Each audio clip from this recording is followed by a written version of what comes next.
watching, yes, the Yankees Entertainment and Sports Network.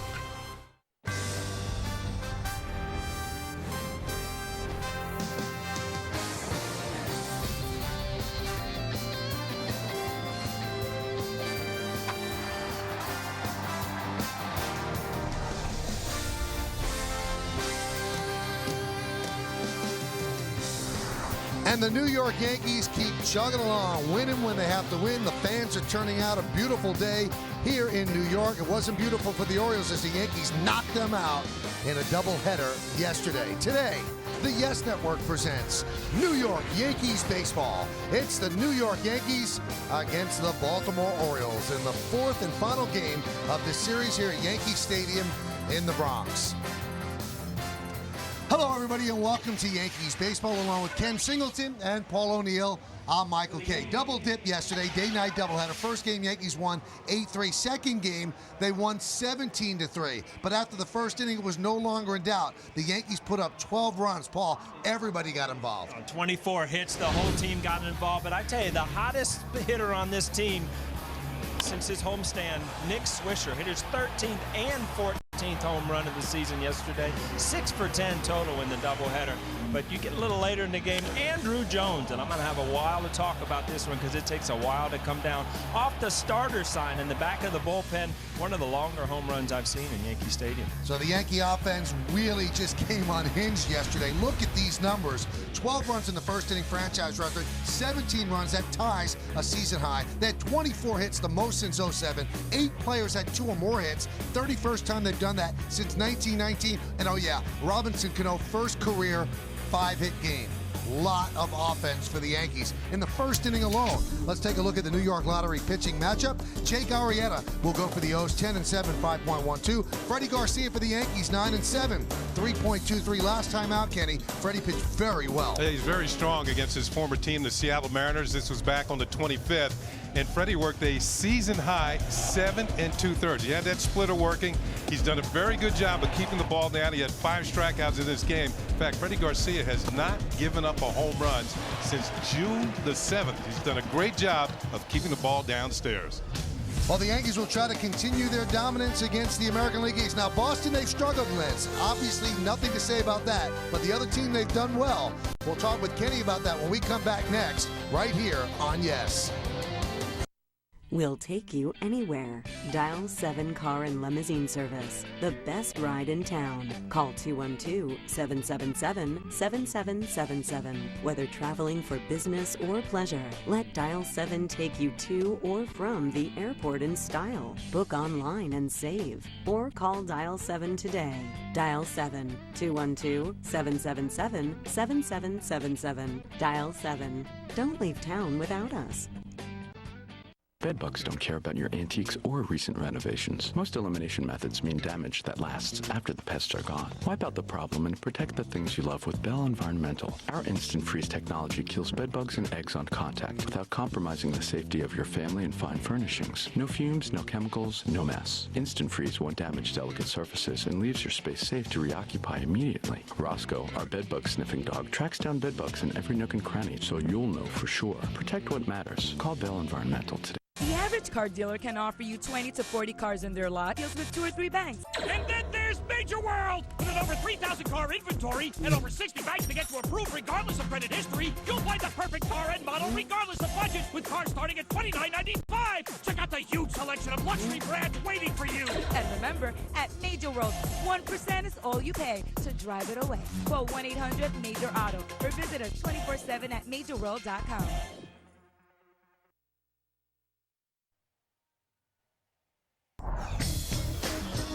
Welcome back to Yankees baseball. A couple moments away from the first pitch. Yankees against the Orioles. Yankees took 2 yesterday. The Red Sox won as well. So the Yankees gained a half game. They're 2 games behind Boston in the East. The Rays dropping quickly, 10.5 behind. Blue Jays 12 and the Orioles 22.5 games off the pace. Hi, everybody. That's Ken Singleton. I'm Michael Kay. Paul O'Neill will rejoin us in just a moment. Kenny, it's key. You want to beat up on teams that you see a lot. You play the teams in the East 18 times. So the Yankees have done that against the Orioles. Well, they've done that against the Orioles, and they've also played pretty well against the other teams in the division except the Boston Red Sox. Right on top there, that 1-8 record against Boston really stands out. Orioles, they've crushed pretty well against the Blue Jays. They've hung in there against the Rays, a winning record 5-4. But they've got to do something against the Boston Red Sox if they wanted to win the division. You got to figure both these teams are going to end up in playoffs anyway. But you like to be first. I always like to be in first place. So they're going to have to turn it on next few times they see the Boston Red Sox. Well, that'll happen next weekend, as Kenny said. 4 games against the White Sox, 3 against the Red Sox. But they have to finish up this homestand with this game against the O's. Lineups, first pitch, baseball next on Yes.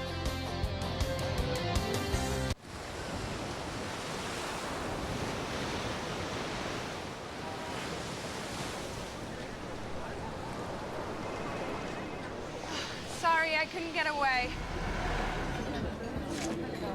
You can now.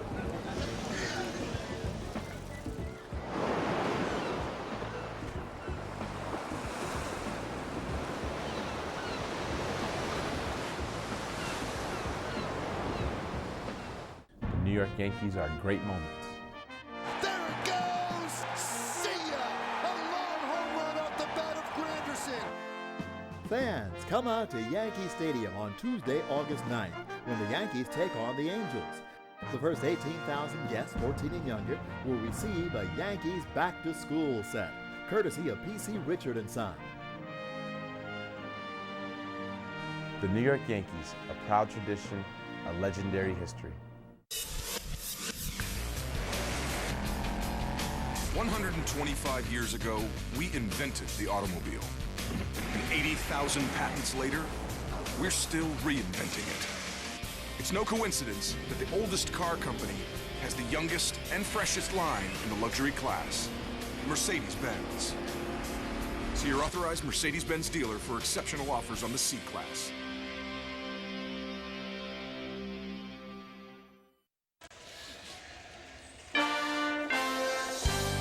Yankees Baseball on Yes is brought to you in part by Domino's. Order at Domino's.com and see the progress of your order in real time with Domino's Tracker. By Mazda, Zoom Zoom. And by Acela Express, enjoy the journey. Well, the Yankees certainly enjoyed yesterday. How could they not? They win 8-3. They win 17-3, so that's a pretty good day's worth. And now you've got Freddie Garcia on the mound taking his warm-up tosses. Let's take a look at the Orioles starting lineup that he's going to face, presented by HP. The shortstop, J.J. Hardy, will lead off, batting second and playing right field, Nick Markakis. Adam Jones in center field will hit third. Cleaning up the DH, Vlad Guerrero. Chris Davis, newly acquired, the first baseman, will bat fifth. Batting sixth and playing third base, Mark Reynolds. Felix P.A. in left field will bat seventh. The number 8 hitter is the catcher, Craig Tatum. And Robert Andino, the second baseman, will bat ninth. There's Buck Showalter, and he's looking out at the mat, and what he will see is a formidable presence. Freddie Garcia, the veteran, on the mat.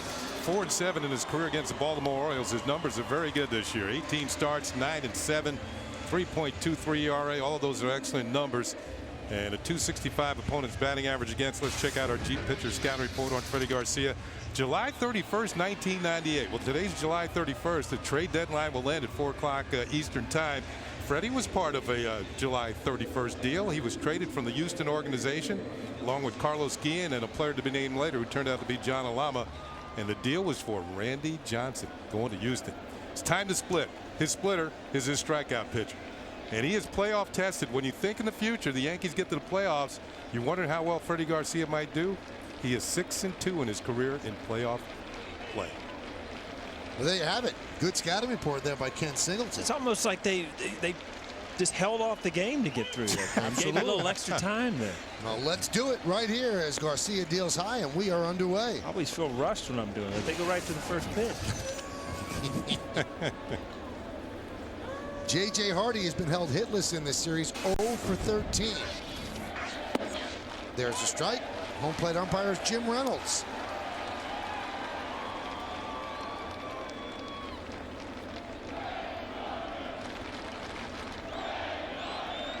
One. Swing and a miss. 68-mile-an-hour serve. It's borderline Eva's pitch right there. And a swing and a miss, too.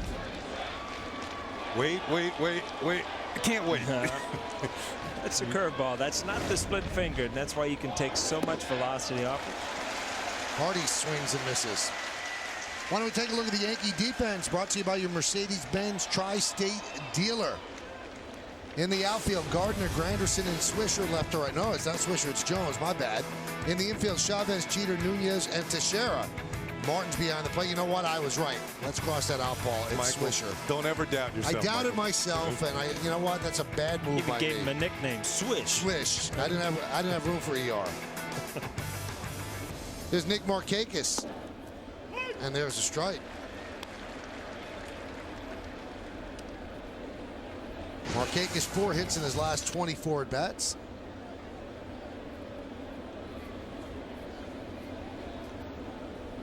Swing and a miss.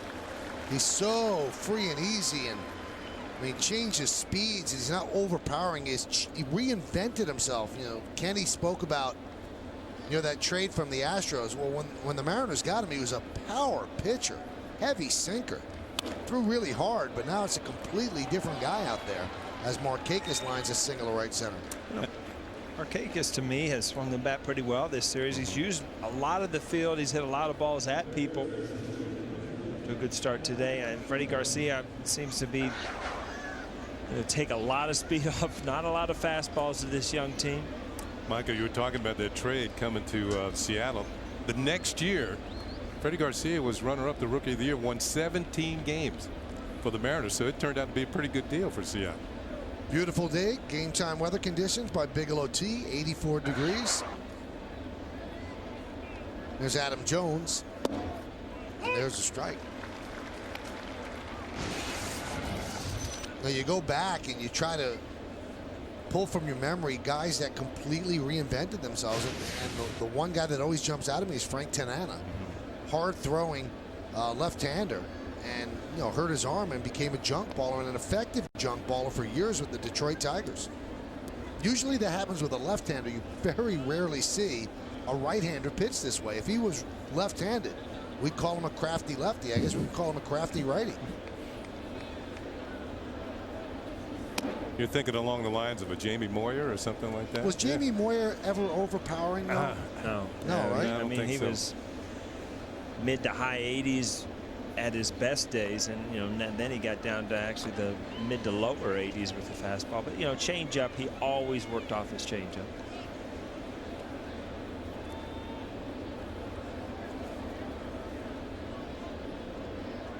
The 1-1. It would just be interesting if you ever ran across a tape of Garcia pitching in those years with the Mariners. You wouldn't recognize the pitcher. It's so different. You mentioned Frank Tanana. I faced him on both ends. When he really threw hard, he wasn't fun. And when he changed speeds, and he wasn't fun either. He really did a good job of reinventing himself. 1-2. Driven deep to left field. Fair ball, it's trouble, but that is hooking foul. He really gave that a ride into the second deck. Adam Jones has been swinging the bat well since the All-Star break. He's one of the best of the Orioles. He's hitting 7 of his last 8 games. Best record in day games. Look at this. 30 games over 500 in day games.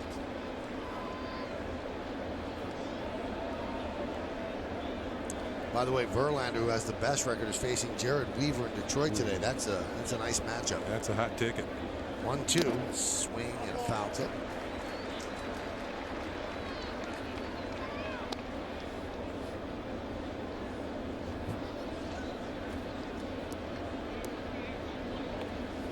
The good thing about it, if you're the Baltimore Orioles, as bad as you got beat up last night, you come to the ballpark and it's the first inning and it's 0-0 again. It's not like there's no carryover. It might be a carryover effect. There's no carryover on the scoreboard. Like in a golf tournament, you have a bad Thursday, it's carrying over to Friday. Exactly. You're done. Yeah, and then you have a bad Friday and you don't make the cut, you're going home kicking rocks. It's just a bad weekend, you know. Well, some of the shots we had of Buck Showalter last night, it was evident, Paul, he was not a happy camper. Now, I talked with Buck before the game today, and this losing's beating him up.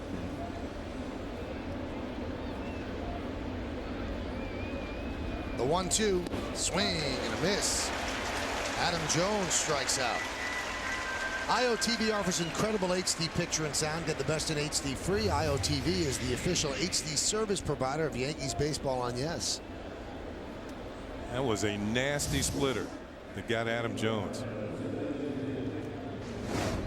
When I say time for the split, that means it's time to go back to the dugout. Here's the splitter. Bottom falls out of it.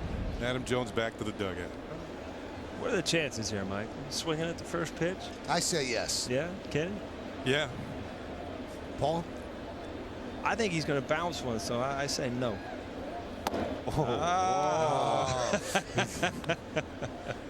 Well, yeah, it's been working for me. 6 for 12 in this series. So he was 4 for 4 in the game last night, the second game of the doubleheader. He's one of these guys can't go more than 2 pitches without swinging, though. This is ought to be good. There's a good chance he's hacking at this one. There's one guy that's still here. I mean, Derek Lee ended up getting traded after the game. I mean, here's another solid hitter that could help somebody. High drive left field. Gardner there, and he'll put it away for the final out of the first. No runs a hit, no errors, 1 man left. Orioles nothing, and the New York Yankees coming back.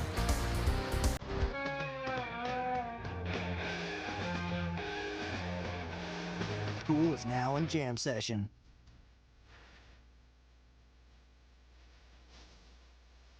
Rock out with Beats Audio. Quad speakers and Blu-ray at a price that will blow you away. Only on the HP DV6T. Get it at your favorite retailer or hpdirect.com.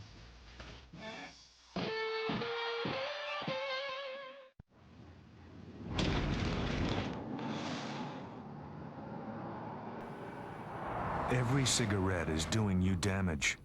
New research shows how tobacco smoke attacks a vital gene, which protects lung cells from cancer.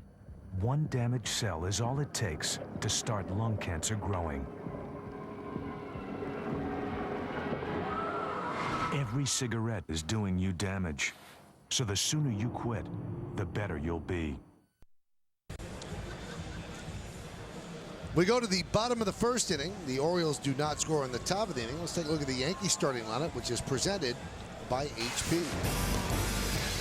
Yankees 21 games over 500. They lead off their left fielder, Brett Gardner. The captain, the shortstop, Derek Jeter, bats second. Batting third, playing center field, Curtis Granderson. Mark Teixeira's at first base. He'll clean up. Batting fifth and DHing 5 for 5 in the second game yesterday, Robinson Cano. Nick Swisher in right field, 6 for 10 yesterday in both games. He'll bat 6. Batting 7, playing third base, Eric Chavez. Russell Martin will catch. He's going to bat 8th. And playing second base today and batting 9th, Eduardo Nunez. Beautiful Sunday afternoon here in New York, and the Baltimore Orioles are going to send 25-year-old Jake Arrieta to the mound. And he is 2-0 in his career against the Yankees. There are his numbers on the season. 21 starts. A few too many walks. His pitch count usually gets elevated early in ball games. He has to come out. Opponents hitting .253. Let's check out the Jeep Pitcher Scouting Report. Sparkling debut, June 10th, 2010. Major League debut, he beat the New York Yankees. First strikeout was Jorge Posada. They got a brand name. Eric Bedard was the last Oriole pitcher to have as many as 10 wins by the month of July. That came back in 2007. But the one bugaboo for him, 21 home runs allowed this year. That's second most in the American League. In fact, his last 4 starts, he's given up 2 home runs in each start. So the 21 home runs that he's allowed and the 139 home runs the Yankees have hit. Not a great combination here as we start this Sunday afternoon. Brett Gardner is 2 for his last 17, so his average has dipped to 279, and a lot of that dip has been since he's moved into the leadoff spot. But Yankee manager Joe Girardi said he's been hitting in a lot of bad luck. And the right-hander deals. Gardner shows bunt, takes high, 1-0. Well, that's one way to get out of a semi-slump. He's got 8 bunt hits this year, which is 1 more than he had all last year. If I could run like that, I would have bunted every once in a while, too. 1-0. Strike. Get many bunt base hits, Paul? No, not too many at all. And then what it does, too, if you look at the overhead here, I mean, the third baseman's in, the first baseman's in, so even if you start swinging, I mean, it opens up the infield for you. You get a lot more hits. There's a drag bunt, but Arrieta off the mound quickly and flips to Davis, one away. Got to make the first baseman feel that, but Arrieta quickly got off the mound. Let's take a look at the Oriole defense, brought to you by Mercedes-Benz Tri-State Dealer. PA, Jones, and Markakis left to right in the outfield. Reynolds, Hardy, Andino, and newly acquired Chris Davis, third to first in the infield. Tatum behind the plate, and Arrieta is on the mound.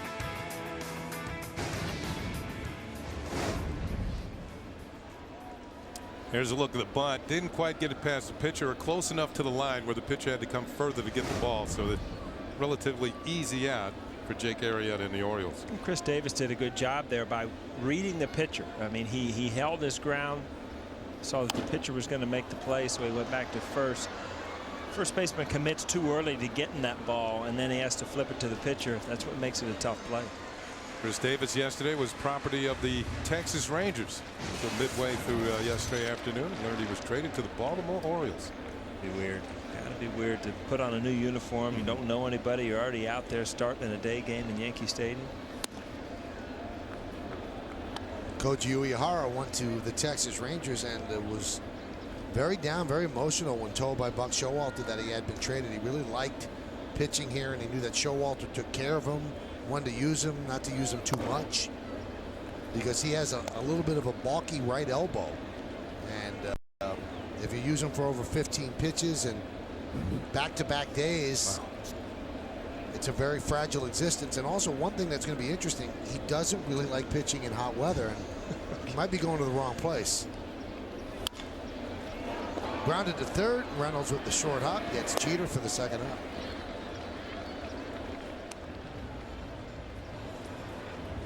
Today's closed captioning brought to you by Verizon Wireless.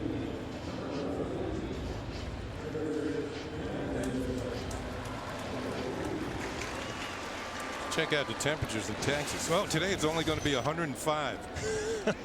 Tomorrow 109. Tuesday 111. 109? Yeah. Wednesday 110. Thursday it cools down to 109. Wow. Welcome to town, Koji. Yeah. I mean, your hair starts on fire at about 115, doesn't it? When do you play golf? You can't. Night golf.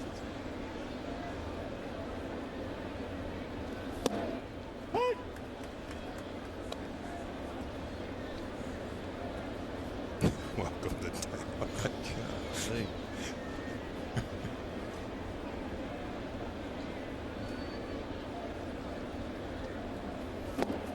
Swing and a miss. I mean, that would almost be like a guy gets traded to New York, doesn't like tall buildings. Well, you know what? It's the wrong place to get traded to. Oh my goodness. Granderson, you saw the numbers with the 28 home runs, equally divided. 14 at Yankee Stadium, 14 on the road. I think one to left field. That's where the division stops. One to left field. And that was in this homestand.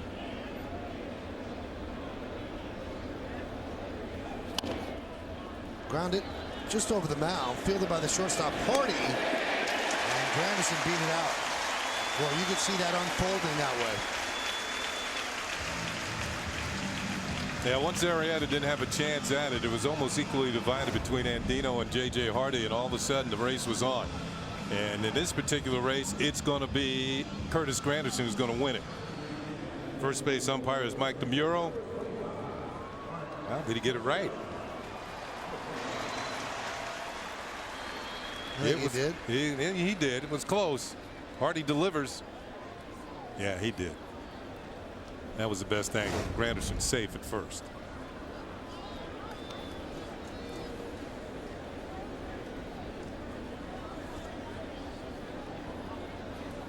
Next steal will be number 20. It's a nice round number. Put you in that little club there. He's already in, what, 28 home runs already? Yeah, it took me about 9 years of my career to get to 20. Yeah.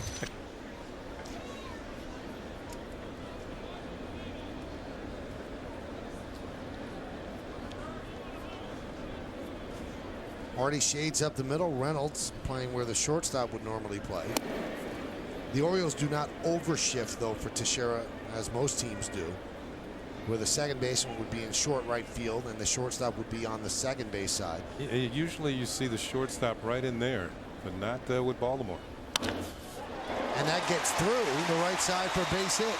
Granderson had to hold up, so he didn't get hit by the ball, so he advances to second. A base hit for Teixeira. If he got hit with that one, it might have taken his leg off. That ball was scorched. Sinker comes right back to the middle. Teixeira puts some solid wood on it. Davis doesn't have a chance. Andino by him. There's Curtis. Close. That was hit hard even in yes mode. Well, Robinson Cano with 5 hits in the second game yesterday. You know, it kind of makes sense. He hit so well against the Orioles. In his last 49 games against Baltimore, 451, 13 homers, and 45 ribbies. How many games? 45. 49 games, I'm sorry, 45 ribbies. My goodness.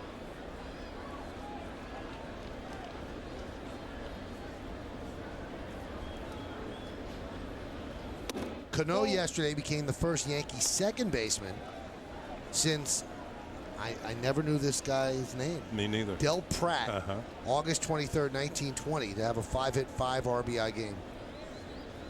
And the 7th player in franchise history to go 5 for 5 with 5 or more ribbies in a game. And the last one who did that, Cecil Fielder back in 1997. Big Daddy. Speaking of Cecil, did you see where Prince Fielder hit that home run yesterday in Milwaukee? Didn't see it. 472. They look for 72 with the swing he takes too. It's not like, you know, he finesses him out there.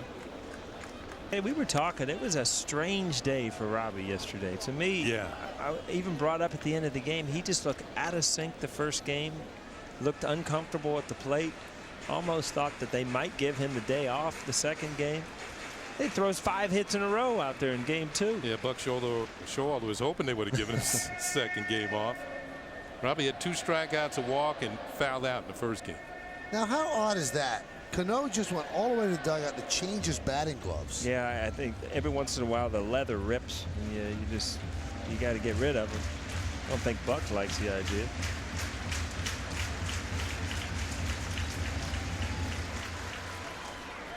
Maybe those are the 5 for 5 gloves. He couldn't find them. He wore them out. Bring them back out. Career numbers against the Orioles, 356.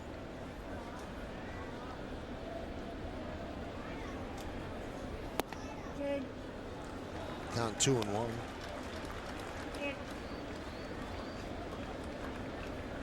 Arrieta has good stuff. He's got a good fastball, good live arm, 94, 95 at times.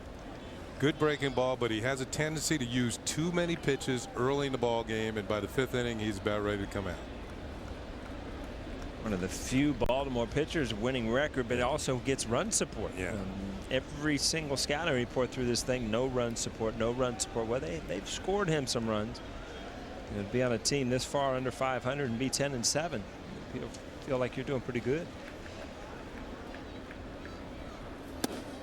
I think the Orioles have scored 7 or more runs in a game about 7 times. Arrieta's been on the mound in those games, 5 of those 7. Yeah.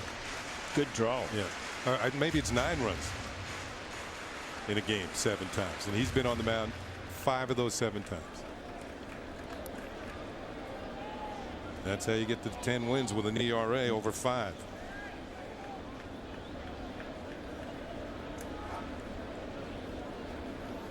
Pitch outside, and he walks Cano, and the bases are loaded for the red-hot Nick Swisher.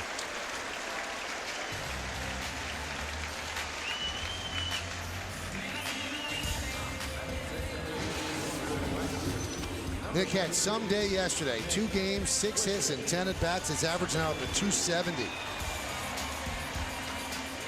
You've got Granderson at third, Teixeira at first. Cano, or Teixeira's at second, Cano is at first. And the bases are loaded.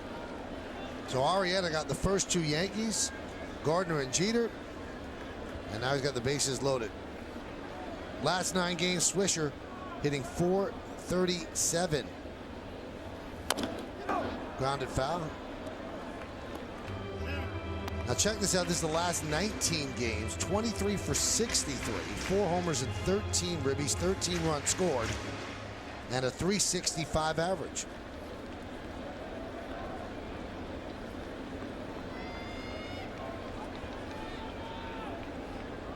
Your Buck Showalter, this is the situation you don't want. Hot hitter, bases loaded, first inning. Grounded right to Reynolds. Throws across the diamond, and they get Swisher. So Arrieta works into and out of trouble. No runs, 2 hits, and the bases are left loaded. We've played one. There's no score here at the stadium.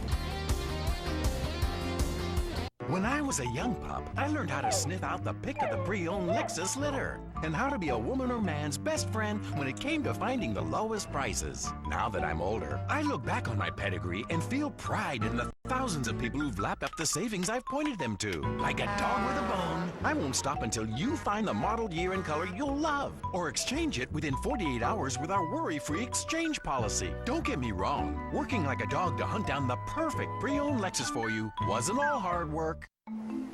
Come, discover the world of Leveza. Because if you have high cholesterol or diabetes, you could also be at risk for very high triglycerides, too much fat in the blood. Leveza, along with diet, is clinically proven to lower very high triglycerides in adults, but has not been shown to prevent heart attacks or strokes. Leveza is a prescription medication that's made from a natural ingredient, omega-3 fish oil. Leveza is purified, concentrated, and FDA approved. Leveza isn't right for everyone. Tell your doctor if you're allergic to fish, have other medical conditions, and about any medications you're taking, especially those that may increase risk of bleeding. Blood tests are needed before and during treatment. In some, LDL or bad cholesterol may increase. Possible side effects include burping, upset stomach, and change in sense of taste. Think you have very high triglycerides? Ask your doctor about Leveza. Hey, it's time for the Toyota text poll. This has been approved for me and by me because I'm involved in all of these decisions. Today's question, what is the best part of the trade deadline? You can text your vote to 58772. Standard text messaging rates apply. And here are your choices. Is it 1, blockbusters, 2, wild speculation or rumors, 3, debating winners and losers, and 4, the what-if scenarios? I love the wild speculation and the rumors. Those choices, I came up with them as well because this is my poll. Me and the Toyota people get together and I approve everything. Doesn't it take a while to debate who are the winners and losers? Don't you have to wait a while before you come up with it? Take years. Yeah, exactly. I mean, the Met trade with the Giants. They got a young pitcher that might not pitch in New York for 2.5 years. When you get together with the Toyota people, I mean, if you think about the Toyota, when I've seen the main Toyota people, I mean, are you speaking Japanese at these meetings? I've got people. You got interpreters people. then, huh? Yeah. Those are big meetings. He's well prepared when he goes into these meetings. Because nothing goes on this broadcast without my okay and John Filippelli's. And I'm here. And I'm here. I like that. I feel very fortunate.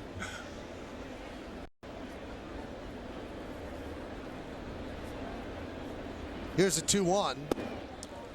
What we've seen of Chris Davis over the years, we've seen him from time to time with the Texas Rangers. He has big time power. He can hit a ball a long way. He's a pretty good fielding first baseman. He does have a few holes in his swing. Now, if you pitch him correctly, you can get him out. Good low ball hitter, though. Not that low. Not that low, though.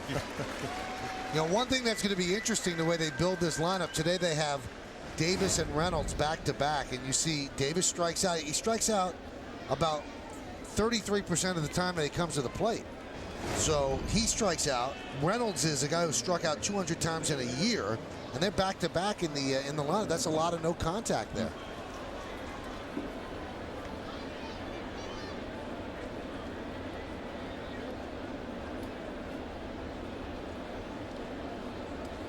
Davis and Paul, you were wondering how he feels about being traded.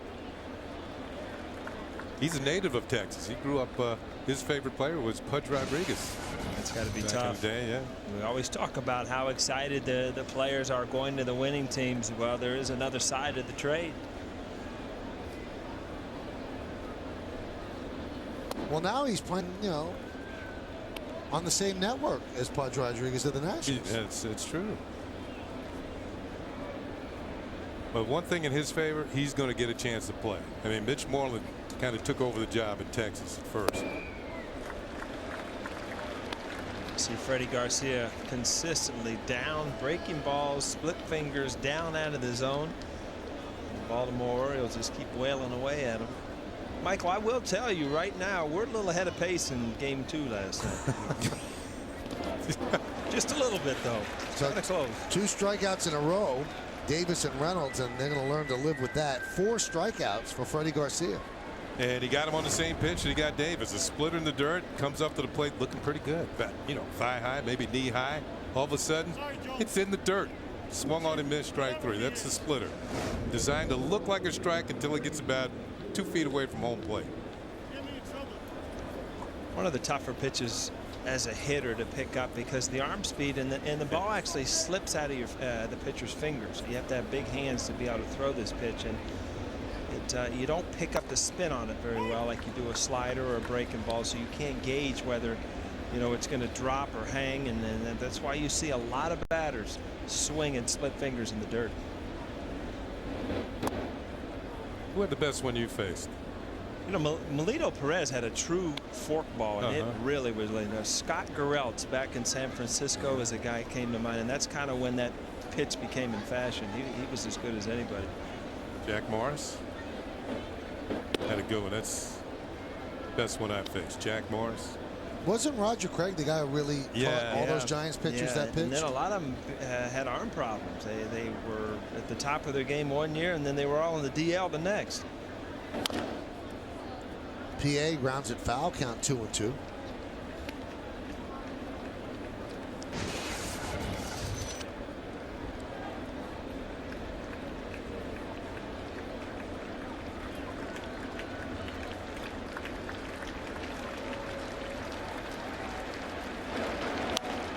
Popped up. Shallow right. Swisher will put it away for the final out of a 1-2-3 inning for Freddie Garcia and the Yankees. We go to the bottom of the second. There's no score on yes. The New York Yankees are legendary. And the 2-2. He struck him out. Yankees win 1-0. Fans, come out to Yankee Stadium on Wednesday, August 10th, when the Yankees take on the Angels for a Yankee Stadium tradition, Cap Night. The first 18,000 guests in attendance will receive a Yankees cap, courtesy of Starter. The New York Yankees, a proud tradition, a legendary history. I wish I lived in the golden age, giving it up on the Broadway stage. Hang with the rats and smoke cigars, have a break with Frank and count the stars. Dressed to the nines with hair to match, shiny jewels, casino cash. Tapping feet, wanna take the lead, a jet bag and diamonds, all I need. Oh, sing it out loud, gon' get back honey. Sing it out loud, get away with me. Meet the Mazda CX-9, room for 7, and thoughtfully engineered by a team of gearheads and car fanatics who only build SUVs worth driving. We build Mazdas. What do you drive? Drive off now with the Mazda CX-9 for only $299 a month during Mazda Summer Drive.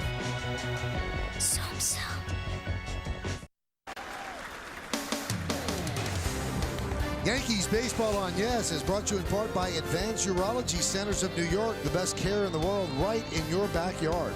By Dunkin' Donuts. To get dunked, go to getdunkd.com. And by the HP Touchpad. Everybody on.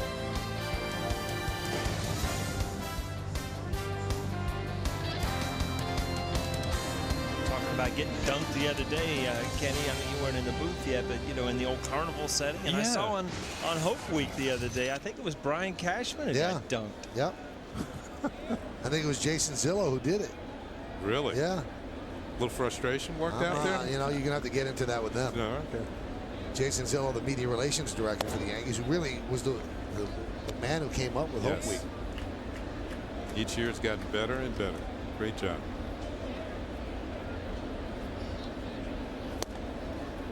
Talked to Joe Girardi today about Chavez, and you know, Alex Rodriguez, if everything goes well, could be back the second week in August, or at the end of the second week in August.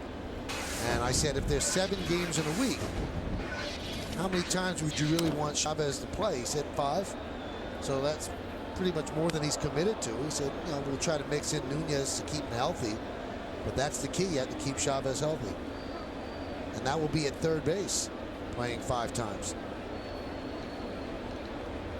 Wait a second. A-Rod playing 5 games, No, or Chavez playing 5 games? Until A-Rod gets back. Oh, okay. Yeah, I'm wondering when A-Rod gets back. I mean, is he going to immediately go in there and start playing every single day, or is he going to be a 3 or 4 game a week? DH him a little bit. I mean, you got to get him his at bats. You want his home run bat in the lineup. 2-2. Tell you what, Chavez is a nice option to have, though. You know, somebody you can stick in there defensively. He's been solid in his career. Good left-handed hitter. Here's Nunez, who today is playing second base for Joe Girardi.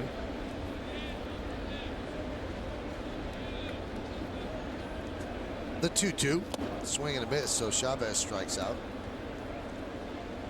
Follow the Yankees with the MLB.com app at 11 app for your iPhone, iPad, Android, or BlackBerry. Get live audio, pitch-by-pitch tracking, video highlights, and more. Text it back to 31826 or visit Yankees.com for details. Pretty smooth right there. Thanks. You got right through that one. How'd you deal with the 12 runs in the first inning yesterday, Paul? Well, you notice I was on the phone early too. You were on the clock too on there. You're lucky you picked up the phone. But Kenny and I, we were looking at each other after the first inning, and then we started looking in the record book, seeing what was possible, see if we had any chance to break any records. I'll tell you what, Michael, there was not a cheap hit in the bunch. 10 hits in the first inning. They were all rockets. I said it wasn't a cheap 12 runs. It was a loud 12 runs. They had enough buzz in the stadium to last till Andrew Jones hit the home run, which, wow. Hit the home run in the bottom of the third. It landed in the top of the fourth. Now, you were a big part of this wedding, or were you just, were you you were just a guest? You weren't the best man or anything? No. You didn't have to make a speech or anything? No, there were enough speeches. It wasn't me. Here's the 2-1. Ground ball to short. Hardy is there. 2-away with a nice wedding. Congratulations to Andrew and Amanda Gunling now.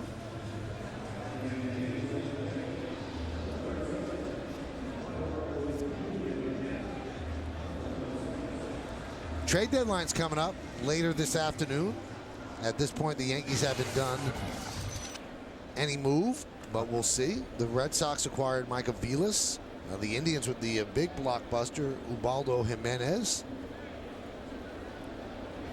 Very strange that you're going to trade the guy and you pitched him. That was strange, yeah. And then he gives up 4 runs. You take him out, and he hugs the manager and says, "See ya."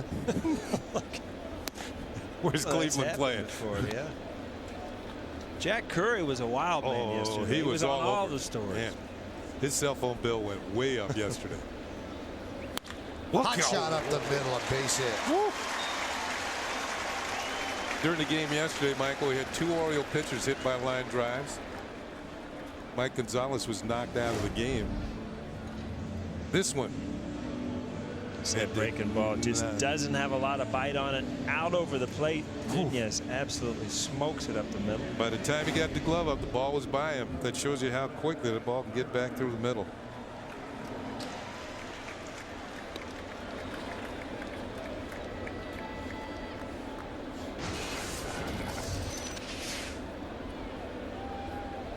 Here's Gardner, tried a drag bunt in the first inning, but didn't get it past the pitcher.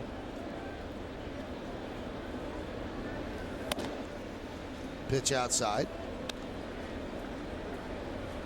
Yesterday, the 2 Oriole pitchers that they were counting on to really mature this year and be members of their staff, they both got hit very hard.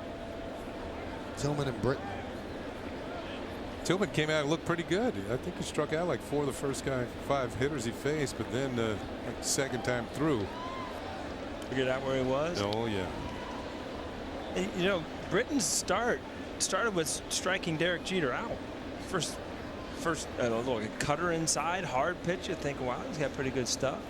And we didn't say that the rest of the night.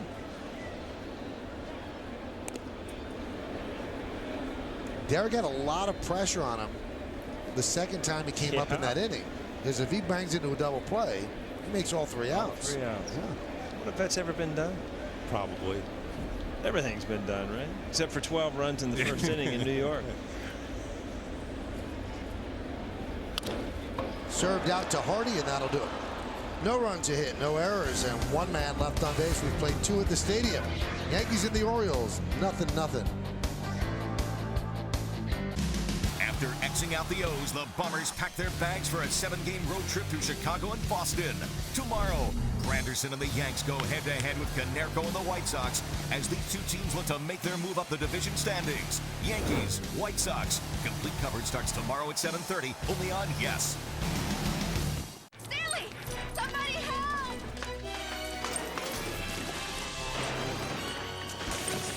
My hero! Anyone can be a hero with the new Captain America Cherry Colada from Dunkin'. America runs on Dunkin'. At GE Capital, we're out there every day with clients like JetBlue, financing their fleet, sharing our expertise, and working with people who are changing the face of business in America. After 25 years in the aviation business, I kind of feel like if you're not having fun at what you do, then you've got the wrong job. My landing was better than yours. No, it wasn't. Yes, it was. Was not. Yes, it was. What do you think? Take one of the big ones out? Nah. 70 years of capability and freedom. That's a milestone we didn't get to by taking shortcuts. The 2011 Jeep vehicle lineup.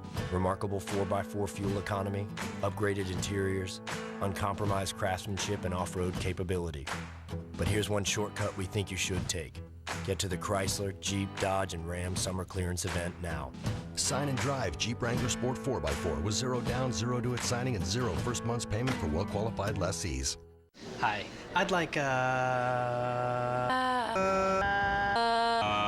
caramel mocha iced coffee. Deciding is easy with the new Caramel Mocha Iced Coffee from Dunkin' Donuts. Try this sweet combo today. America runs on Dunkin'. Lincoln scoreboard, top of the 3rd. Orioles nothing and the Yankees nothing. And in the top of the 3rd, it'll be Craig Tatum, Robert Andino, and J.J. Hardy against Freddie Garcia. And also in the 3rd, we get a chance to talk to Kim Jones. Kim, trade deadline we were just talking about coming up in a couple of hours. Does it affect the way Joe Girardi does his business today during this game?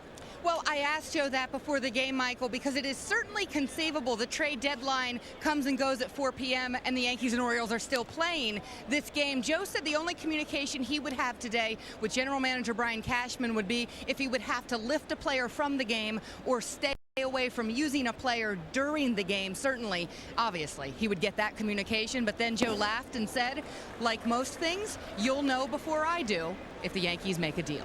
You know what's interesting, though, Kim, that every single deal that we hear rumored, it doesn't seem as if anybody off the Yankee Major League roster would be going anywhere anyway, so I don't think Joe would have to change the way he manages. Right, and it was a hypothetical question, and he was good to answer it. And Craig Tatum goes down on strikes. 5th strikeout for Freddie Garcia. Ivan Nova pitched the 2nd game yesterday. Certainly got run support. Won his 9th game. So the day after, what's he thinking? Well, let's talk about what he's wearing, because he wore a suit to the ballpark. I said to him, does that mean you're getting on the Yankees charter to Chicago after this game? He said, I think so, and I hope so. He had not gotten any official word, and Girardi said it wouldn't be until after this game that they would talk about what's next for Nova, but there's no denying he was impressive last night. You know what's also impressive, Kim? This guy had 8 wins, and they sent him down, and we didn't hear a peep at him. So how was his AAA stay? Well, he's been there most of July, as you know, Michael, and he said he remained optimistic. He also knew he had pitched well and did not believe he had to prove anything to anybody. This also helped. He has tremendous support within that clubhouse. He said he was hearing every day from more than one Yankee teammate, including Bartolo Colon, Freddie Garcia, A.J. Burnett, Robbie Cano, Eduardo Nunez, and the list goes on. So he said, my teammates were great. They were so supportive. I couldn't help but stay upbeat. He has also matured as a pitcher, Michael. In that first inning yesterday, he got into and out of trouble, but it took him 30 pitches to do it. He told me that in the top of the second, before the Yankees scored, in the bottom of the inning, I'm sorry, before the Yankees scored all of those runs, he said to Russell Martin, his catcher, we've got to incorporate the slider. Russell told him it wasn't good in the bullpen, so I didn't call it, but I will. The second batter he faced in the next inning, he got a strikeout. He knows he needs that slider, and he said in past years, certainly last year or a couple months ago, he would not necessarily have approached Martin with that, but he needed to. He said the slider turned that start around for him yesterday. All right, so Nova pitches well. He has 9 wins. What's Phil Hughes' reaction to all this? Well, first of all, Phil Hughes is rooting for Ivan Nova because he, of course, wants the Yankees to win games. We did see him throw in the bullpen during Game 2 yesterday, Michael. I asked him about that. He said, well, it was my throw day. I was going to throw between games, but they told him in case something happens, why don't you hold off because we could use you for an inning or two if needed. Obviously, it wasn't needed. He got his throwing in. Phil Hughes tells me he is still tinkering with mechanics. He says that in 3 or 4 starts a year, you usually go out there and everything's perfect. He smiled and said, I'm still waiting to go on a stretch where I have those 3 or 4 perfect starts. Runner goes. The pitch is a strike. The throw to second, not in time. Stolen base for Andino. So he's in scoring position. Yeah, I wonder what the Yankees' next move is going to be, Kim. I would assume that Hughes is going to start on Tuesday the way he's scheduled. And we're taking a look at the replay, and Andino gets in just ahead of the tag. But you think there's a competition now? Do you think that it might be a 6-man rotation? I don't know about a 6-man rotation. Larry Rothschild has indicated he doesn't necessarily think that would be the case. Whether they do it once, we'll have to see. They had a chance to do it once before the All-Star break, as you recall, and elected not to. But as far as Hughes goes, he considers it a competition. He says that's how it is around here. He said everyone always asks me big picture questions, and he has no problems with them. He said, but I'm worried about the small picture. I'm worried about pitching well on Tuesday. He is scheduled to go Tuesday and believes that he will against the White Sox. Good stuff, Kim. We'll talk to you later. Thank you, Michael. All right, that's Kim Jones, and you'll hear her on the post-game show as well. Count 1 and 2 to J.J. Hardy with a runner on second and 1 out. Joe Girardi did say to me today that they have to see some improvement out of Phil Hughes on Tuesday, and if he continues to improve, they continue to send him out there. But if he takes a step back, then they've got some decisions to make. Well, one thing you mentioned, the 6-man rotation, and I don't think that would work. Number one, you don't want to take any starts away from CC Sabathia. Right. You want him out there as many times as you can get him out there.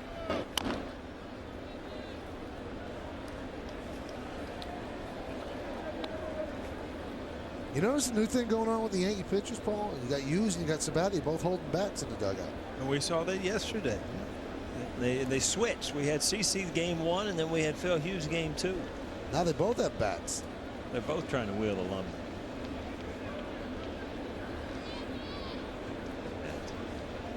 CC looks more imposing. I asked CC, I said, if you played every day, could you hit 250? And he said, absolutely not. He said, but I'll hit some jacks. You come out during the interleague play when the pitchers are taking batting practice, and you'll see some good hacks, and you'll see some guys that you understand why they're pitchers.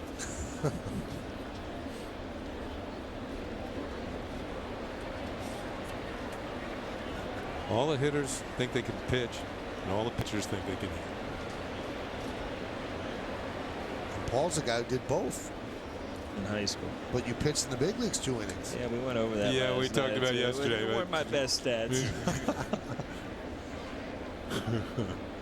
Kicked a little bit in high school. Did you play football in high school, Ken? You had to, right? No. No? My dad didn't want me to. Popped up. Swisher is there. 2 outs. And I'll tell you exactly how that happened.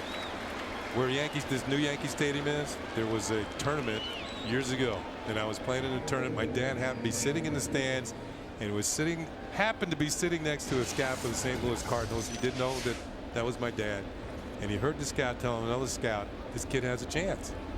And my dad heard him say that, got home, no more football. You were done. No, it was it. Made the right move. I think my dad just liked to go to games. It didn't matter whether it was baseball, basketball, or football, so we get to play them all.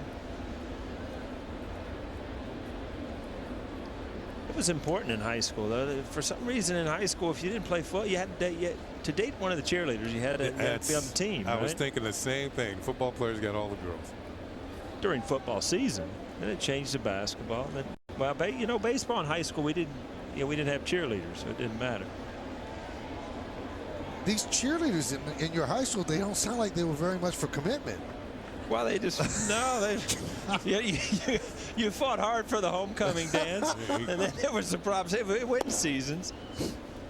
Kind of like life, Michael. They just kind of tell us where to go, what to do.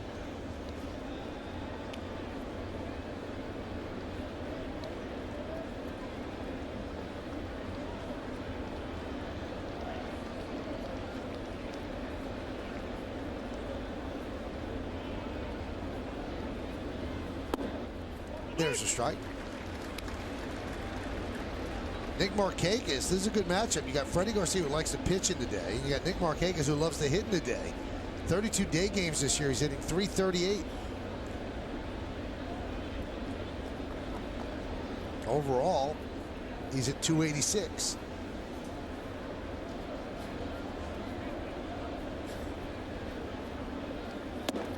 He's thinking Freddie Garcia went 30 games over 500 in day games in his career. Imagine if he's pitching for the Cubs. Yeah, he'd be in the Hall of Fame while he's still pitching. Look at this. Night games 5 and 6, 4-1 this year. Trying to figure that one out. Yeah, that's. I mean, you understand it for a year, but when you're 30-some games over for your career, that's big. I'm talking to Coney about it. He said you like the structure. You don't have to sit around all day thinking about pitching. You get up, you go to the ballpark, you get on the mound.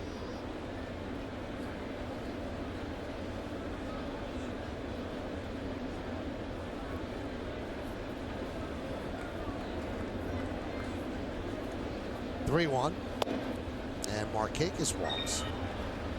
That almost looked like a pitch around, like he didn't want to have much to do with Markakis. He's going to work on Adam Jones. Markakis had a hit his first time up. Adam Jones struck out. Adam Jones more of a free swinger. I think he's right behind Vladimir Guerrero. Fewest pitches per at bat. Just hacking. You know, this is a good matchup though, because Freddie Garcia fewest pitches per at bat. And the same thing works for Jones and Guerrero.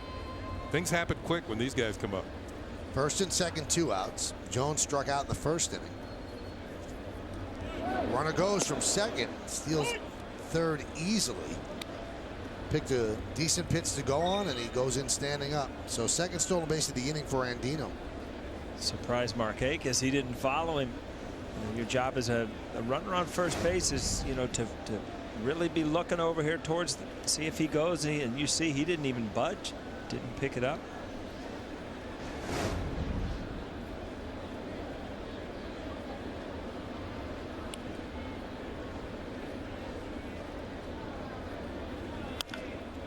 Chopped up the middle, and Jeter grabs it, flips to second, but not in time. The ball gets away from Cano. Andino scores. Markakis will go to third. It'll be an RBI single for Jones, and the Orioles lead 1-0.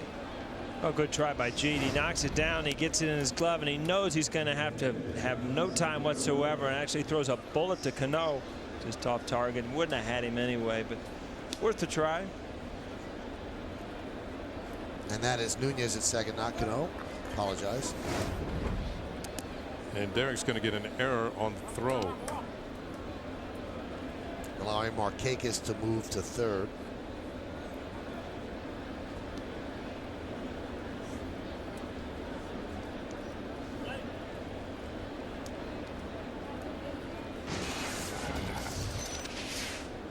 Here's Vlad Guerrero. He took his first pitch, yes, in the last at bat. Let's see if he does it here. Couldn't help himself. Foul back.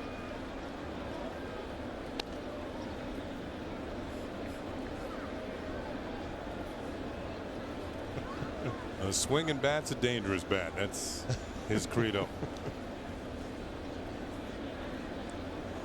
Jones steps off the bag there. Maybe got something in his eye.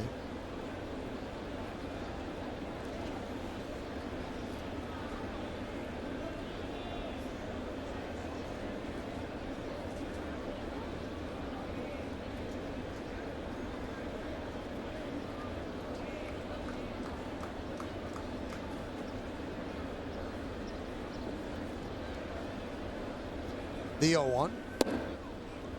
0-2.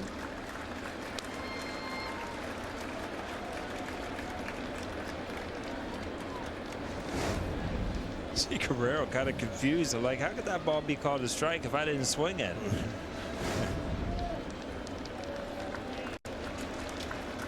Faced Garcia 27 times, picked up 6 hits.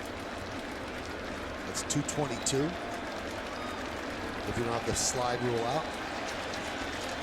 The old Jeff Nelson.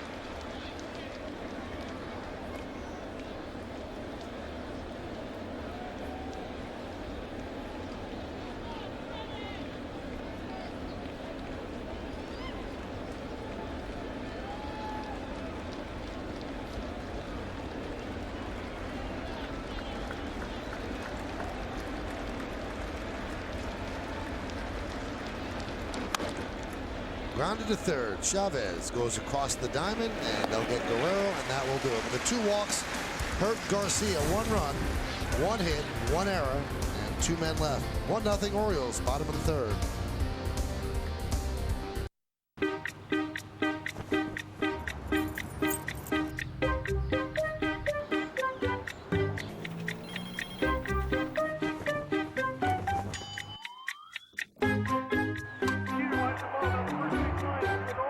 Everything looks good in pinstripes.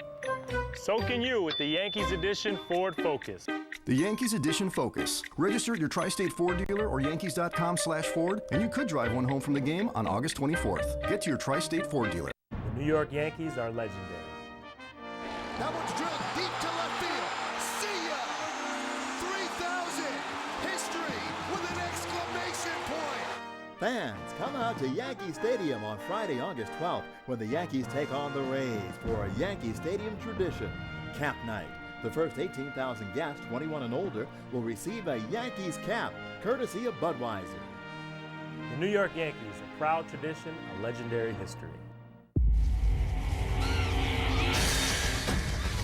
Nature made them stronger than us, faster than us. We made them smarter than us. The drug has radically boosted brain functioning. And increased intelligence. Now, we're the endangered species. Rise of the Planet of the Apes. Rated PG-13.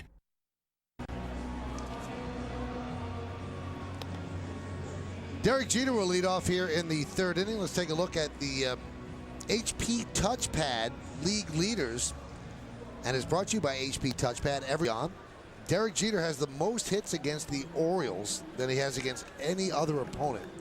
Then 288 against the Blue Jays, and 286 against the Red Sox. Obviously, all 3 teams, Eastern Conference teams, which he sees 18 times a year. But at the beginning of his career was an unbalanced schedule. It was 13 times a year. Lincoln scoreboard, 1-0 O's. Only 2 other players have more hits against Baltimore than Derek Jeter. And they are? Carl Yastrzemski, Hall of Famer. Yes. Al Kaline, Hall of Famer. But Derek's gaining on both of them. He's getting close. He can get closer right now as he leads off against Arrieta. Oh! And he gets plunked.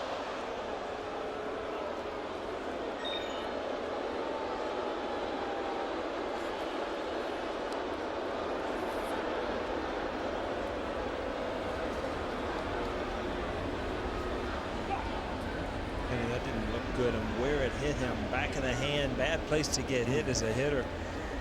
He got hit with a ground ball last night. I don't know if it's the same hand, but he was having a little problem anyway.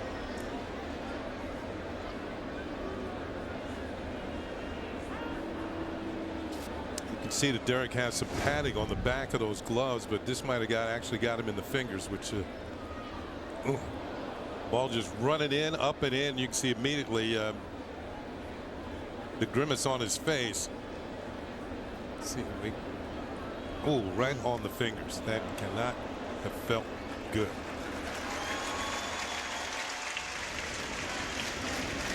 Oh, man.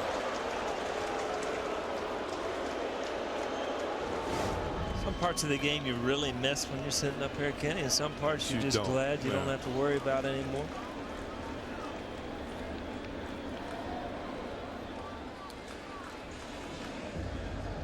This was last night, that ground ball. You see Derek got his finger into the glove a little too quickly, trying to cover the ball, and a grimace on one of the swings following, and in the remainder of the game he kept flexing the middle finger on his right hand. Talked about Derek lately has been swinging the bat as well as he has all year, driving some extra base hits. You see that ball right off the fingertips. The one good thing is he kind of let go of the bat. When you keep your hand on there and it's pinned against the bat, you have a better chance of breaking something.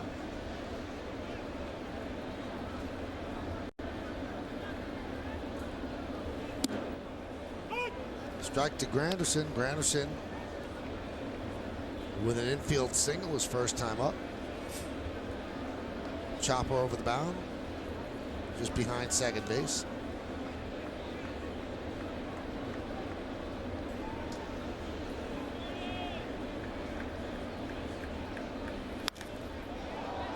Popped up, shallow left. Hardy and Reynolds. Hardy makes the call on the catch. One down. Shortstop had a better angle on that play. It would have been more difficult for Reynolds to make that catch. And the left fielder, PA, was playing towards left center, so he really had no chance. The only one who had the best shot was the shortstop, and he made the play.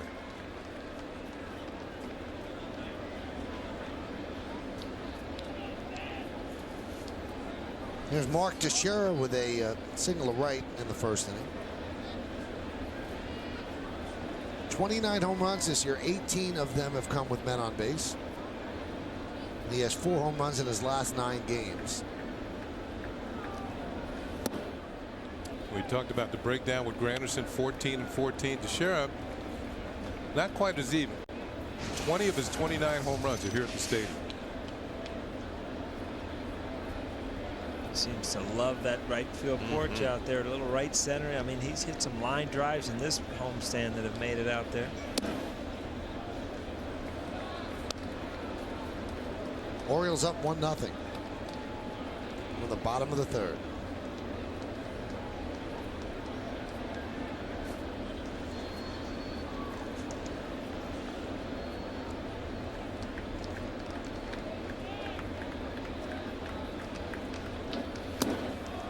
Count 2-1.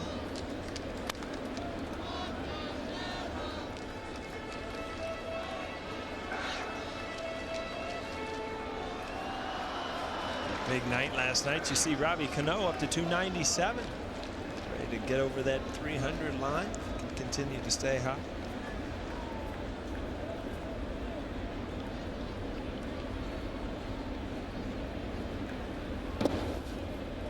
That one's in the dirt. Derek took a step towards second, then hustles back.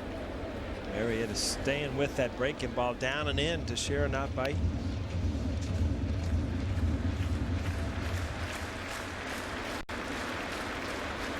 He's allowed 21 home runs. Only Colby Lewis has given up more.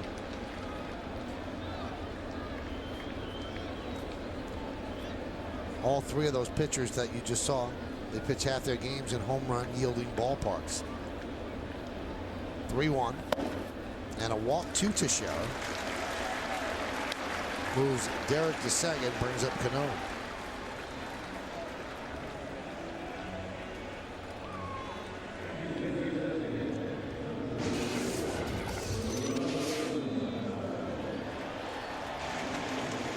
See Buck Showalter studying out there, knowing that his team needs to stay in this game, you know, to have a chance to win it.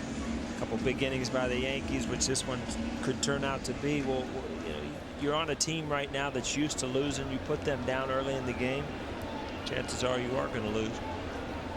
Just don't have the belief over there right now that they can go out and beat teams. It's been going on for a few years too. It's before Buck got there, yeah. Swing and a miss on a 93-mile-an-hour fastball.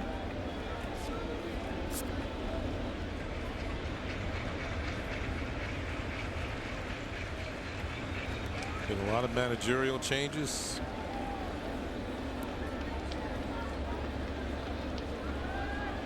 But in a lot of ways, it's the same old song.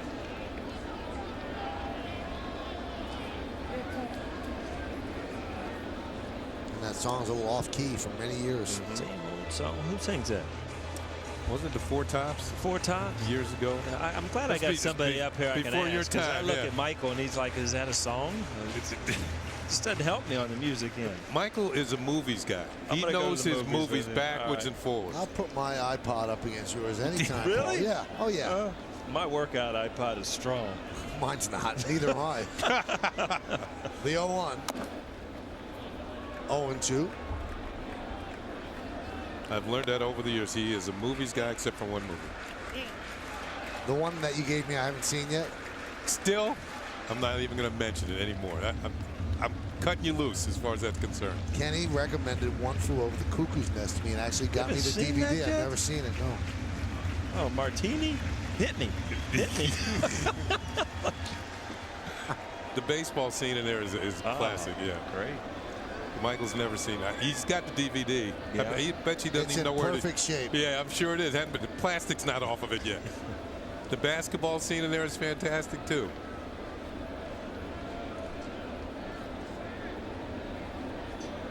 My next day off.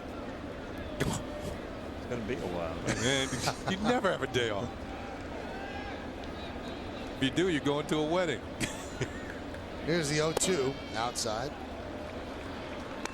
Maybe Jody's listening. I think she's seen it. Oh. Well, there you go. You'll never see it.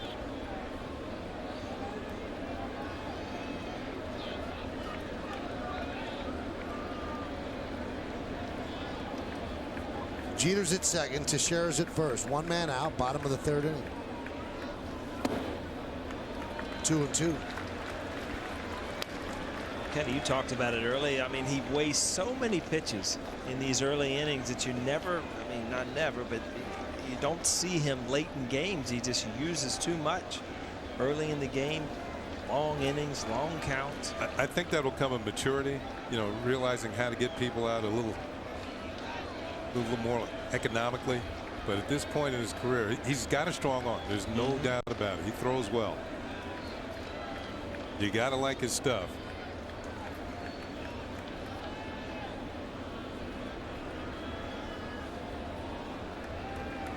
It's amazing what maturity teaches you, Michael. I'll tell you when it happens. This copyrighted telecast presented by authority of the New York Yankees. It may not be reproduced or retransmitted in any form, and the accounts and descriptions of this game may not be disseminated without the express written consent of the New York Yankees. You know, Buck was talking about that today about his two pitchers yesterday. He said it's hard to teach pitchers when they're pitching in the American League East. He said it's very unforgiving. You make mistakes, you get punished. The lineups are deep. He said, I think it's easier to work a pitcher in and get him the maturity you need in the National League. I mean, I would agree. I mean, if you have a bad game against the Yankees or the Red Sox, you know, you can give up 7 to 10 runs. You have a bad game against a bad team, you know, you're still in the game in the middle of the game. This will be the 50th pitch of the game for Arrieta. Yeah, the problem is when you're facing the Yankees and the Red Sox, they're among the highest scoring teams in the league. So he's right. The lineups are deeper. When you face the Toronto Blue Jays, they can hit some home runs. You know, you make mistakes to Bautista or Lind, you're not getting the ball back.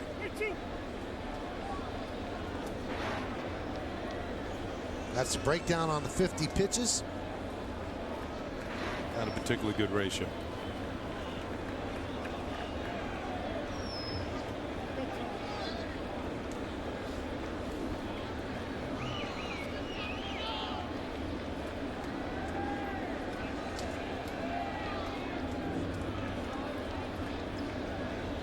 Three-two. Check swing. Did he go? No, he did not. So the bases are loaded on a hit batter and 2 walks. And Buck is fired up at third base umpire Andy Fletcher. He thought that Cano went around.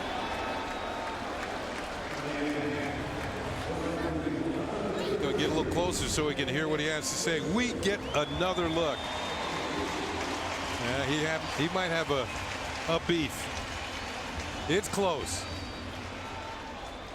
I think a lot of teams, a lot of managers feel like they come into Yankee Stadium and never get a break, never get a close call. Yankees have the bases loaded, don't have a hit this inning. Jeter hit, Teixeira walk, Cano walk, and here's Swisher. Came up with the bases loaded and 2 outs in the first and grounded to third. Breaking ball strike.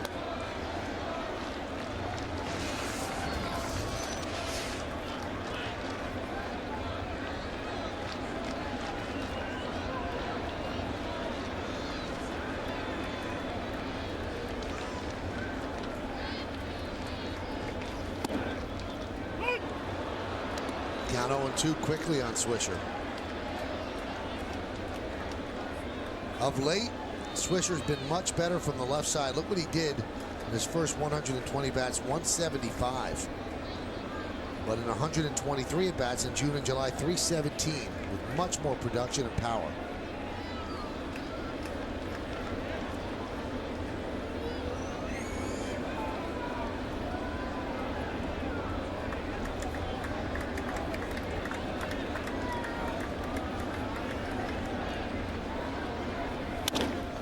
Right back to Arrieta. Can they get 2? There's 1. And Swisher binds into a 1-6-3 double play. So he does not come through for the second time today with the bases loaded. This moment in patriotism is brought to you by USAA. I had a lot of success as a baseball player, but nothing makes me more proud than knowing I had a dad who served in the military. USAA, we know what it means to serve. When you fly to New York, don't wait in a taxi line. Simply call the 77s of Dial 7 Car and Limousine Service. We'll pick you up outside of baggage claim and take you to your destination in style.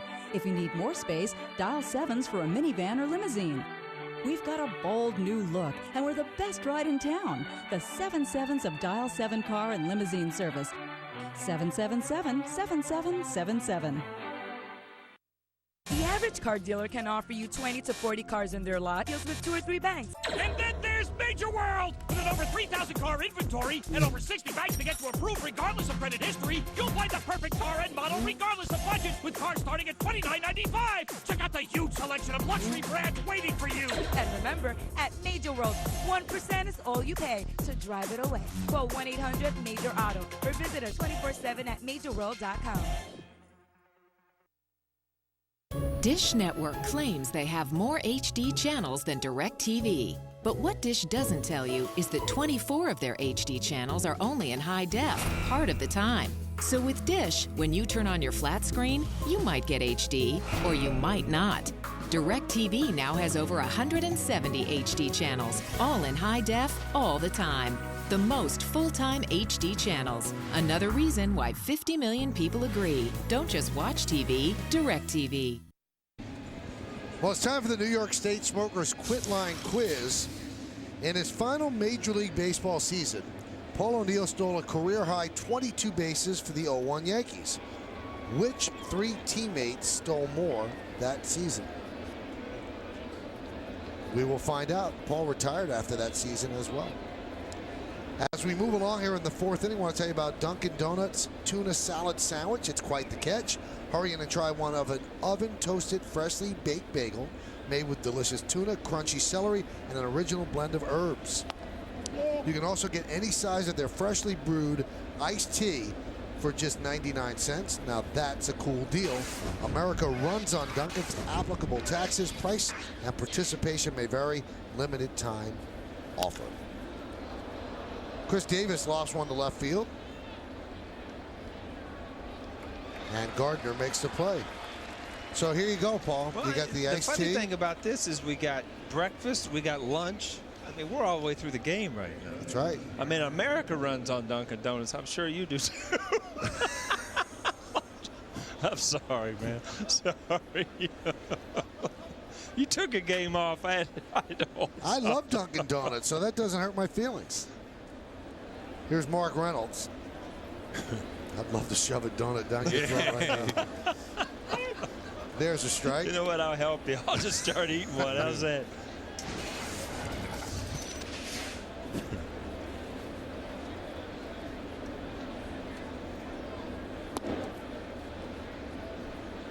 Count 1-1.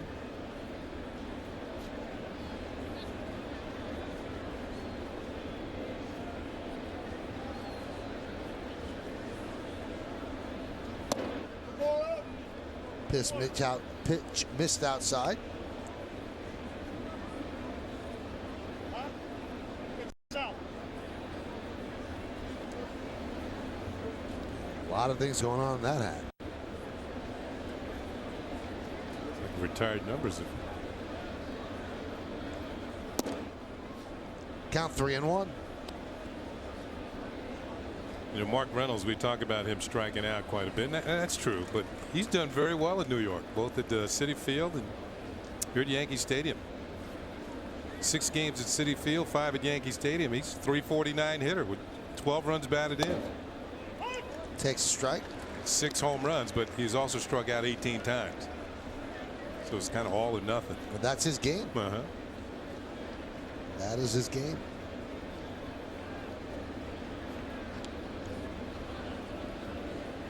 Three-two. Grounded to third. Fielded deep by Chavez. 2 outs. Freddie Garcia gets away with a high breaking ball there. Reynolds, you know, as many home runs, as many strikeouts. He hits mistakes. Well, he missed one there. Ball up in the zone. That shirt he has underneath his uniform, they might say, "I love New York."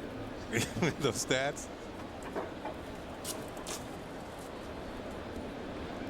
I think the Orioles are a little disappointed in how he's played third this year. They knew what they were getting with the home runs and the strikeouts. They didn't think they'd be getting over 20 errors at third base. Felix Piet with a drag bunt. It is a beauty, and it's a base hit. That's what Gardner was trying to do. You want the first baseman in the field. Once it gets past the pitcher, you have a base hit, and that's what Piet got. Well, Michael, back to your point. I mean, you see Piet here. That, and again, you're right, Michael. You make Teixeira come in, and then you beat the pitcher to the bag. Good bunt right there. But back to, I mean, what do you think Buck coming into this year expected? I mean, he got the second half, he got off to a little hot streak, but coming into this division, I mean, what did he expect? His team just to probably make 500, or to you can't expect this team to compete in this league right now. I think he thought they'd be more competitive, but I don't think he thought they were going to be a contender. But he knew that his young pitchers had to make it, and they haven't. I mean, his young pitchers have really been terrible. Right. Hey, Jake Arrieta's been okay. Yeah, you know, even he has his moments. Here's Craig Tatum. The thing about it, I think they're setting their goal too high. You know, people want them to contend with the Yankees and the Reds. You got to start with the other teams, the Blue Jays. You got to try and catch up with them. There's the teams that are trailing, and the Rays. And the Rays have been kind of off the charts the last couple of years too. They won the division 2 of the last 3 years. You see them starting to go the other way, and you see Toronto, in my mind, starting to go the, you know, stepping up closer, because they have some good pitching. One of the superstars of the game in Bautista now, so they're not as far away as a lot of people might think.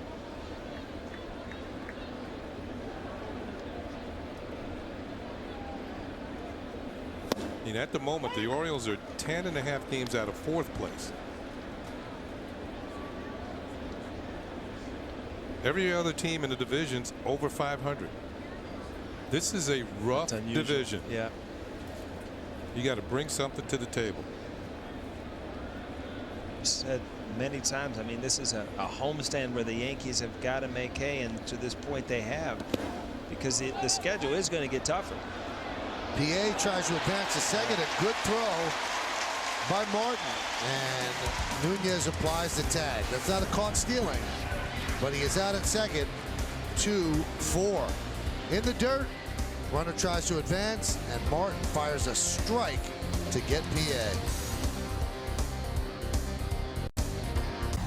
J&R, New York's largest and top-rated technology superstore for cameras, computers, audio products, movies, music, housewares, TVs, video games, and more, is now proud to be the official consumer electronics retailer of the New York Yankees.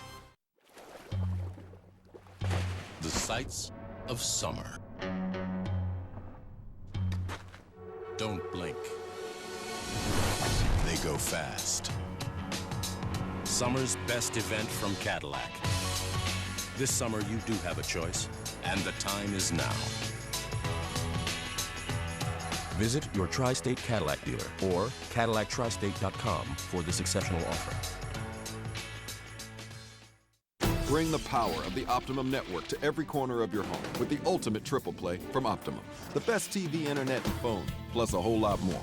Get blazing internet speed throughout your house with the free advanced wireless router. Wirelessly connect your PC and TV with Optimum Link and watch live TV on your iPad anywhere in your home with the Optimum app for iPad. Get more from your home network for just $99.80 a month your first year. Call 866-333-7162 for the ultimate triple play from Optimum.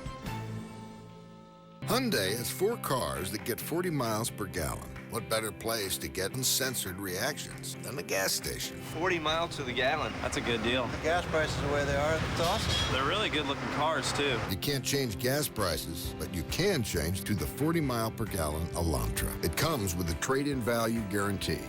Your opinion might be even better. Get 1.9% APR or a $179 lease on the 2012 Elantra, but only at your local Hyundai dealer. Well, Felix Pierre was shaken up at second base. Came out and looked at him. He's going to stay in the game. Let's see and take a look at his left hand. I guess it got caught underneath him on that slide. Like it bore the weight of his slide into the bag. Bent the wrist back. It appears he's going to stay in the ball game. That is his throwing hand. He was on the ground for quite a while.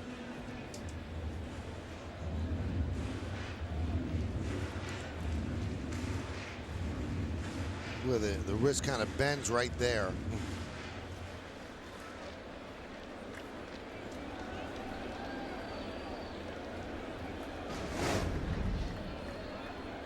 Here's Eric Chavez against Arrieta. Swinging a miss. Never really understood the head-first slides, the science behind it. I mean, much harder for a fielder to tag a guy with spikes coming in instead of a hand. You see a lot of injuries with that head-first slide. The best.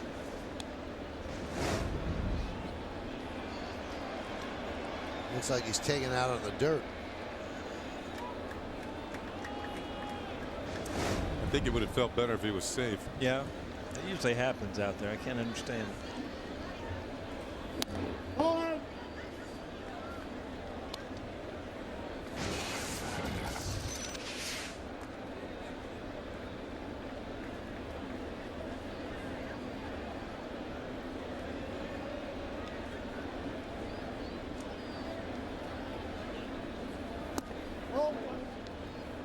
Count 2-2. Chavez struck out in the second inning. Yankees had their chances in the first 3. You kind of figured they keep putting them out there. Eventually, somebody's going to cash in. And he's worked the count full. Think about Nick Swisher. I mean, as hot as he's been, you can only dream about days where you walk up with bases loaded every time.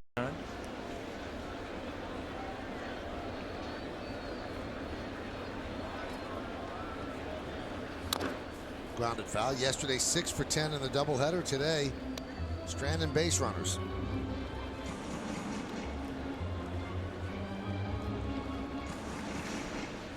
It's a very humbling game.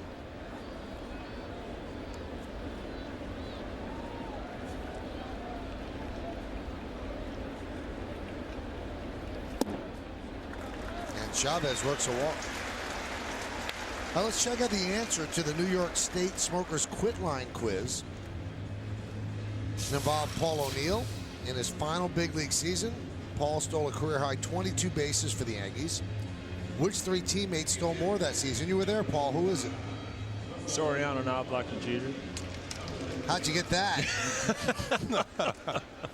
If you wait long enough, Bill Bolden will help me out in the truck and flash something up there. You didn't have to wait that long. I was trying to keep your eyes off the screen, so I looked really good. Russell Martin takes high. That team had power and speed. All those teams through that through those years. Jeet used to run a lot more. Nobby was always a good base stealer. I probably, off the top of my head, wouldn't have got Soriano back then. Really? He was a base stealer 40-40, too. yeah. Remember that one year he had about a week to go. He had 39 homers to be 40-40. He couldn't hit that one more home run. Yeah. I played with a guy in Cincinnati who was in the same boat and didn't play like the last 3 weeks of the season. Eric Davis. He hit the wall in Wrigley Field. He had like 80 stolen bases and he had 39 home runs and he didn't play. Oh, through Hardy into left field to an E6 as Martin reaches. He's about to start a 6-4-3 double play, but didn't handle the ball. Well, one of Hardy's errors yesterday in the first inning in the second game kind of helped it along. But this time didn't get the glove down, right underneath the glove and on into the outfield. It looked like he was trying to be too quick to get the ball to second to start the double play. Well, Hardy, you've talked about his woes at the plate. I mean, it's just not been a good. He's a good player. It just has not been a good series for him since he's come to New York. You know, it's interesting because some players do take their hitting out to the field with them. If you're not hitting well, all of a sudden your concentration lapses in the field. It does take a while to get away from that, but it does frustrate you as a hitter. Everybody knows offensively what you're doing, and then you go out defensively and do something like that. It just really compounds things. You guys bunt here? I do. I think we're in a bunting situation again, and I think it has a lot to do with just getting a lead. You get a couple guys in scoring position and get the lead against the Baltimore Orioles. Make them handle the ball. See what happens. Not bunting, taking a strike. Nunez had a base hit his first time. That's an absolute rocket up the middle. Yeah, too. it was. You're one pitch away from being in a hit and run situation too.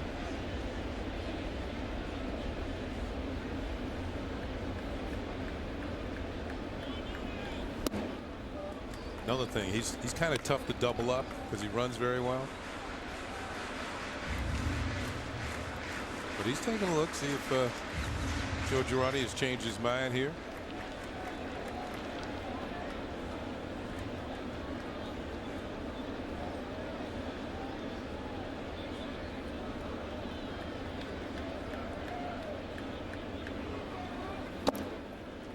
Count 2-1.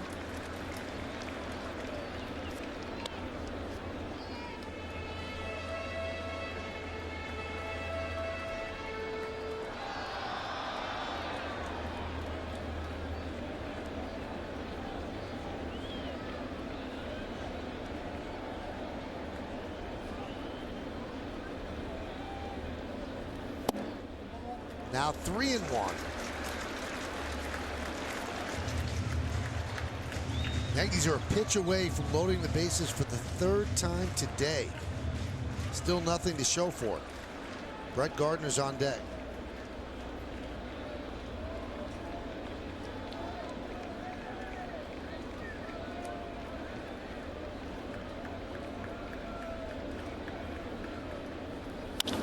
Hot shot, base hits to left field. Chavez will stop at third. Martin goes to second. And it's a hit for Nunez. He's 2 for 2. Yeah, that's why he didn't bunt. Sometimes that manager can read who's swinging the bat well.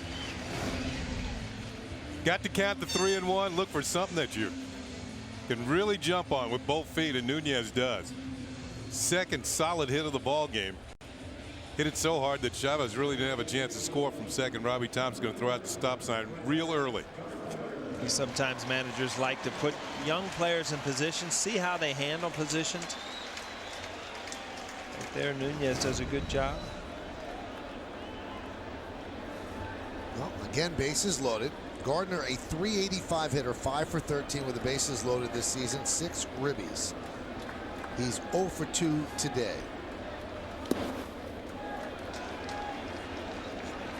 Count 1-0.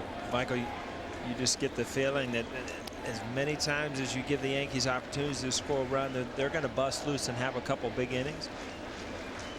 Francisco Cervelli is on deck for Derek Jeter, so you would assume that Derek's hand is acting up after getting hit in the third inning.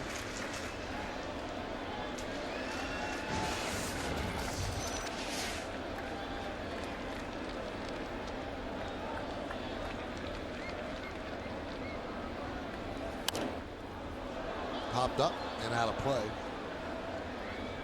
So does Russell Martin go to third like he did last night? I think that Russell Martin has to play third. Chavez will have to play short. They don't want to lose the DH. No, Nunez would move to short. Yeah, Nunez would go to short. Well, but I think that Chavez is probably better DH. suited to play short than Nunez than second. Maybe they'll lose the DH and put Cano in there. Well, then they shouldn't have to. They could use it on. You wouldn't want to lose the second catcher though. Ground ball inside first and down the right field line. Chavez scores. Here comes Martin. He'll score. They're waving home Nunez, and he scores. It's a bases clearing triple for Gardner, and the Yankees lead 3-1. Well, we said you keep putting them out there. It's just a matter of time before somebody cashes in. Well, the wheels are turning here. Arrieta gets a breaking ball up in the zone, kind of hangs for Brett Gardner. He laces it down the right field line, and with speed on the bases, so with Nunez at first base, the wheels are turning.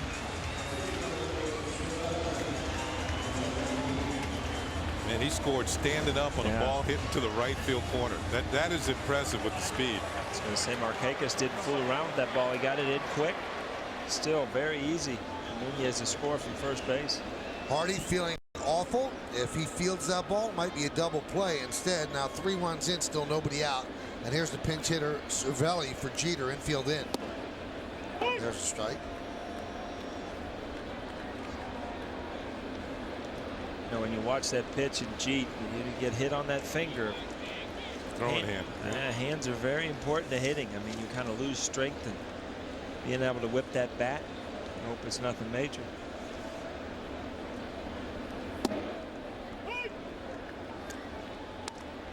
Paul, you were talking about speed on the bases, and in particular, watch Nunez and Gardner, two of the fastest runners in this league. Nunez impressive. He scores all the way from first base, and Gardner, man, those guys can fly. I'll tell you, as an RBI guy like you, where you love the guys that could really motor around the bases. Such a big difference with men in scoring position, guys that can run. You always score those guys. I remember when Knobloch came over and you get a base hit, it was always a run. Nothing against Wade Boggs. He's a Hall of Fame hitter, but a lot of times, you know, he could not score on hard hit balls when he was on second base. 1-2. Breaking ball inside. So two of those runners are on board with a walk and an error.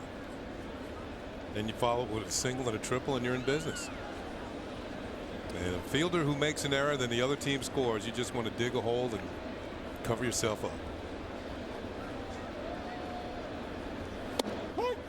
Strike 3. The pinch hitter Cervelli down looking for the first out.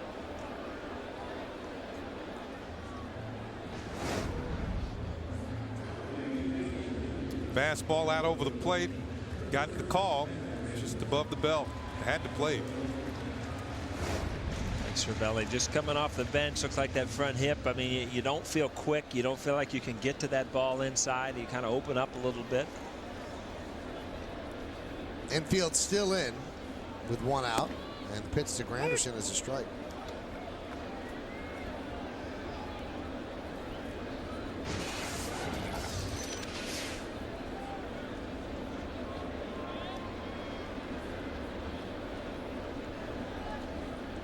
The 0-1.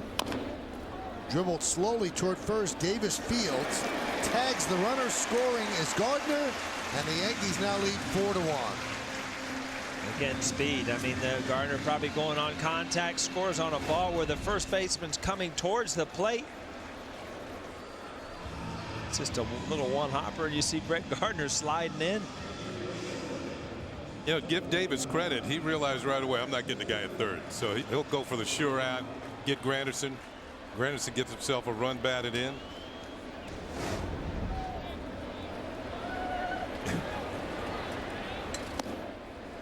There's a strike 2 to Shara.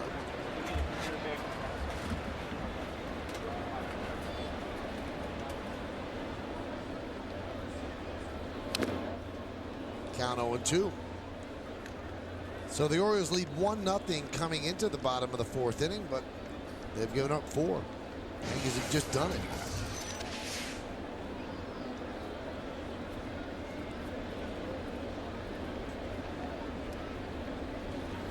Swing and a miss. So Arrieta comes back to get the next 3, but the damage has been done. The offense comes alive for the Yankees with the bases loaded. Gardner starts everybody off to the races, and then Gardner scores himself. We go to the 5th, 4-1 Yanks. Introducing the Schwab mobile app. It's Schwab at your fingertips wherever, whenever you want. One login lets you monitor all of your balances and transfer between accounts so your money can move as fast as you do. Check out your portfolio, track the market with live updates, and execute trades anywhere and anytime the inspiration hits you. Even deposit checks right from your phone. Just take a picture, hit deposit, and you're done. Open an account today and put Schwab Mobile to work for you.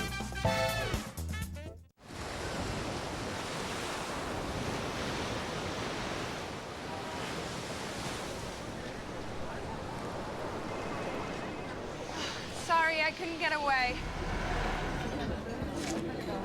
You can now.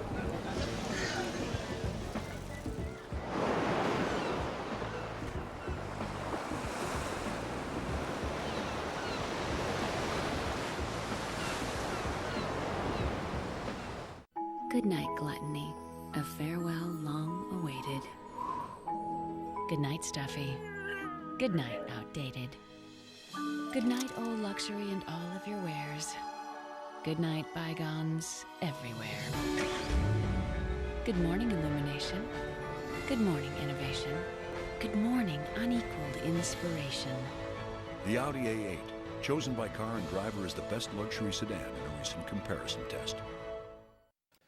Hi, everyone. Bob Lorenz with your Audi update. Angels and Tigers, great pitching matchup. Jared Weaver against Justin Verlander, and guess who's throwing a no-hitter? Verlander striking out Bobby Abreu, gives Jeff Mathis the high-octane stuff, and then Meiser Esteras grounding out to end the 6th. Verlander a no-hitter through 6. He struck out 6. Tigers up 2-zip as Verlander looks for his second no-no of the season. Thanks, Bob. What a year Verlander's having. Well, Francisco Cervelli is going to do something he's never done professionally. Minors or the majors. He's going to play second base. Nunez moves from second to short, and everybody else remains the same. Tatum swings at the first pitch and drives it to center field. Granderson is there to put it away for the first out.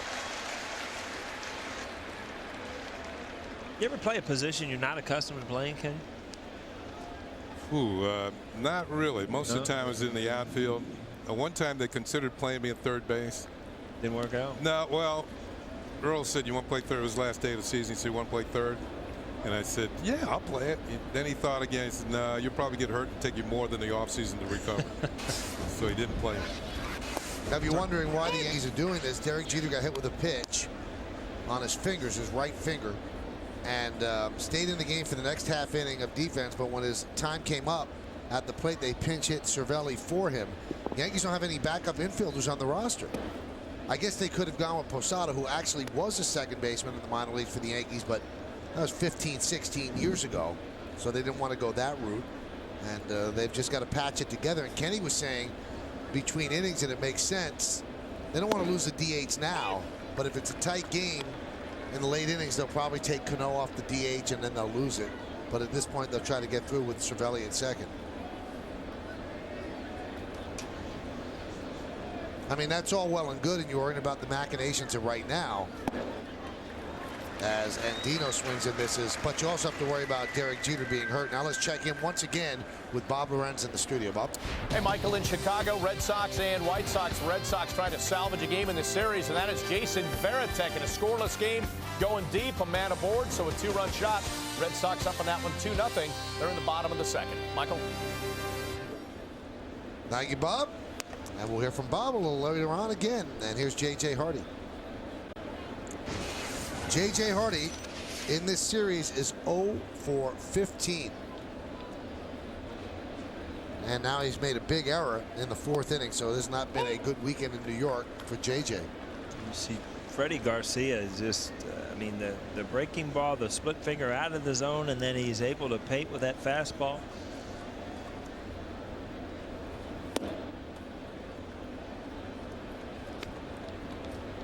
With a win, Freddie would go 10-7. 75 pitches, 48 strikes.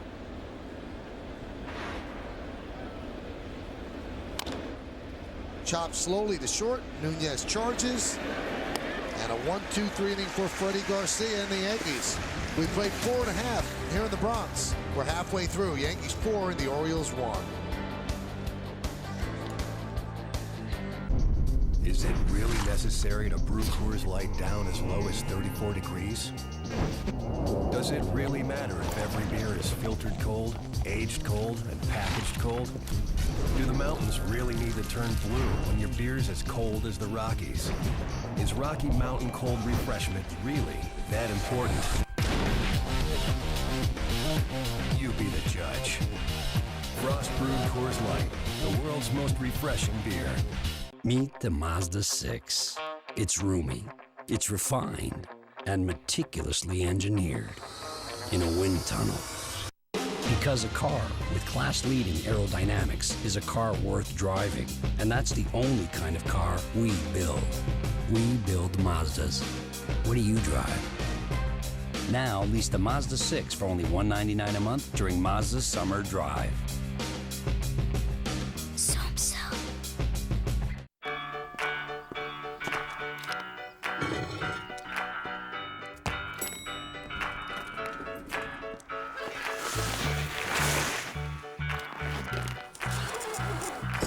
Free access to Chase ATMs wherever you are, that's a step forward.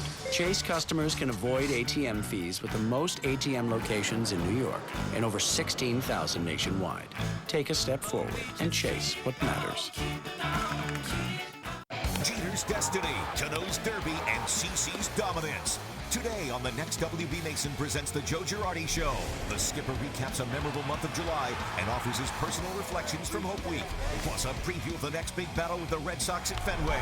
It's a new Joe Girardi Show. Today after the postgame, only on Yes. Come out to Yankee Stadium on Tuesday, August 9th for a special giveaway when the Yankees take on the Angels. The first 18,000 guests, 14 and younger, are going to receive a Yankees back-to-school set courtesy of PC Richard & Son. For tickets, log on to Yankees.com, visit the Yankee Stadium ticket window, Yankees clubhouse shops, or you can call Ticketmaster at 877-469-9849. Robinson Cano, the DH, leads off against Arrieta, and the pitch is foul back.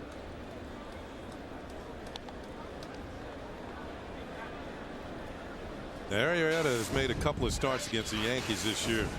April 14th and April 24th. First one at Yankee Stadium, second one in Baltimore. Each game he went 6 innings, had a no decision. Yankees won both of those games.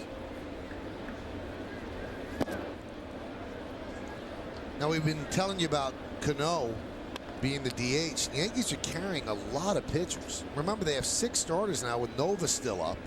They've got 7 relief pitchers, 6 righties and 1 lefty, so that's right there 13 pitchers. So they only have 3 guys on the bench, and there's no backup infielder. So on the bench starting today, Francisco Cervelli, Jorge Posada, and Andrew Jones. Now, Ramiro Pena had an emergency appendectomy a couple of weeks ago on his birthday. He's out 4 to 6. Yeah. And they had Brandon Laird up, and he was sent down, but you might see him back tomorrow. And Cano down looking. Michael, you touched a little bit, about Nova, that they were going to wait till after the game. I mean, you've got to make a decision. Is he back in your rotation, or are you going to split time with Ian Hughes? What are you going to do? Because you can't keep, if you're not going to run a 6-man rotation, which they're not because of CC and Burnett, you can't keep 6 starters, right? Well, I think they're going to run a 6-man rotation for the next time through. I believe they'll do that, and then they'll make a decision. But that's 6 days that you're playing with a 3-man bench and no backup infielder.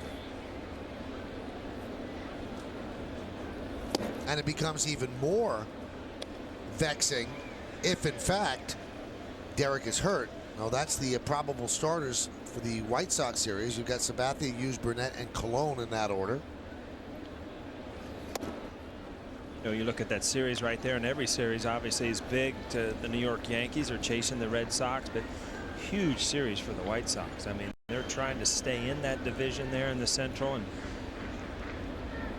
Cleveland Indians picking up a big #1 pitcher, and they're only a game and a half out now. So you've got some teams that are going to battle that out in the Central.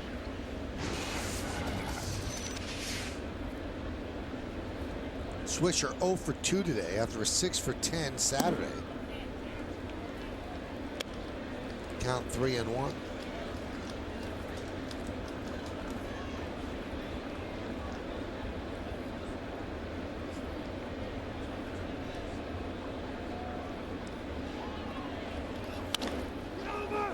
Ground ball and off the glove of a diving Davis, and they still get Swisher. So you score that 3-4-1 to nab Swisher at first. Heads up play by Andino. It really was, because it's not like it went right to him. See how Swisher got out of the box. I think a lot of times as a player, you see that ball get by the first baseman, you kind of give up on it. Yeah, nice athletic play by Arrieta at first, too. Watch him act like the first baseman here. Nice stretch for the out. Chavez checks the swing.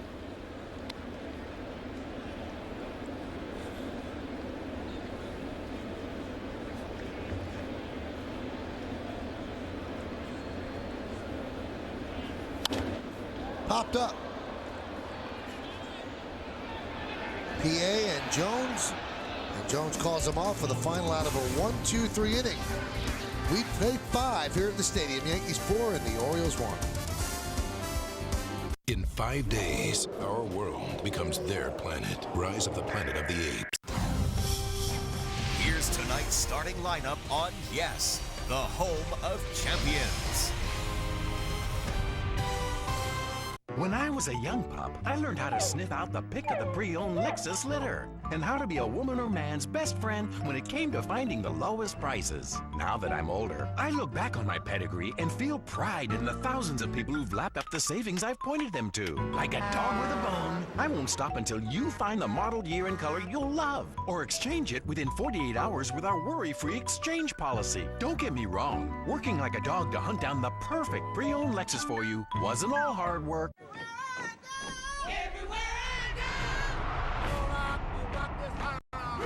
We rock this house.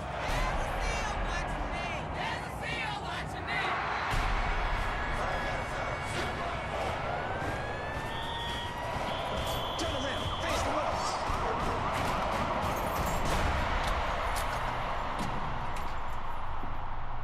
Hard Time, all new episode, Tuesday at 10, netgeotv.com/hardtime. Hey, New York singles, call Lava Life Voice and you could win a trip for 2 to the Dominican Republic just by picking up your phone. It's as easy as call, talk, win. Call Lava Life Voice anytime during the month of July, then talk and flirt with exciting local singles. The more time you spend on Lava Life Voice, the more chances you have to win a trip for 2 to a 4-star resort in Punta Cana in the Dominican Republic.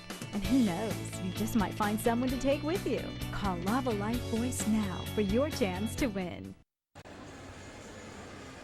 Time for another look at today's Toyota text poll approved by me. What is the best part of the trade deadline? You've been texting us at 58772. And here is how you voted. 36% love the wild speculation and the rumors. Then 32% love the blockbusters. Then the next two are tight, 17 and 15%. Is that what you expected, Michael, when you came up with this? That's pretty much what I expected. Yeah. Sometimes those blockbusters come out of nowhere, though. You don't get the wild speculation and rumors first. I wondered this about Jimenez, and I also thought about it. You know, the Yankees were supposedly in play on him as well. And Jack Curry texted me that the Yankees had asked the Rockies if they could do a medical exam on Ubaldo Jimenez's shoulder, and they said no. And so the Yankees said, well, then we're not going to be part of the deal. But if you've got a #1 starter like the Rockies did, and you've got him signed for the next couple of years at more than a reasonable rate, more than a reasonable rate, then my question is, why would they be trading him unless they know something that we don't know? Well, they are saying his miles per hour are down somewhat. Right. Don't all trades have like pending physicals? That's not part of the trade? I guess they are part of the trade, but I guess once the trade is made, then you get a chance to do the physical, and the Yankees didn't want, okay, we're trading. They wanted to do the physical before a trade was made. All right. Grounded to first, and not that the Yankees ever came up with a trade to make with the Rockies, but they wanted to get him examined. Yeah. Makes sense. Like kicking the tires. But it is odd. We'll see. Hey, maybe, you know, I saw a story on SI.com that Tom Verducci wrote, where he listed all these pitchers that pitched just 500 innings with the Rockies in that high altitude, and they all broke down. Every single one of them broke down, and maybe the Rockies are expecting that with Jimenez. Count 1-0. All about the humidity, right, Kenny? Or lack thereof. Used to see some hitters break down as soon as they went to the visitors' ballparks. Well, Jack clarifies and said the Yankees wanted the physical before going down the road with the negotiations, and the Rockies said no. That one is lined into left center field. It's a base hit. And, you know, nobody has ever said or confirmed the names, but we kept hearing in all of the stories that were written that the Rockies from the Yankees wanted Montero, Banuelos, Betances, and Nova.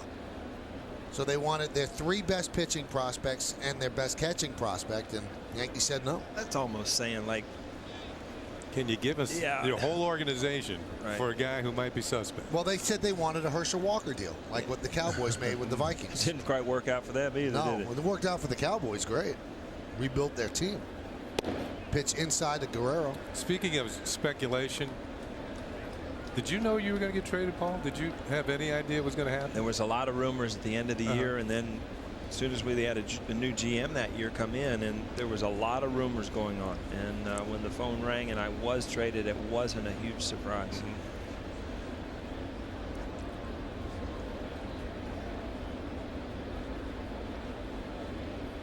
You knew the Yankees were kind of after you? They were mentioned. I didn't really know teams. Runner goes, pitch swung and a miss, throw to second, not in time. Stolen base for Adam Jones. Cervelli actually caught that throw from Martin and caught it cleanly. Here's the throw. He's up ahead of the bag, and you can see that Jones gets in the back door. Guerrero doesn't make it easier because he swings at a pitch in the dirt. Adam Jones has had a nice series here. 2 hits today, stolen base, and his 37th multiple hit game.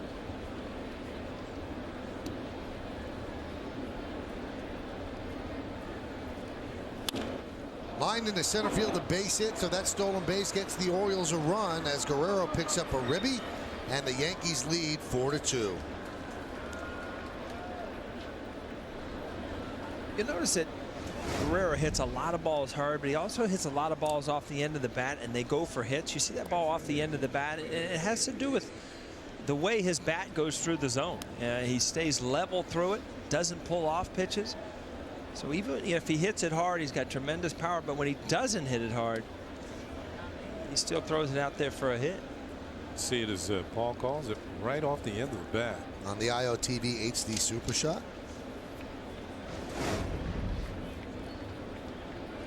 Runner at first. Here's Chris Davis. Fouled away.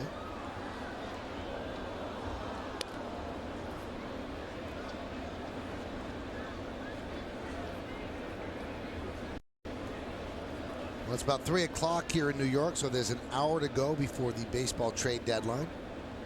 4 p.m. Eastern time.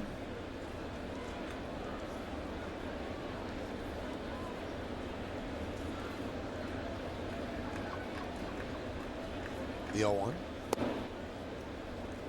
1-1. Hector Noesi warming for the Yankees in the bullpen.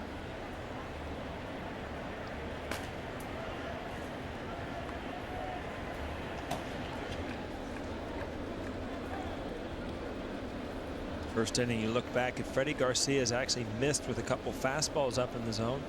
He's been down so much today. Another one up.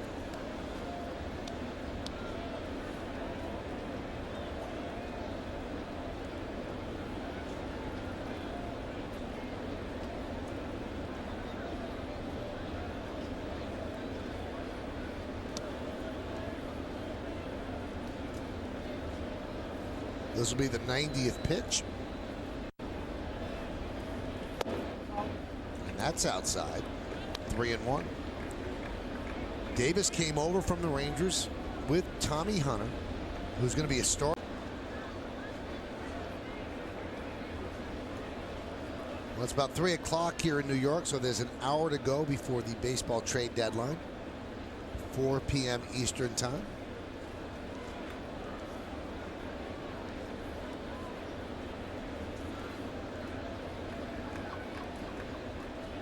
The 0-1. 1-1. Hector Noesi warming for the Yankees in the bullpen.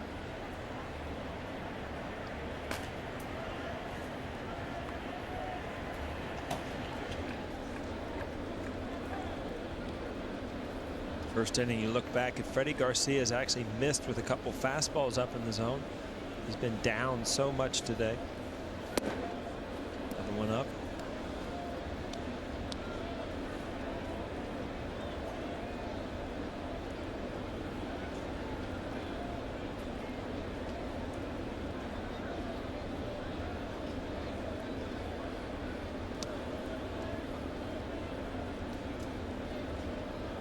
This will be the 90th pitch. And that's outside. 3-1. Davis came over from the Rangers with Tommy Hunter, who's going to be a starter for the Orioles in a deal for Koji Uehara. Hunter's going to actually meet the Orioles in Kansas City. 3-1. Grounded to Cervelli. He goes to second and gets one, and that's all they'll get.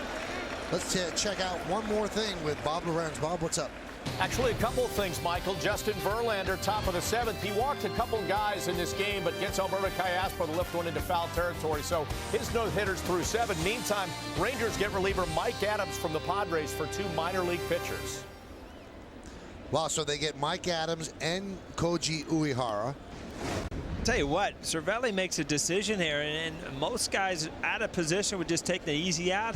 He pivots, opens up, gets the lead running.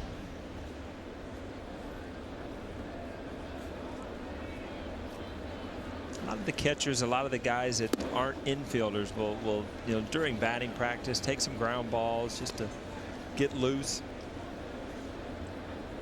Cervelli actually one of the guys that does that. Russell Martin will do that once in a while. He's going to have fun wherever he plays. Now finishing the point about Adams. You've got Adams. You've also acquired Uehara. Is that an indictment of Neftali Feliz? Do they not like the way he's pitching? And in all likelihood, does that put him as a starter next year? Remember, they flirted with that in spring training because Mike Adams is a young player. And he's an outstanding reliever. So, wonder what that means for the immediate and what it means for the future. The bullpen just got a lot better. Well, certainly their setup situation, if they leave Feliz in the closing role, and it gives them options. Say Ron Washington decides Feliz needs a day off. Maybe he's closed 3 days in a row. We've seen Uehara do it for Baltimore. Of course, it has to be under 100 degrees. Yeah. 2-1. Off the bat of Reynolds and a fly ball to fairly deep center. Shading his eyes is Granderson, and he makes the play for the final out. 1 run, 2 hits, no errors, 1 man left on base. We go to the bottom of the 6th. Freddie Garcia likes what he sees. So do the Yankees. They lead 4-2. They said I couldn't win a fight, but I did. They said I couldn't fight above my weight class, but I did. They said I couldn't get elected to Congress, but I did. Now, I'm trying to make it in music. Sometimes when we touch, millions of hits. Flick, stack, and move between active apps seamlessly. Only on the new HP touchpad with WebOS. Toyota's nationwide clearance event is on. Take advantage of the summer's best selection and the year's biggest deals on our most popular models. It's the perfect time to save big on a Toyota, the full-line brand with the lowest ownership costs. And right now, you can get 0% APR on a new family-friendly 2011 Sienna or Venza. Or you can get $1,000 cash back on Sienna or Venza. Toyota's nationwide clearance event ends soon. Hurry in today before time runs out. Wait. You're a Yankee fan. Ladies, here, it's for the game. Nice swing. It's on me. My man. Nice ink. Oh, thank you. Here you go. Tickets to the new Reserve seats only with a MasterCard. Inviting some new friends to the game, priceless. One card brings you a collection of amazing New York experiences. That's MasterCard. That's priceless. After Xing out the O's, the Bombers pack their bags for a 7-game road trip through Chicago and Boston. Tomorrow, Granderson and the Yanks go head-to-head with Canerco and the White Sox as these two teams look to make their move up the division standings. Yankees, White Sox. Complete coverage starts tomorrow at 7:30, only on Yes. Well, it's time for the game summary brought to you by your local Nissan dealer. 4-5-1 leading 2-5-1. Jeter left the game in the 4th inning, was hit by a pitch on the right hand, maybe the right finger, one of the fingers on the right hand. Gardner had a bases loaded triple driving in 3. Freddie Garcia threw 6, has struck out 6, walked 2, and threw 95 pitches. Here's Russell Martin. It'll be Martin, Nunez, and Gardner 8-9-1 against Arrieta.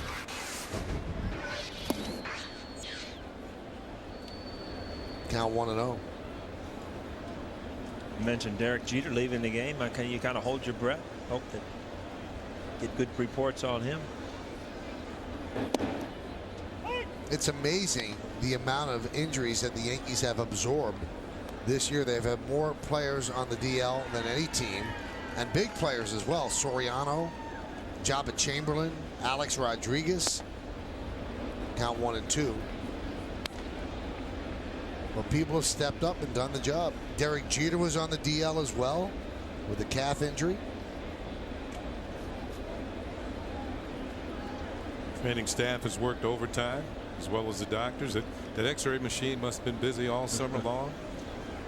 Stevie Donnie, one of the Yankee trainers, along with Gene Monahan.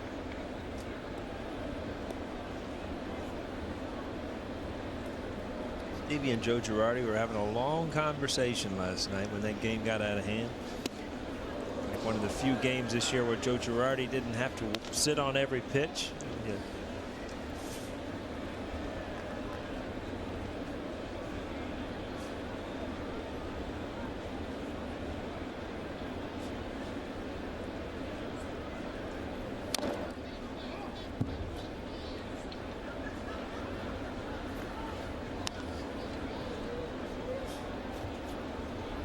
Arrieta's coming up on that magic number with 100 pitches.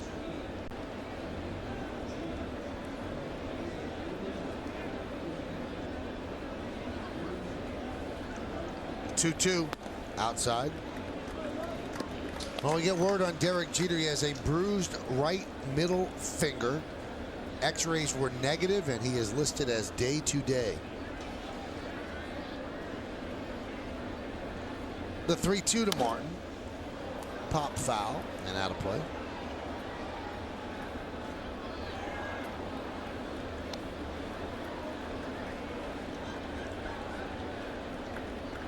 Eduardo Nunez on deck.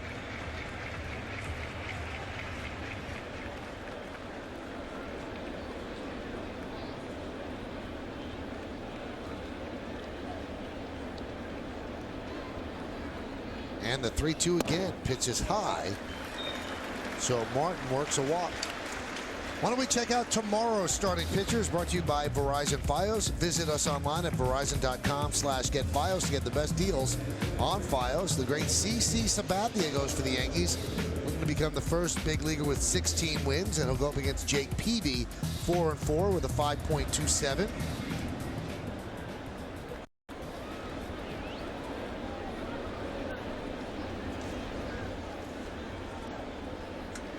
CC had an unbelievable month of July, just one loss, and that loss was a 2-1 loss.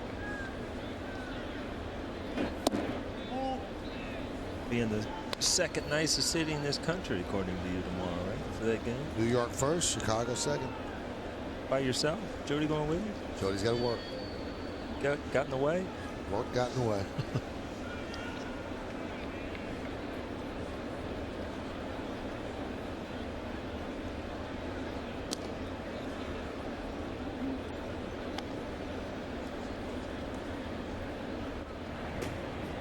Jim Johnson warming for the Orioles.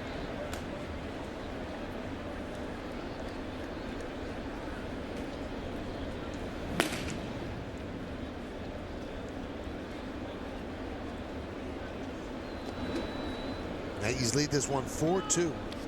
Arrieta at 102 pitches, his season high 111 on July 20th against the Red Sox.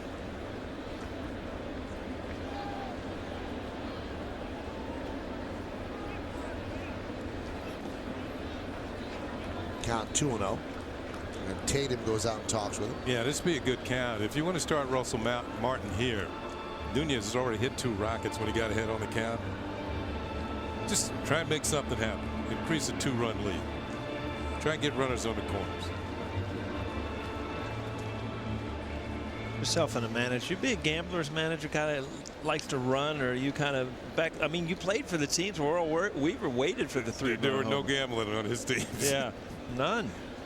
I'd love to have guys in motion if I was a manager. It puts a lot of pressure on the defense. Guys are moving in different positions. I think you got to pick the players on your team who can do that and pick the players on your team who can't do that. In other words, certain guys, I'm not going to run them very often. Other guys, get a chance, go. But I want guys to hit home runs. Nothing goes wrong on a home run. Yeah. 3-0. Same thing applies here on this 3-1 pitch as did on the 2-0.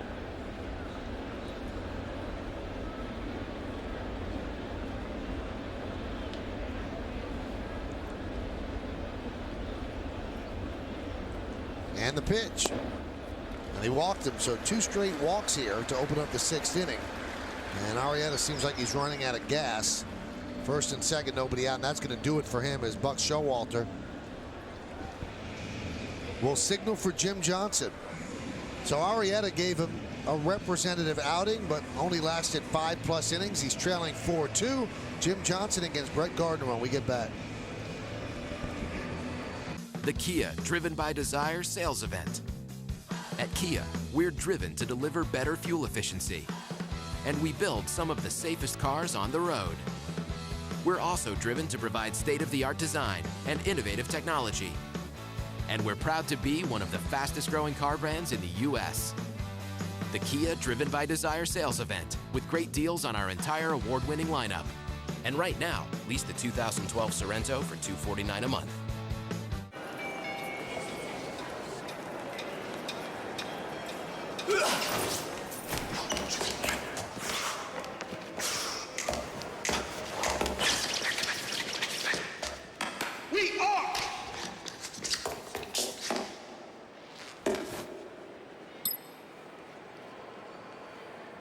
Got it. Don't be the last to know. Get it faster with 4G. It's the network of possibilities. AT&T. Buying a car today is a hard thing for a person because it gets too complicated. What we've tried to do is simplify the whole process. You deal with one person. You come in, you look, we'll help you. There's no stress in the process.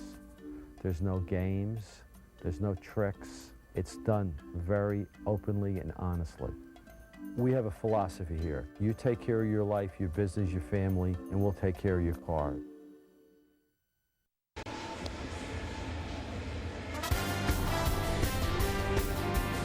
Yankee Baseball on Yes is brought to you in part by JR Music and Computer World and by Toyota, the official hybrid of the New York Yankees.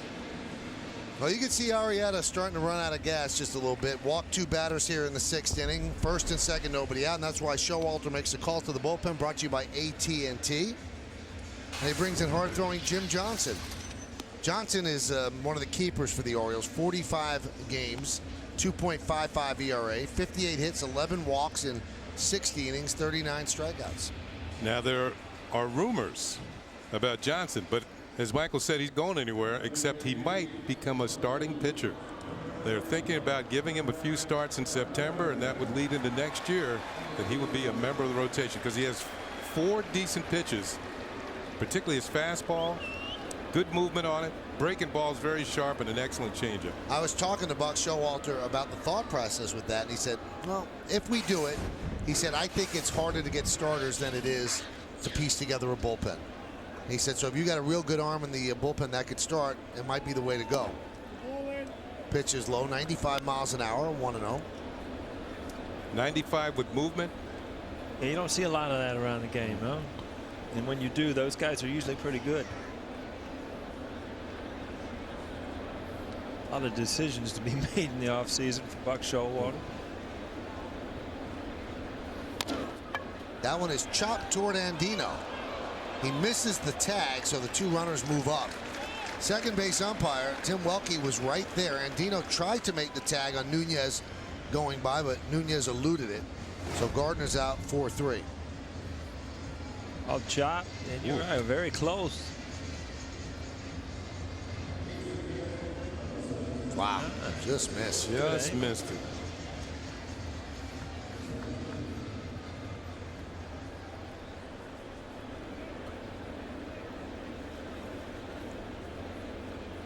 There's some daylight there, unless one of the strings of the glove got him. So here is Cervelli with the infield in. Cervelli pinch hit for Jeter in the 4th inning with a runner on 3rd and nobody out. Ended up striking out looking against Arrieta. If you just joined us, Derek was hit on the right middle finger in the 3rd inning. Stayed in for the top of the 4th to play short, but when he had to come up to hit in the bottom of the 4th inning, they pinch hit for him. That one is grounded to 3rd. Reynolds checks back the runner, and there are 2 outs.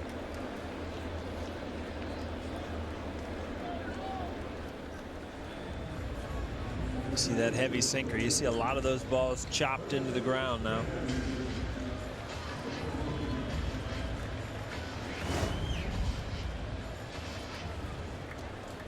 Another ball beat right in front of home plate. It's tough as a hitter to get that ball up because it just continues to sink. You think you're right on it. You end up hitting the top part of the ball. Infield backs up now with 2 outs. Check swing by Granderson, but the 3rd base ump, Andy Fletcher, said that he went around. 4-2 Yankees in front of the Orioles, bottom of the 6th inning.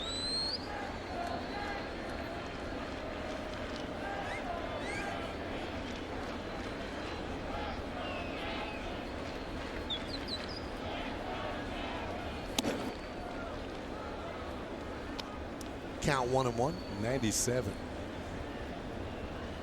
Inside, that gets your attention too, doesn't it? You can hear those. Yeah, they got that little buzz to them. They sizzle coming up to the plate.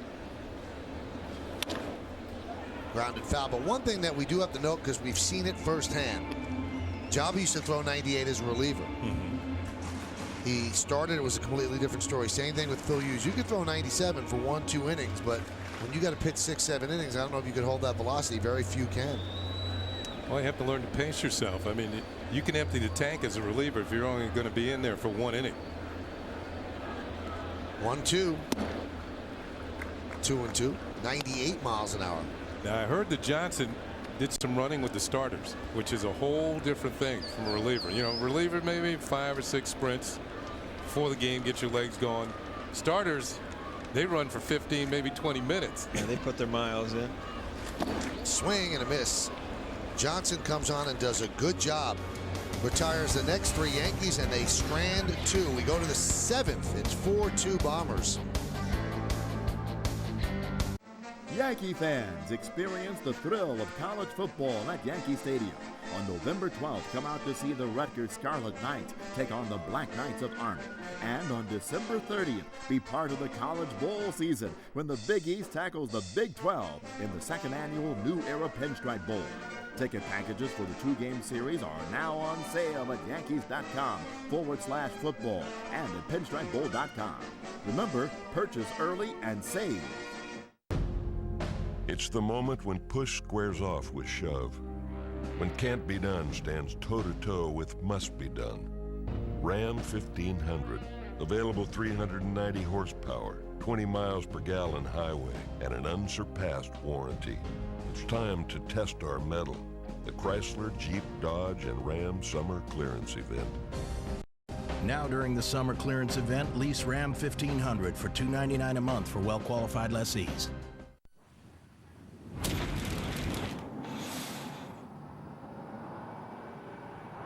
Every cigarette is doing you damage. New research shows how tobacco smoke attacks a vital gene, which protects lung cells from cancer. One damaged cell is all it takes to start lung cancer growing. Every cigarette is doing you damage.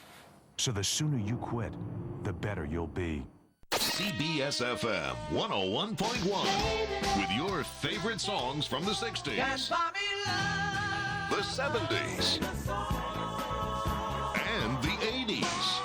CBS FM 101.1, New York's greatest hits. After the final out, don't miss the WB Mason postgame as Bob Lorenz and Jack Curry recap the series finale with scores from around baseball and all the news on the trade deadline, plus Joe Girardi's postgame comments, and Kimberly Jones has a reaction from the clubhouse. It's all coming up later on the postgame, and that's only on Yes. On the Cadillac score, Yankees lead 4-2, top of the 7th inning. And now the Yankees do, with a 4-2 game late, they move Robinson Cano to second base. So that will do it for Chiavelli. And that means that once the DH goes in the field, the rules are this. Then the pitcher has to hit in the spot that's vacated. So now Hector Noesi, the new pitcher for the Yankees, is going to be batting second in the Yankee order. And obviously they will pinch hit if he comes up in a big spot. Those are the numbers on Noesi. So Freddie Garcia goes 6, and if the Yankee bullpen does its job, he picks up his 10th victory of the year. Bottom third of the order for Noesi, PA, Tatum, and Andino. Pitch is low, 1-0.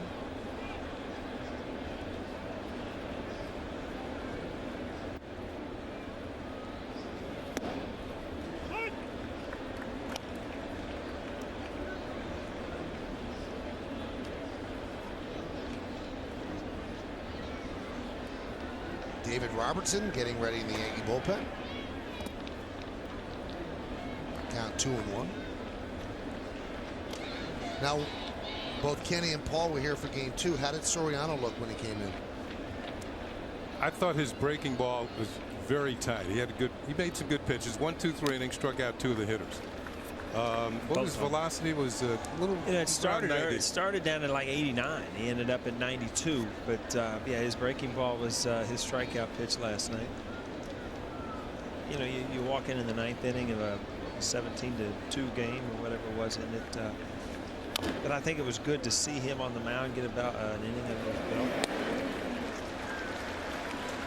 Another update from Bob Lorenz back in the studio. Robert? Guys, Justin Verlander carried that no-hitter with 2 outs into the 8th inning. There were a couple men aboard, 1 here, but Myceres Torres breaks it up, base hit to left. The runner scores, and that's going to be a close game. It's 3-2 Tigers. Thank you, Bob. So Verlander, who has already pitched 1 this year, does not get a chance, or does get the chance, but doesn't come through on pitching the 2nd. Tatum fouls it away. Girardi told me today that Soriano has come to him and said, you use me whichever way you want. Don't worry about the 8th inning. Whichever way you want, and I can help the team, that's what I'll do. And Joe said that makes my job easier. Yeah, it does.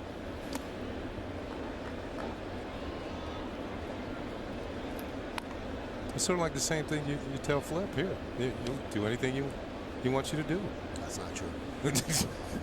Did you notice how many of the second game of the reads I had last night? All those reads I had. Michael bullies me up there, man. Doesn't give me any reads, nothing. See, that's Bill Boland's call, not me. You just got finished saying in the second inning it's your call. You look over everything. It's an excellent point. Yeah. Now you're starting to remember what I say. That's dangerous. Here's the 1-2. Breaking ball, strike 3. Tatum down looking.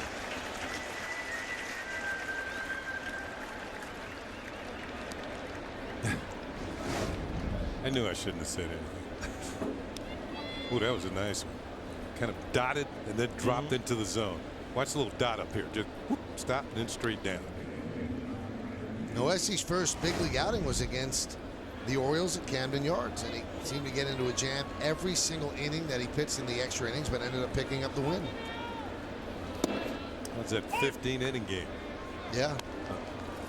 Cologne pitched 8 shutout innings, and they brought in Mo, and he blew the save. And it was 1-0. Then it was 1-1, and but Noesi picked up his first big league win. The 0-1. 1-1.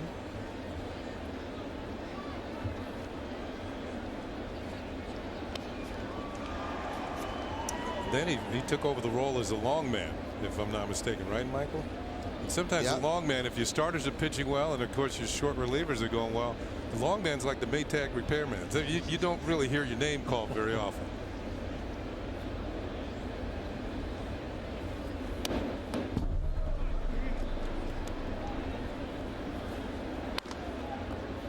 The debut, 4 innings, 4 hits, 4 walks, Good 4 poker hand. strikeouts. Yeah.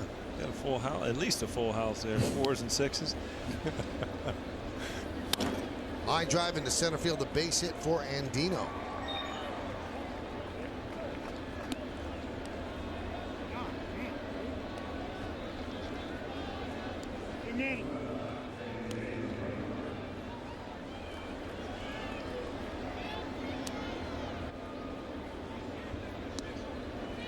Here's J.J. Hardy looking for his first hit in this series. He's 0 for 16.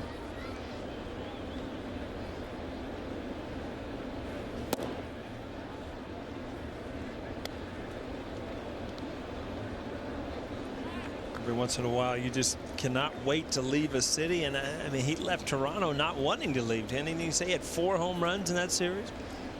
Amazing. You just land in New York, and all of a sudden, nothing goes right. Must have been the exchange rate. Joe Girardi's going to take the ball from Noesi with a 1-0 count. He's going to bring in David Robertson to face J.J. Hardy. Stay here. Daycare can be expensive. So to save some money, I found one that uses robots instead of real people. Because robots work for free. Good morning. Female child.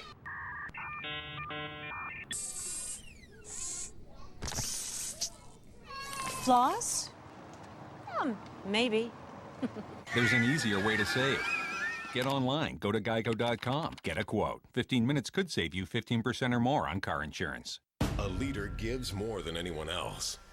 During the Leadership Sales Drive, get a Ford Escape with better fuel economy than RAV4 or CR-V for an incredible $179 a month. Just $179. Most MPG, most value. Get to your Tri-State Ford dealer. A true leader stays ahead of the competition. During the Leadership Sales Drive, get a Ford Edge with best fuel economy in its class for an amazing $199 a month. Just $199. Best mileage, best value. Get to your Tri-State Ford dealer.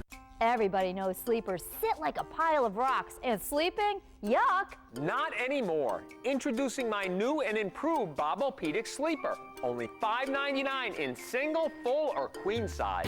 Sits great with memory foam cushions. Sleeps great with memory foam mattress. An elevated headrest for reading and watching TV. Ever try moving a sleeper to clean? Presto, it's a snap. You choose the size, you choose the color. Only $5.99 each.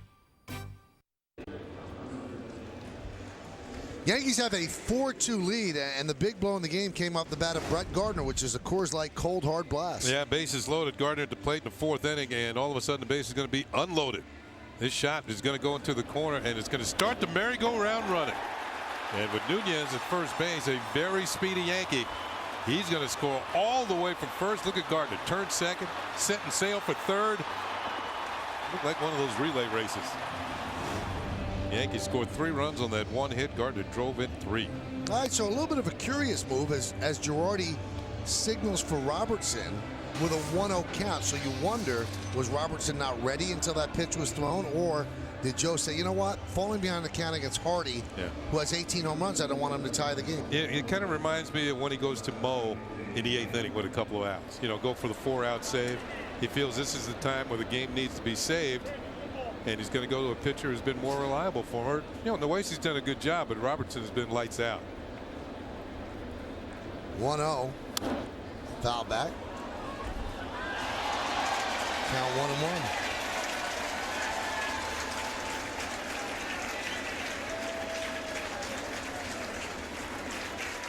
Oh for 16 in this series, but he has driven in a run. It makes it all better, right, Kenny? 1 RBI. Yeah. Softens the blow a little bit. Runner goes, throw to second. Not in time. Stolen base for Andino. 3rd stolen base of the game for Andino. Gee, now he's got 5 on the season, 3 in this game. All of a sudden, he's turning into Ricky Henderson. There he goes. Accurate throw, but he got a good jump. That pitch looked like it could have been a strike. Yeah. Every once in a while, I think catchers stand up to throw to second, and they block the vision of the umpire. 2-1. There's a strike. 2-2.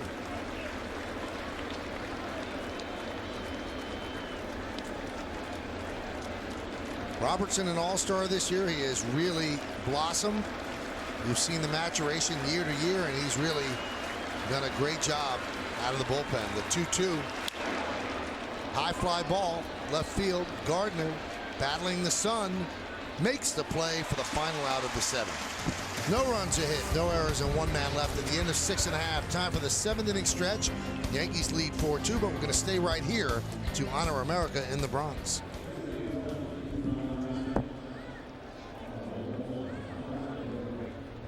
As we remember the servicemen and women who are serving our country at home and around the globe. Thank you. Now join in Kate Smith's rendition of God Bless America.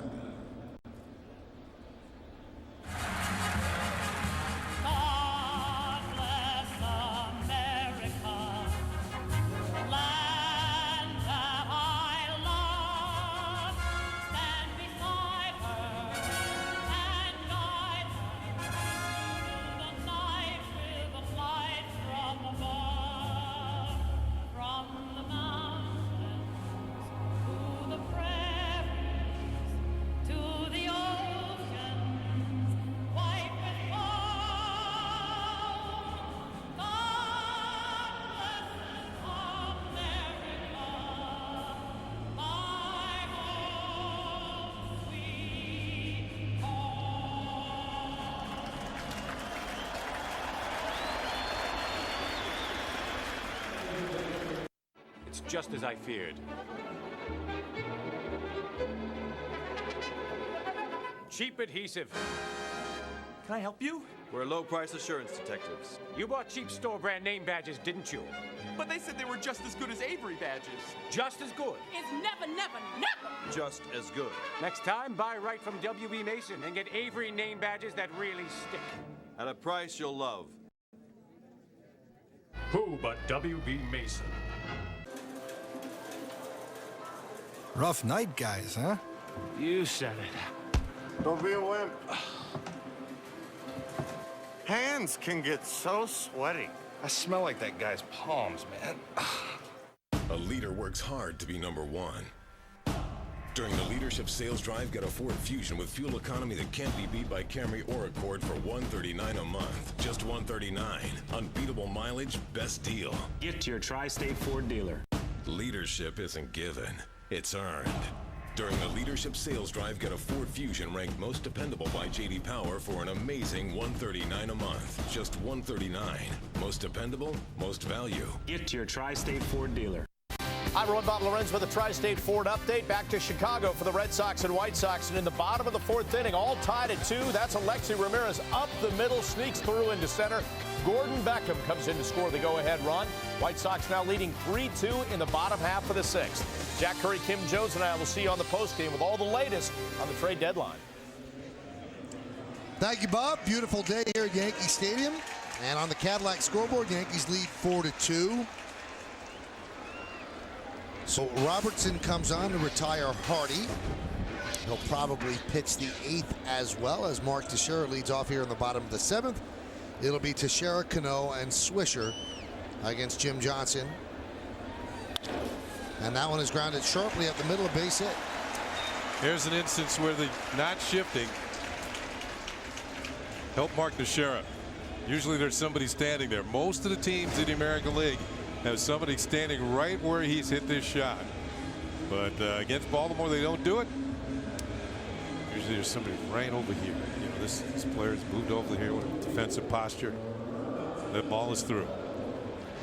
Very odd. I mean, so many teams, I'd say the vast majority, shift so drastically. And for the Orioles not to do it at all, it's almost like they're flying in the face of every single theory on Mark Teixeira.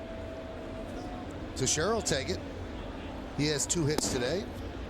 And the pitch to Cano is a strike. So Cano started the day as a DH, was 0 for 1, and walked twice. The one time they retired him, he struck out looking in the 5th.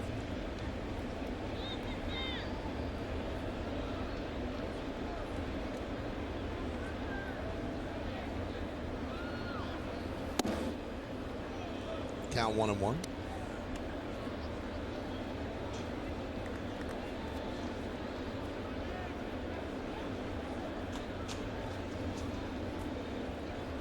You'd have to consider Johnson. You talked about being a starter. I mean, we've seen a lot of their pitching up and down, starters and bullpen, and like by far the best arm out there. Chopped over the middle. Nice play by Andino to flip it to Hardy and get the force on Teixeira. Well, you can vote along with us for today's Chevy Player of the Game. Text your vote to 58772. You can vote online at YesNetwork.com. Today's candidates are number 1, Brett Gardner, number 2, Freddie Garcia, number 3, Curtis Granderson, number 4, Adam Jones. Vote now. Make your voice heard. Standard text messaging rates apply. Again, you're looking for a sure out. He kind of throws backwards. Nice play. Gets the lead runner. They had a little bobble there. Yeah. Almost didn't come up with anybody. Great plays when you make them. There's Nick Swisher. Pitch outside. Crowd of 46,913 here in the Bronx for this Sunday matinee. Michael, we were talking last night about that last night was a makeup game. Right. Yep. And then it's 12 runs in the first inning, 17-2 by like the 6th. There was still most of the people in their seats stayed throughout the game. Unbelievable. How big a crowd was it, Kenny? 43,190. That's great for a makeup game. Yeah. I think we had informed them earlier in the game, Paul, that the Yankee record for hits in a game, 9-inning game, was 30. So they want to stick around and see if they can make it. They got to 24.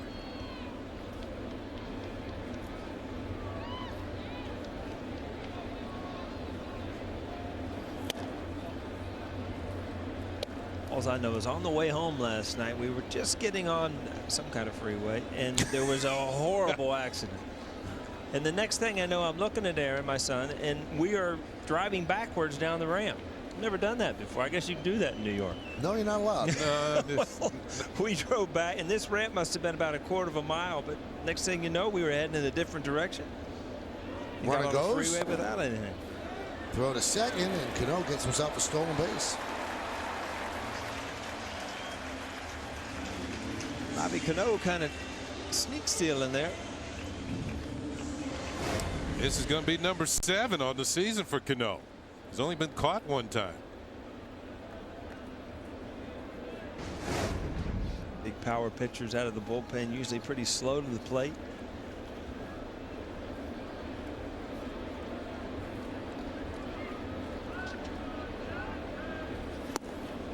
How about this stat? In their last 45 stolen base attempts, I mean, this is almost startling. How many times do you think they've been caught? Well, good percent. I guess in their mid-30s are doing pretty good. All right, they've been caught 3 times in 45 stolen base attempts. Their last 45. Cano's got a career-high 7 steals.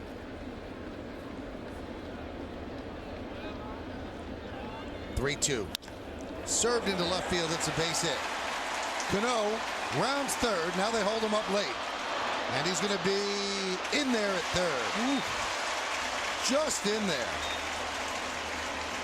I'll tell you what, I don't think you know how hard that is to be coming around full bore around third base, to be able to stop your momentum, because Robbie Thompson gets down here late and you see the late call, and to be able to get back.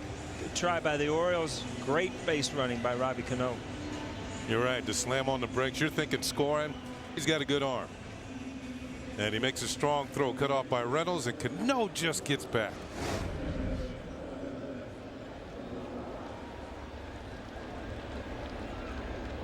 So Swisher 1 for 4 today. And here is Eric Chavez. Runners on the corners with 1 out.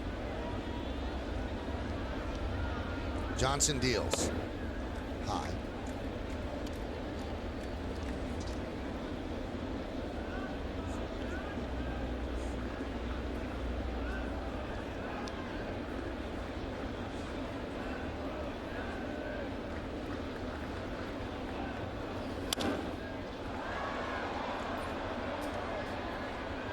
Count 1-1.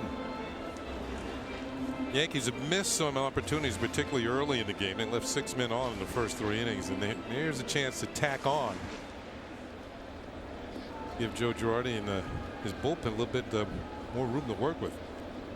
It's time to buy some insurance.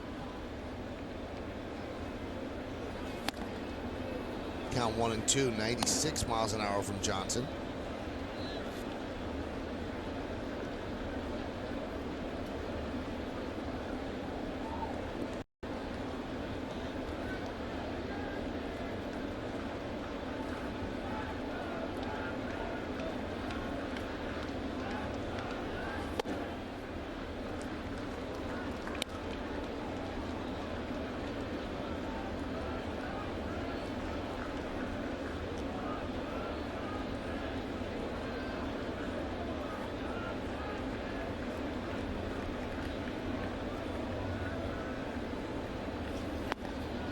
Count 3-2.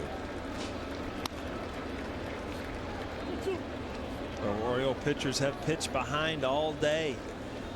A lot of pitches. Arrietas, who started the game, seemed to have 3-2 on every hitter. A lot of walks. A lot of opportunities. The Yankees could have blew this game open early. 3-2. Swing and a miss. 97. Later today, don't miss an all-new WB Mason Presents the Joe Girardi Show, as the skipper looks back at a memorable month of July, looks at all the injuries and some of the possible acquisitions from the disabled list that the Yankees might make. And then follow Curtis Granderson through a day at spring training on a new Yankees on Deck, presented by Blimpie. It's all coming up after the postgame. It's only on Yes. Any hints? Good show. Good show. Good show. Joe was locked in today. Locked in. Here's Russell Martin. Foul back. That's how much you get away with when you throw 96 and 97. Ken, that ball's up out of the zone. And, you know, last night when you're throwing, your pitcher's throwing 90, 91, the guys in the bleachers are catching them. 96, 97 is a little bit different game. What's that line of demarcation? 94? I'd say right around 94, 95.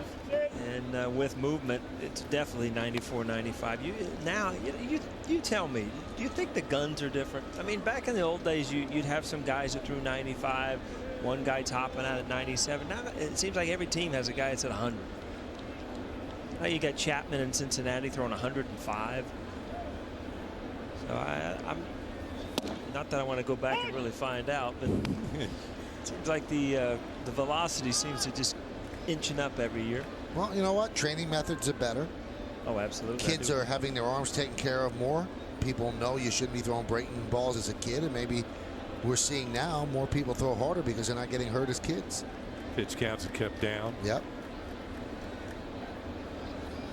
The 1-2. Still 1-2. I agree with Paulo. The line of demarcation is about 94. Once you get past that, the at-bat takes on a whole different feel. Things happen. They just happen so quick. It's more of survival when you're up there as opposed to being on the attack mode.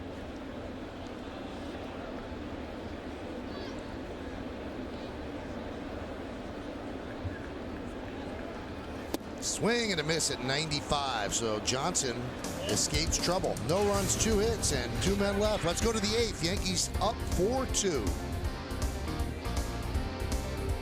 This moment in patriotism is brought to you by USAA. Today's real heroes are those who serve in the military. It's a privilege to have my brother as one of those heroes. USAA, we know what it means to serve. When you fly to New York, don't wait in a taxi line. Simply call the 77s of Dial 7 Car and Limousine Service. We'll pick you up outside of baggage claim and take you to your destination in style. If you need more space, dial 7s for a minivan or limousine. We've got a bold new look, and we're the best ride in town. The 77s of Dial 7 Car and Limousine Service. 777-7777.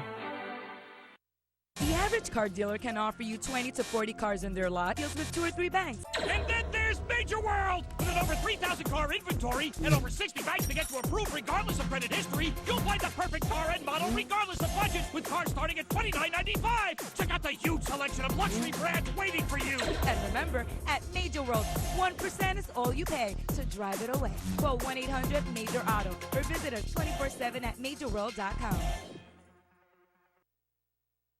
Dish Network claims they have more HD channels than DirecTV. But what Dish doesn't tell you is that 24 of their HD channels are only in high def, part of the time. So with Dish, when you turn on your flat screen, you might get HD, or you might not.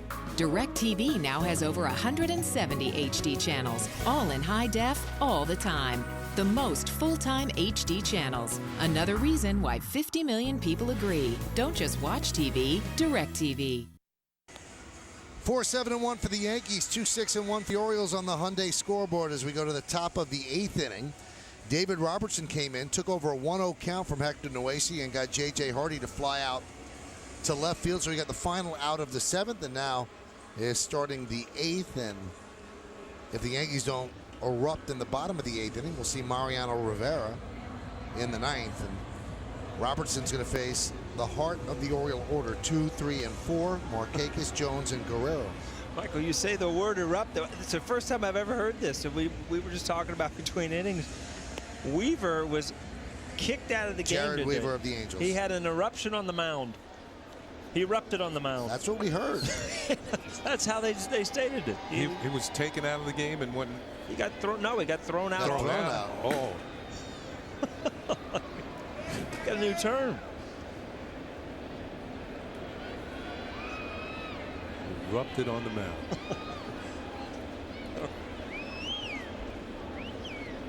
Can't wait to see that highlight. And Bob will have it on the postgame show. Bob, Jack, Kim, whole gang. Drop some names on the S Network, can't you? Big names.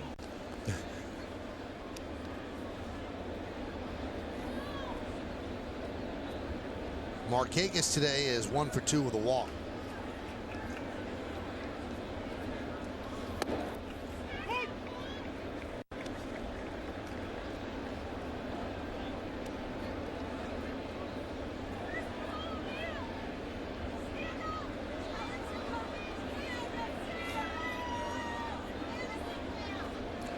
One. And the count 1-2. Michael, I just got invited to fantasy camp during that pitch. I heard that. A couple of young ladies right underneath the booth here screaming for it you was to ladies go. fantasy camp to boot. Yeah. I might That's be the able one to make Tino that ran squad. this Is year. that right? Yeah. Tino was a big part of that.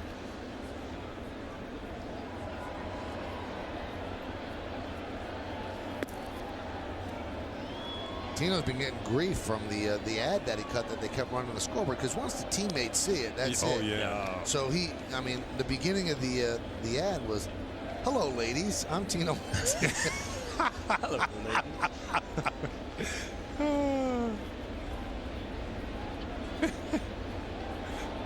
The 2-2.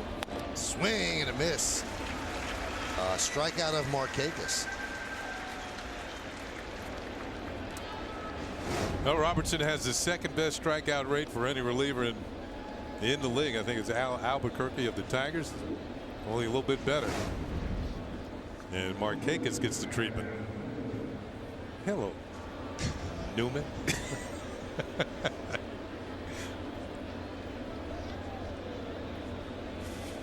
Here's Adam Jones. Adam 2 for 3. Michael, you have some pen issues over there. You got stuff all over your hands. A lot of leakage.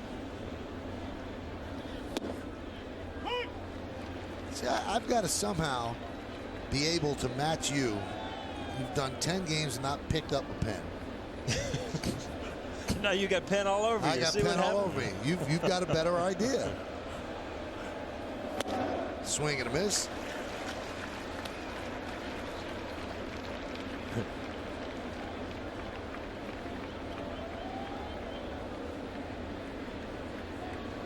Look at that.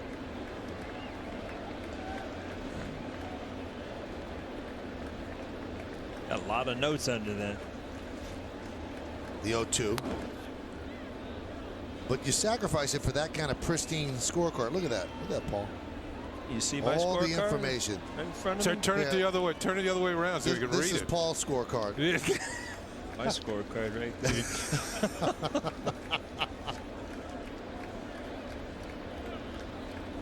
1-2. Oh, tough pitch right there. 94 right on the outside corner. Must have been a little bit low.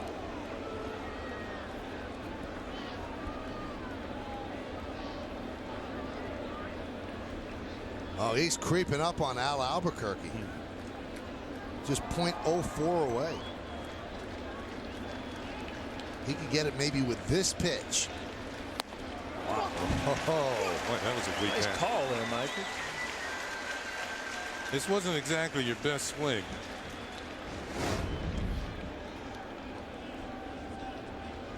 Right on through. It looks like every once in a while you feel like he's going to go in on you. Front hip kind of opens up, and then you kind of all your weight's going away, and you're just late on that fastball away.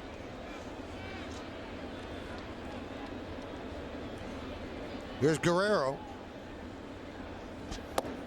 And there's a strike. The word you get about Robertson is that he plays faster than the velocity. So he's at 94, which is great. Sometimes he'll get up to 95, 96. But even when he was throwing last year at 93, 92, 93, he plays faster than that. I guess it's hard to explain unless, you know, you guys are better suited. Some guys, they don't have the great velocity, but the ball has some hop to it. One thing I will say about him, he always seems to be in the attack mode. You know, he shows no fear. I think a little Mariano has rubbed off on him. You know, all these years he's been out, not all these years, but the few years he's been out there with Mariano. I mean, even his setup is very similar on the mound. Oh, that's nasty. And of late, he's also been incorporating a changeup into his arsenal. Yeah, you probably won't see that with right-handed hitters. Yankees have 2 of the top 5 in ERA for relief pitchers. Crowd looking for him to strike out the side.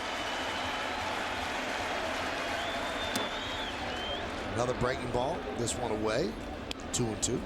Guerrero's a tough test. He doesn't strike out very much. He's never struck out 100 times in a season for a guy who's hit as many home runs as he has. I'd have never bet on that. Yeah. Much as he's a free swinger, he hits behind in the count a lot. But he reaches a lot of pitches. He puts balls in play that most people don't. 2-2. Strike 3. What an impressive inning for David Robertson. He strikes out the side. Markakis swinging, Jones swinging, and Guerrero looking. We go to the bottom of the 8th. Yankees up by 2.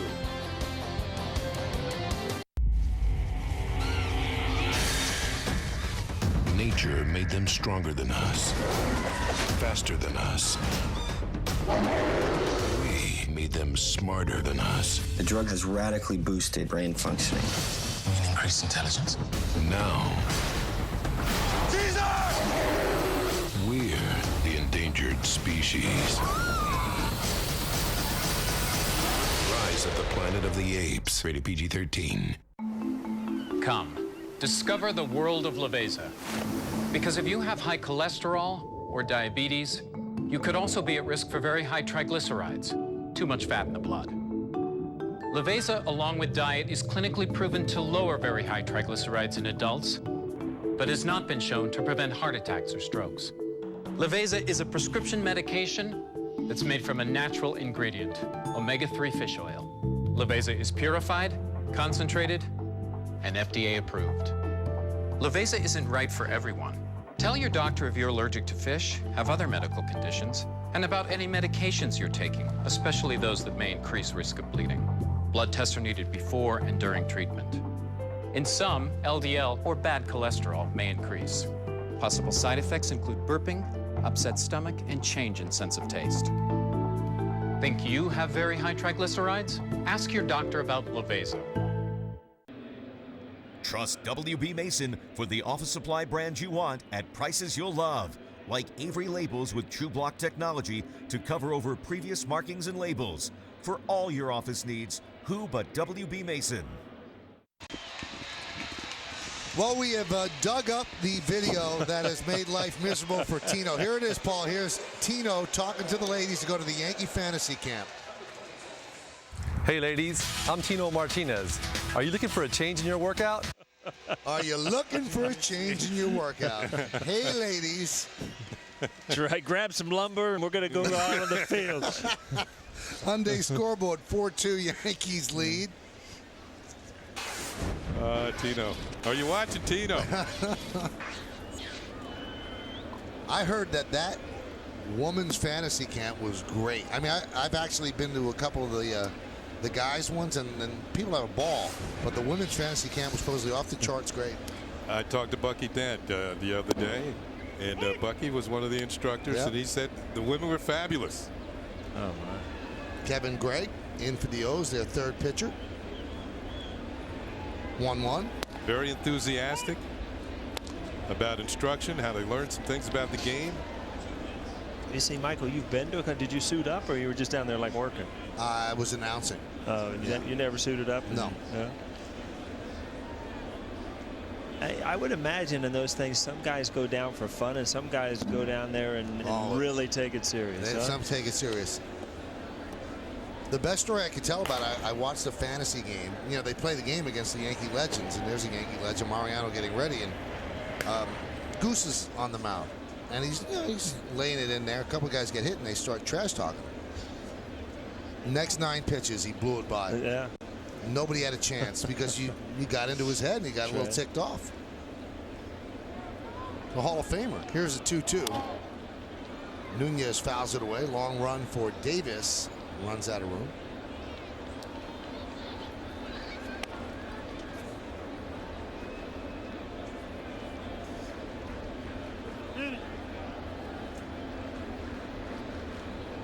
I just got the text from Tino.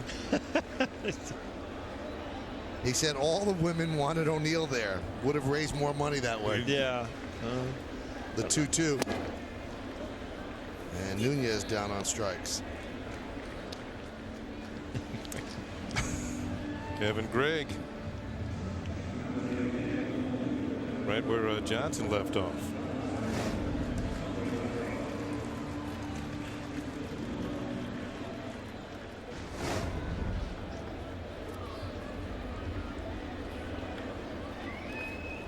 So that's going to bring up Brett Gardner.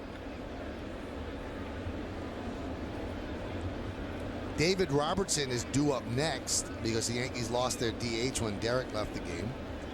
But Andrew Jones is on deck. There's a strike as Gardner shows bunt.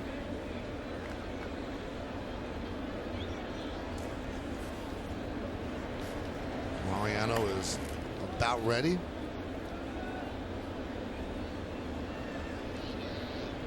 Mariano's such a great athlete. He actually did hit against the Mets in an interleague game at Citi Field a couple years ago. He walked with the bases loaded, didn't he? I believe he did. Yeah, got to run batted in. He filled that column.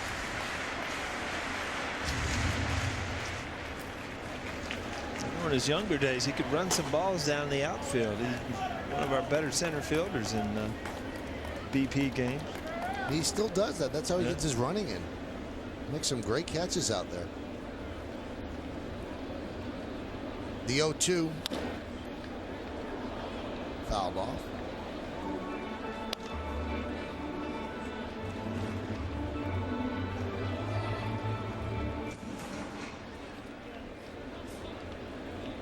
Kid's got a Mo Rivera jersey on. That's right. Got what I came for. Foul ball, saw the Yankees. Fired up. The 0-2. Ouch.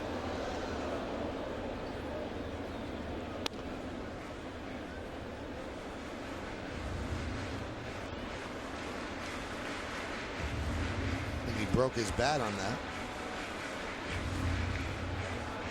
1 minute from now, the Major League non-waiver trade deadline will end. So we're at 3:59, minute away.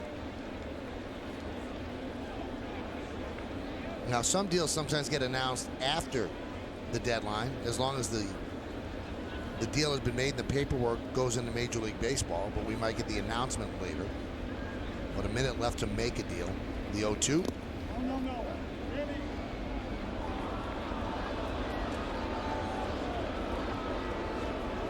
And Brett Gardner is not thrilled as he is punched out on the check swing.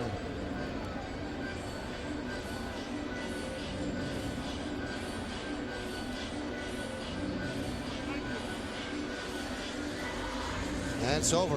That's it. Put down your phones, everybody. We didn't get traded, Michael. We're still here.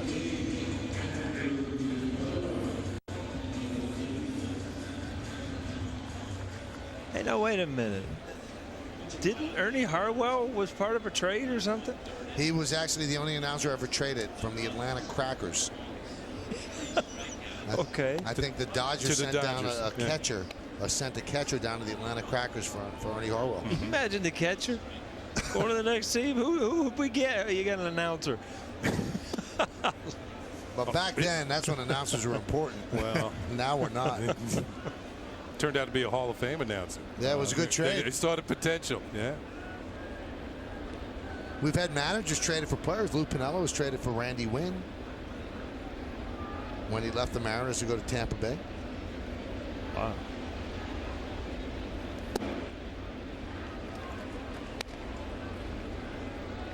I don't know if Michael saw that home run Andrew Jones. Oh, he saw it on the open. Yeah. Hit the starter sign. Man, crushed it last night.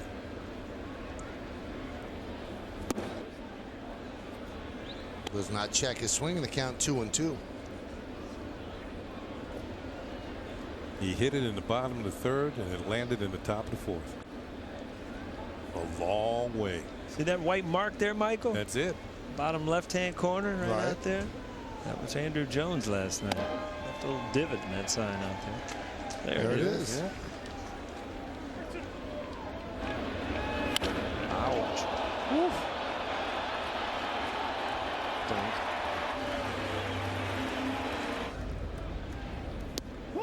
Strike three. And Greg comes on and mirrors what Robertson does. He strikes out the side. Nunez, Gardner, and Jones. Mariano's turn in the 9th inning. Yankees holding on.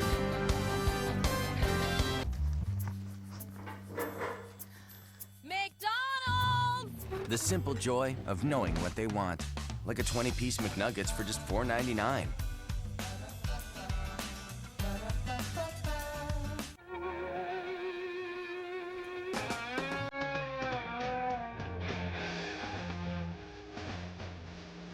Who is now in jam session.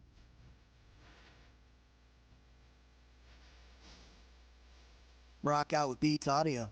Quad speakers and Blu-ray at a price that will blow you away. Only on the HP DV6T. Get it at your favorite retailer or hpdirect.com. Yep, we had a good year at Chevy. They gave us a Consumer's Digest Best Buy Award. Then they gave us an IIHS Top Safety Pick.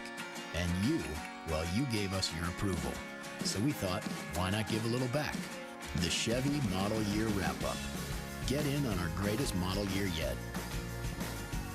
And now, well-qualified lessees can get a low-mileage lease on a Chevy Cruze LS for around $159 a month. Find your nearest dealer on ChevyOffers.com. You're the best, Mr. Snuggles. Another pet name? All right, I'm smart enough to notice that my favorite fresh brewed Mickey D's sweet tea is now on the dollar menu, so I'm smart enough for this. You're the best too, sweet tea. Pie? Oh, chipmunk. Sweet tea and the McDonald's dollar menu. After Xing out the O's, the Bombers pack their bags for a 7-game road trip to Chicago and Boston. Tomorrow, Granderson and the Yanks go head-to-head with Canerco and the White Sox as these two teams look to make their move up the division standings. Yankees, White Sox. Complete coverage starts tomorrow at 7:30, only on Yes. Yankees lead 4-2 as we go to the top of the 9th inning. He's singing the words to Enter Sandman. Enter Night. Take my hand and give it to Mariano. And he tries to pick up his 27th save. Good numbers always, 36 strikeouts and 39 in the third innings. 40 base runners and 39 in the third innings. Another great year for the mighty Mo. So Mariano will try to get Davis, Reynolds, and PA here in the 9th.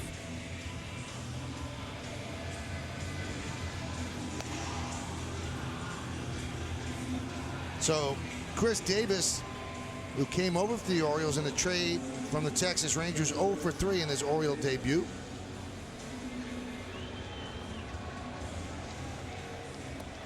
What's going on there? Then the last bit of ice cream out of the helmet.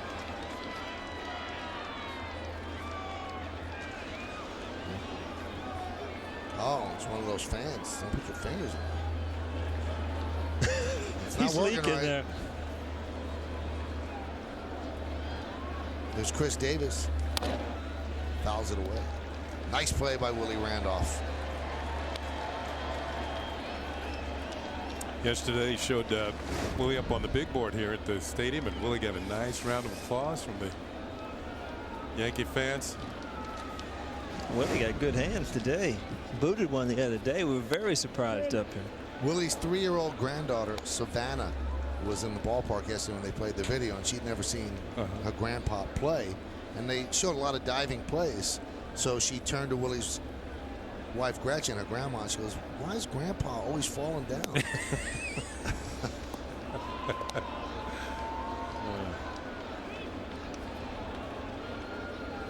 Willie started the year as the bench coach and now the third base coach. His injury, right, Michael? Yeah, John Russell struggled a bit as third base coach as well. So they just made his legs were bothering him. They made the switch, and John Russell's on the bench. And Willie has had a lot of experience as a third base coach. Yeah, Willie used to wave me around a few times.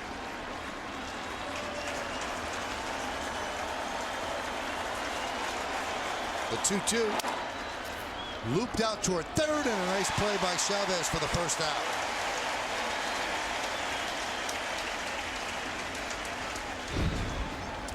Take a look back. There's Willie Randolph. That was Dwayne Murphy with a solid shot. There's. Why does Grandpa keep falling down? Yeah, and making plays. Well, he also could swing the high fastball. Oh, Frank Viola. God, Metrodome. That place is gone too.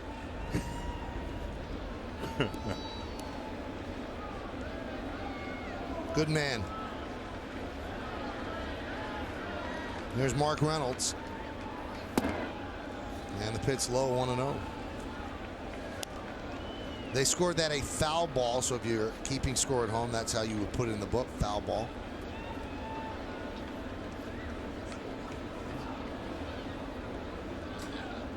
The 1-0. 1-1.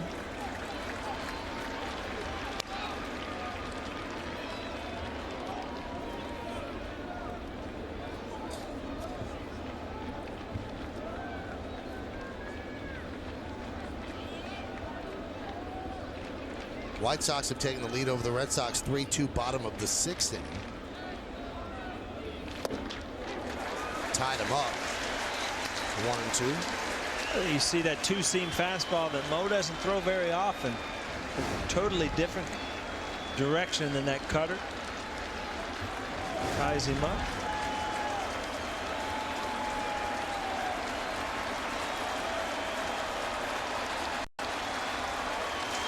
And the pitch. Inside. Rivera has better velocity than in previous games on this homestand. He's at 93. And this is what he's done against the Orioles, 120 games. But you know what? They've actually done well against him. 3.15 is outstanding against Rivera. The 2-2 popped up.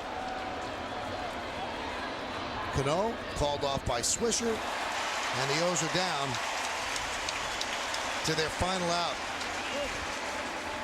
By the way, I think the saves number there was 66. That's the most he's had against any other team.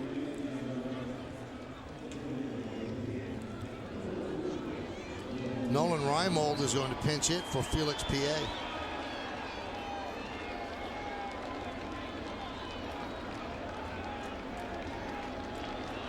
I wonder if Felix's hand is bothering him.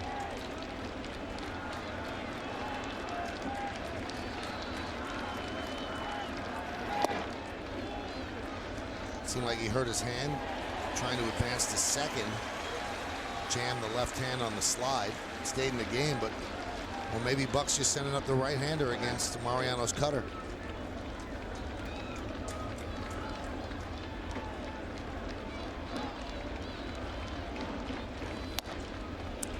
Reimold has done something that no other hitters has ever done. He can say his first major league home run was against Mariano Rivera. Did it a couple of years ago here.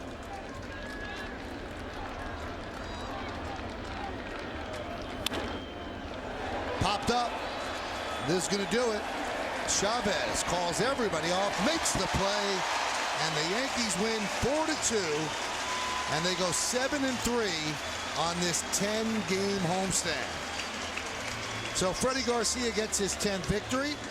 Mariano Rivera nails down the save. The Yankees take 3 out of 4 against Baltimore. The Yankees are now 31-7 in day games, and they've won 14 straight home series against Baltimore dating back to 1998, which is amazing. They've also won 23 of their last 28 against Baltimore. Stick around for the post-game show to find out who's today's Chevy player of the game. It was a rough series for J.J. Hardy.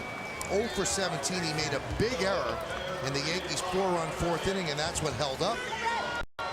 Brett Gardner cleared the bases loaded with a triple, and then obviously another run scored on a ground ball by Granderson. Let's go down to the field and Kimberly Jones. Kim? Thanks, Michael. Brett Gardner, you guys have won 3 games to finish out this homestand in the past 27 hours, by the way, to go 7-3 on this important 10-game homestand. Are you pleased? Yeah, absolutely. You know, we started off a little slow, and we lost the first game to Baltimore, but we won 2 yesterday, and you know, won the final game of a 4-game set today, and you know, head off on the road trip to Chicago and Boston, feeling pretty good.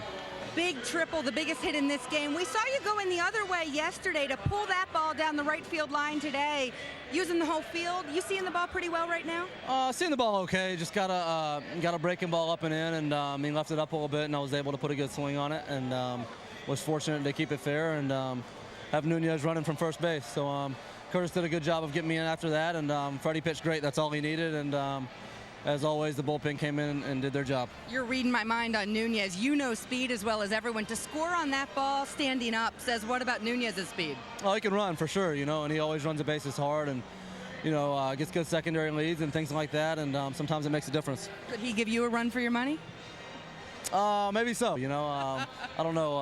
Hopefully, we're not planning any races anytime soon. It's too late in the season for that, so maybe next spring training. All right, Brett. Thanks so much. We'll let you go into the clubhouse. Michael. Thank you, Brett, and thank you, Kim. So the Yankees win this one 4-2, as Brett mentioned. They lose the first game to the Orioles on Friday night. They take the next 3. They go 7-3 on the homestand. We'll come back and wrap it up in just a moment.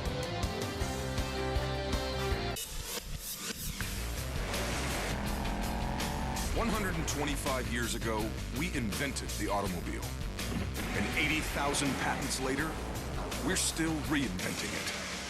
It's no coincidence that the oldest car company has the youngest and freshest line in the luxury class, Mercedes-Benz. See your authorized Mercedes-Benz dealer for exceptional offers on the C-Class.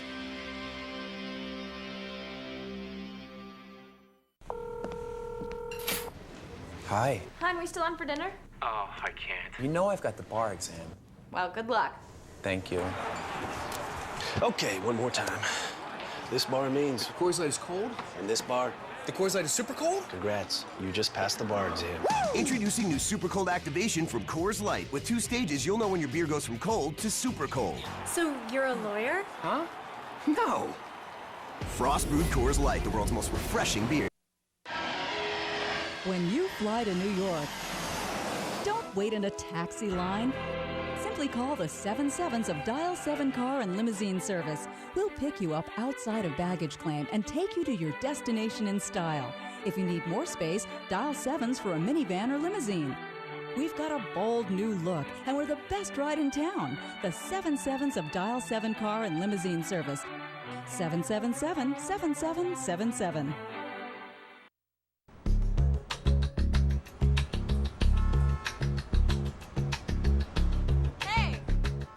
Yo, where's Roscoe? Where's Roscoe? Where's Roscoe? Where's Roscoe? Hey, where's Roscoe? He's working! Roscoe the bedbug dog inspects everywhere, and Bell Environmental uses chemical-free Instant Freeze to treat homes and offices. Safe and thorough bedbug solutions that work in any environment.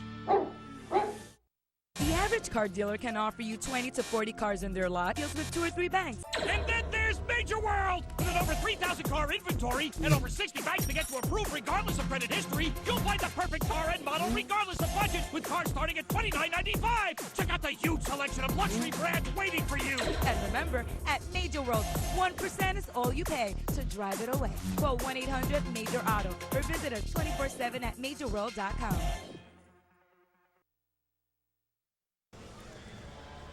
Yankees, with 4 runs in the 4th inning, that's all they need. They hold on to win 4-2 over the Orioles, winning the final 3 games of this 4-game set. Let's take a look now at the Land Rover drive of the game. So let's go back to the 4th inning. The Yankees had their chances in the first 3, but finally cashed in here in the 4th with the bases loaded. Brett Gardner hits one into the corner, and that's going to get the merry-go-round turning. 3-run score on a 3-run triple, and that's our Land Rover drive of the game.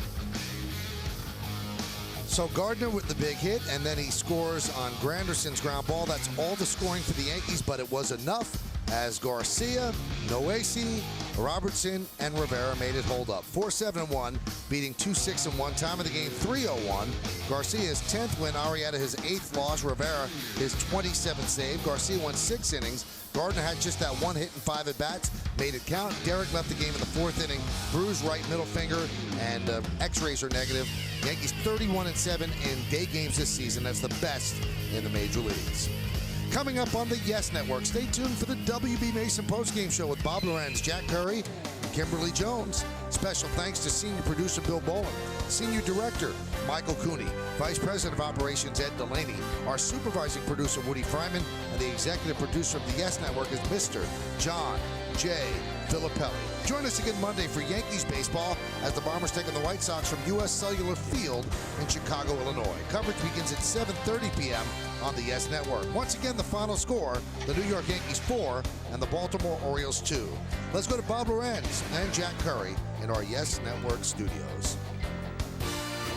All right, thank you, Michael. Great to have you with us here on the WB Mason Yankees postgame. It is a 4-2 win. It's a 7-3 homestand, and that 4-2 win comes on the day in which the trade deadline comes and goes. About 17 minutes ago, and Jack, Yankees, what did they do? Yankees did not do anything, Bob. This was one of those rare trade deadlines where the Yankees didn't make any moves. They didn't like some of the price tags. They thought they were too high. Today, they did engage with the Houston Astros about Wandy Rodriguez, but if he were to be traded, he would be owed about $39 million. The Yankees said to the Astros, you need to pick up about half of that for us to even be interested. The Astros said no. The talks ended. Well, how much of that is tied to what we saw today? Freddie Garcia comes out, wins his 10th ball game of the season, allows just 2 runs over 6 innings. A lot of it is tied to that because when the Yankees were having internal meetings, a lot of the times the question would be tossed across the table, is this guy better than Freddie Garcia and what he's been doing for us? Is this guy better than Bartolo Colon and what he's been doing for us? And, Bob, the answer came back no very often because these guys have been out there doing it Garcia does it again today, 6 strong innings, does a great job mixing up his pitches. His changeup might have been his best pitch today. And then the bullpen does a nice job behind him. So let's get to our Chevy players of the game as voted on by you, the fans. And it is the bullpen of Hector Noesi, David Robertson, Mariano Rivera. A lot of people thought maybe they have to go get a reliever, but these guys locked it down, allowed just a hit and no runs. Now the sidebar to this 4-2 win is the fact that Derek Jeter had to leave the game after getting hit on his right hand by a pitch. Let's get the latest on that in the manager's report, brought to you by Geico. I'll have to check with him every day if he can throw. Throwing was the issue. He kind of got hit on this knuckle right here. So, and yesterday, as we know, he kind of jammed it on the ground ball. So we just felt that he couldn't throw. And he was honest about it, that it was bothering him, and I took him out. Freddie Garcia continues to pitch so well in day games in his career today, and 14 of his 19 starts have been quality starts. What can you continue to say about not how good he's been only, but also the consistently good performances you've seen? You know, it's what you want out of a starting pitcher. Freddie was outstanding again today, and when he had some situations, he made the big pitches when he had to, and that's what Freddie's done all year long. And he's, you know, I've talked about Freddie. He seems to be able to relax in the big moment, in the tough moments, and he's able to feed off hitters' aggressiveness, and that's what he does. What is your reaction, Joe, to not having made a trade before 4 p.m. today? And also, with Freddie and Bartolo, you mentioned yesterday the surprises that have been so good for you. Did they make it harder to make a trade because you had to measure against what they could give you? I mean, they've been excellent. When you look at their body of work, it's been excellent. To have an ERA in the low 3s in the American League East, I mean, that's tough to do. So you have to measure what you're trading for and what you're giving up. And our guys have been really good. And we've gotten there with these guys. And so my reaction not making a trade, I didn't expect one. You know, I didn't really see one coming. So, as I said, I worry about the guys in that room, and they've done a great job. Kim. Joe, can you just talk about your decision to have Cervelli in at second? Yeah. Well, knowing that our bullpen was a little thin today, I was trying to get 7 out of Freddie. And that spot where Cervelli was going to come up again before Freddie got through 7.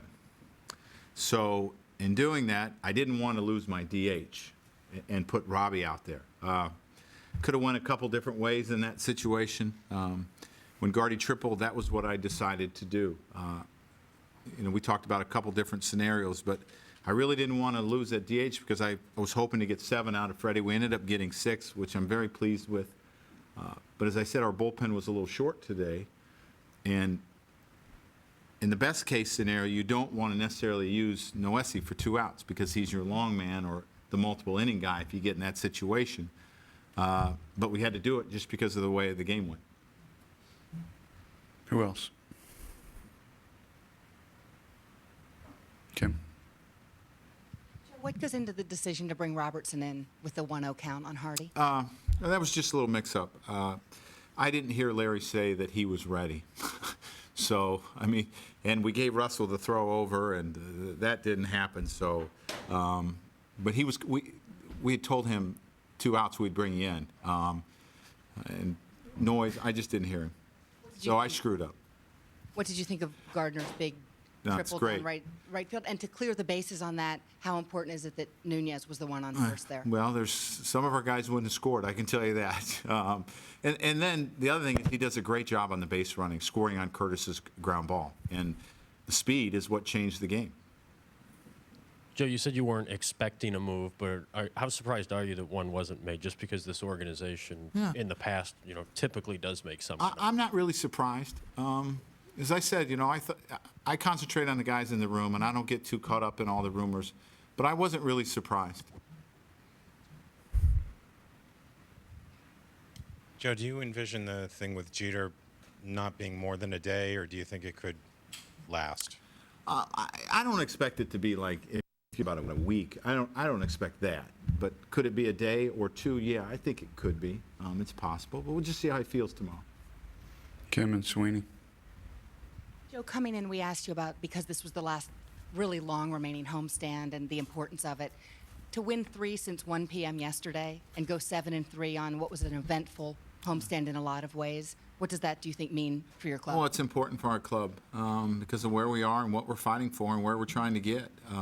This was an important homestand, and we ended up winning 3 series. We lost a tough game to Oakland 5-4. We lost a game 4-2, but I thought our guys responded really well. And when you're playing 3 games in basically 27 hours, and to win those 3 games says a lot about your guys. Swing. Joe, from last December when you didn't get Cliff Lee till you're into spring training, it seemed like there was this prevailing opinion that you'll go as far as you can with the guys you have and then get reinforcements when you need to by July 31st. At what point between, say, the start of spring training and now did you begin to realize that what you had in Bartolo and Freddie and even Nova to a point were going to be good enough or needed to be good enough? Probably about a month in. Freddie didn't make a start for a couple weeks. Probably a little bit more than that. Let me say a little bit more than that. Probably a month and a half in. Bart was in the bullpen, and Nova made his starts, and he didn't really get going until after the first month. But it was probably about a month and a half, 2 months into the season, and you realize, you know what, these guys are pitching well, and they've adjusted to what we're asking them to do, and this might be what we go with. Anthony. Any further plan on your rotation in terms of what you're going to do? No, not yet. Need to talk to some guys and talk to Brian a little bit more and our staff, and then we'll probably have a decision for you tomorrow. Mark. I just wanted to clarify on Derek. Was that the exact same finger that he jammed yesterday? The exact finger, yes, but a different spot. Now let's check the Major League scoreboard from today. The White Sox leading the Red Sox 3-2 top of the 7th. Detroit beating the Angels 3-2. Tampa Bay over Seattle 1-0 top of the 1st. Pittsburgh and Philly tied at 5 in the 9th. Washington over the Mets 2-1 in the 9th. And the Reds blanking San Francisco 9-0. Let's get to our Mazda Clutch Player of the Week, and it is Nick Swisher. Hit safely in all 7 games of the week, batting .423 over that span, 2 home runs, 6 runs batted in, and 5 runs scored. They want to remind you after the post game is finished here on Yes, stay tuned for an all-new edition of WB Mason Presents The Joe Girardi Show. Michael Kay recaps the month of July with Joe. Plus, they'll talk about Alex Rodriguez and the Yankees' upcoming road trip. First stop, the Windy City. All right, now one of the first stops, or the first stop, is going to be your hometown, essentially, Chicago. How good are the White Sox? A 4-game set at the Cell. They've been playing better. They've seemed to heat up a little bit lately, and I like their starting pitching. And the last time I think we split a 4-game series, and we got shut down by Humber and Floyd, who we're going to see. We're going to see everyone but Burley. We'll see PB the first night. They got some guys that can hit. Quentin Konerko's always dangerous in the middle of the order and is having another great year. And still to come on this edition of the WB Mason postgame, more on today's 4-2 Yankees win as they wrap up a very successful homestand, 7-3, including taking 3 of 4 from Baltimore in the Bronx.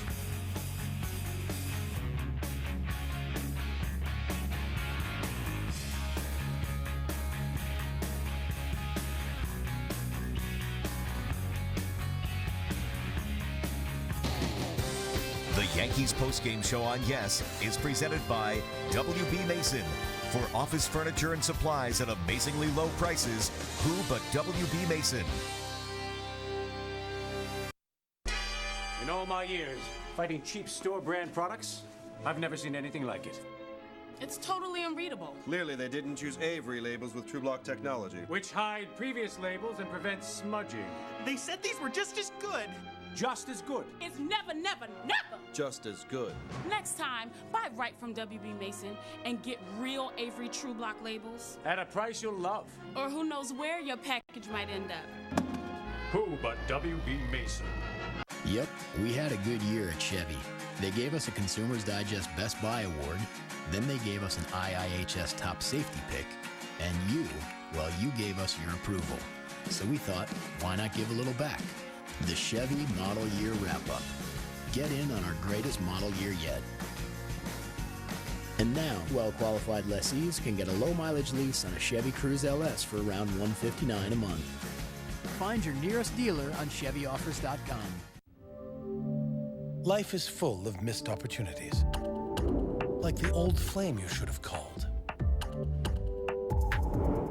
Or the leap of faith you never took.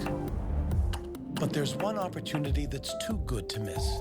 the Lexus Golden Opportunity Sales Event, where you'll find exceptional values on the Lexus IS.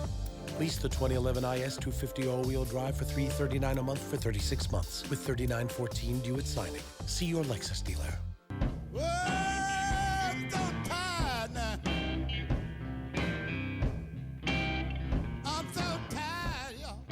Tired sucks. Not end of a long day tired, but middle of the day. Places to go, things to do, deadlines to meet, but all I want to do is close my eyes tired.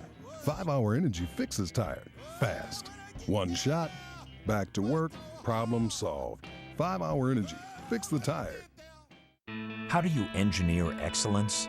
With the GMC Acadia, you give it better highway fuel economy than Toyota or Honda, better cargo space, and better towing than Ford Explorer. The GMC Acadia, when you compare it to the competition, the choice is exceptionally clear. Now during the GMC summer event, lease this 2011 Acadia SL for $299 per month.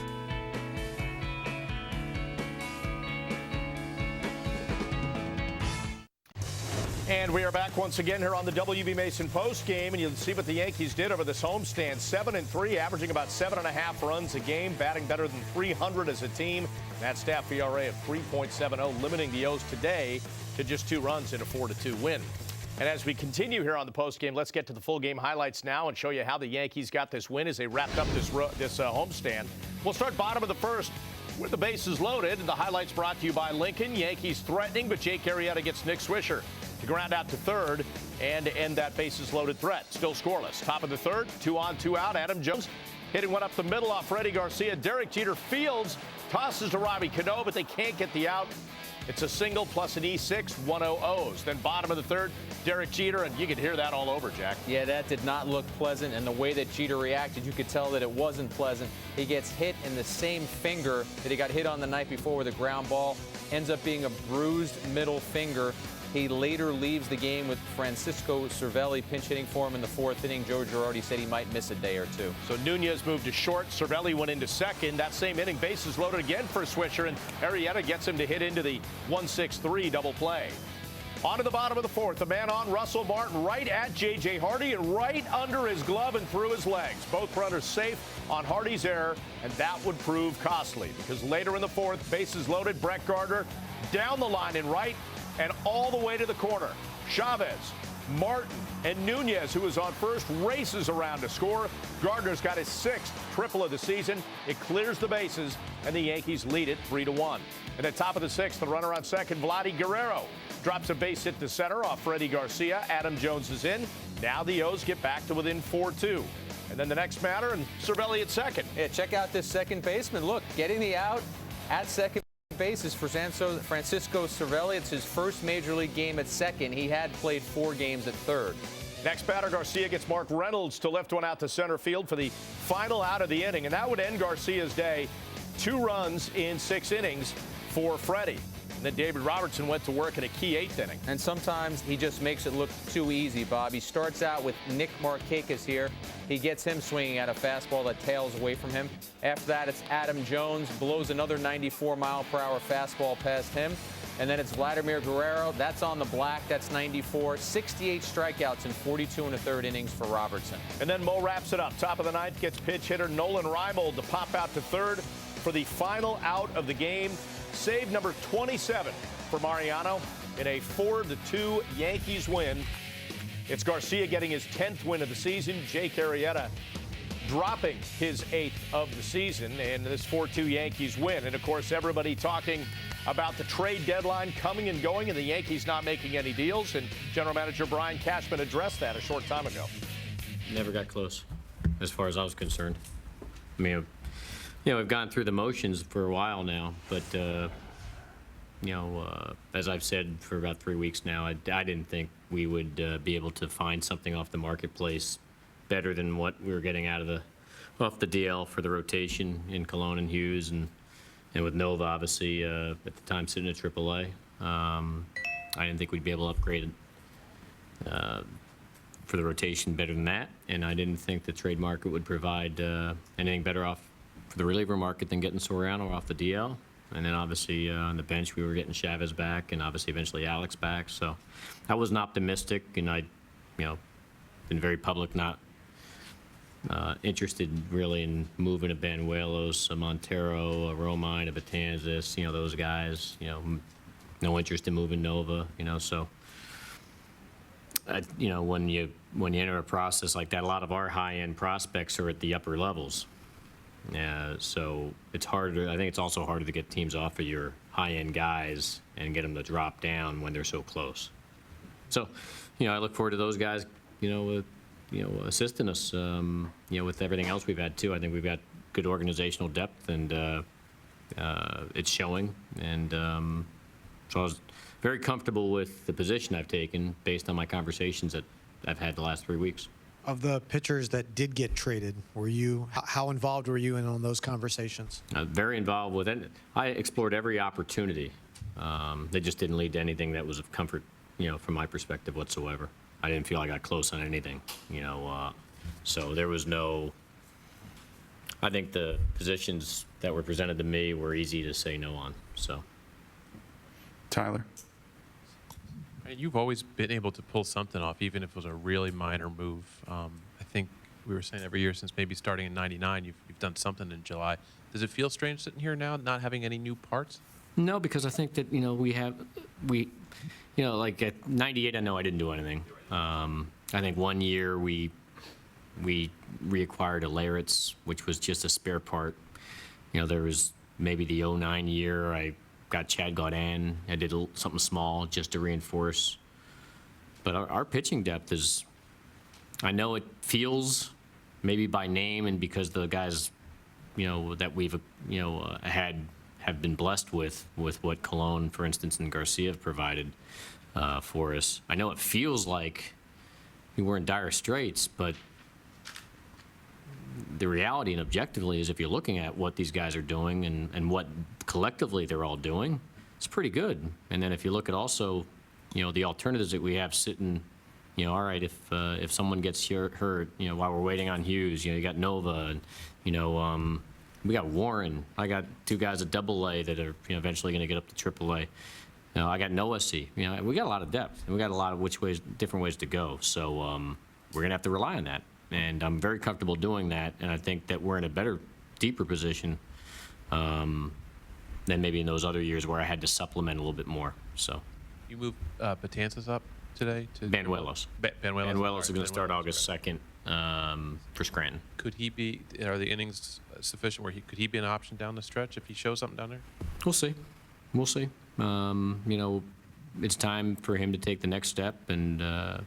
So as you know, in the development process, we're constantly reorganizing the rosters, not for winning purposes, but for growth purposes down there. So in his individual particular case, it's it's time for him to go to the next level. So I'm sure you'll see some maneuvering here as we move forward. But there's some guys I feel we can rely on and can count on to turn to if we need be as choices to discuss as we move forward. So, Andrew. Brian, would Banuelos be an option as a starter or possibly as a reliever? Don't know yet. Let's let him go into from AA to AAA. He's obviously got ability that the whole industry is taking notice of. So along with a number of other guys. I mean, Betanzas has got it. Warren's got it. Phelps has been on the DL, but he's got it. Noah-C and Nova, who are up here, have got it. Montero, Romine. So, I think, there's a lot of different directions that can be taken with some of these guys. So we'll see if 2011, if some of them can play a part or not. But, I can't tell you yet. We'll just let it play out. But I know that the current 25 situation is doing quite well. And it's nice to have those guys sitting down below and pushing themselves as insurance policies. Kevin. Brian, what do you like most about Garcia and the job he's done for you?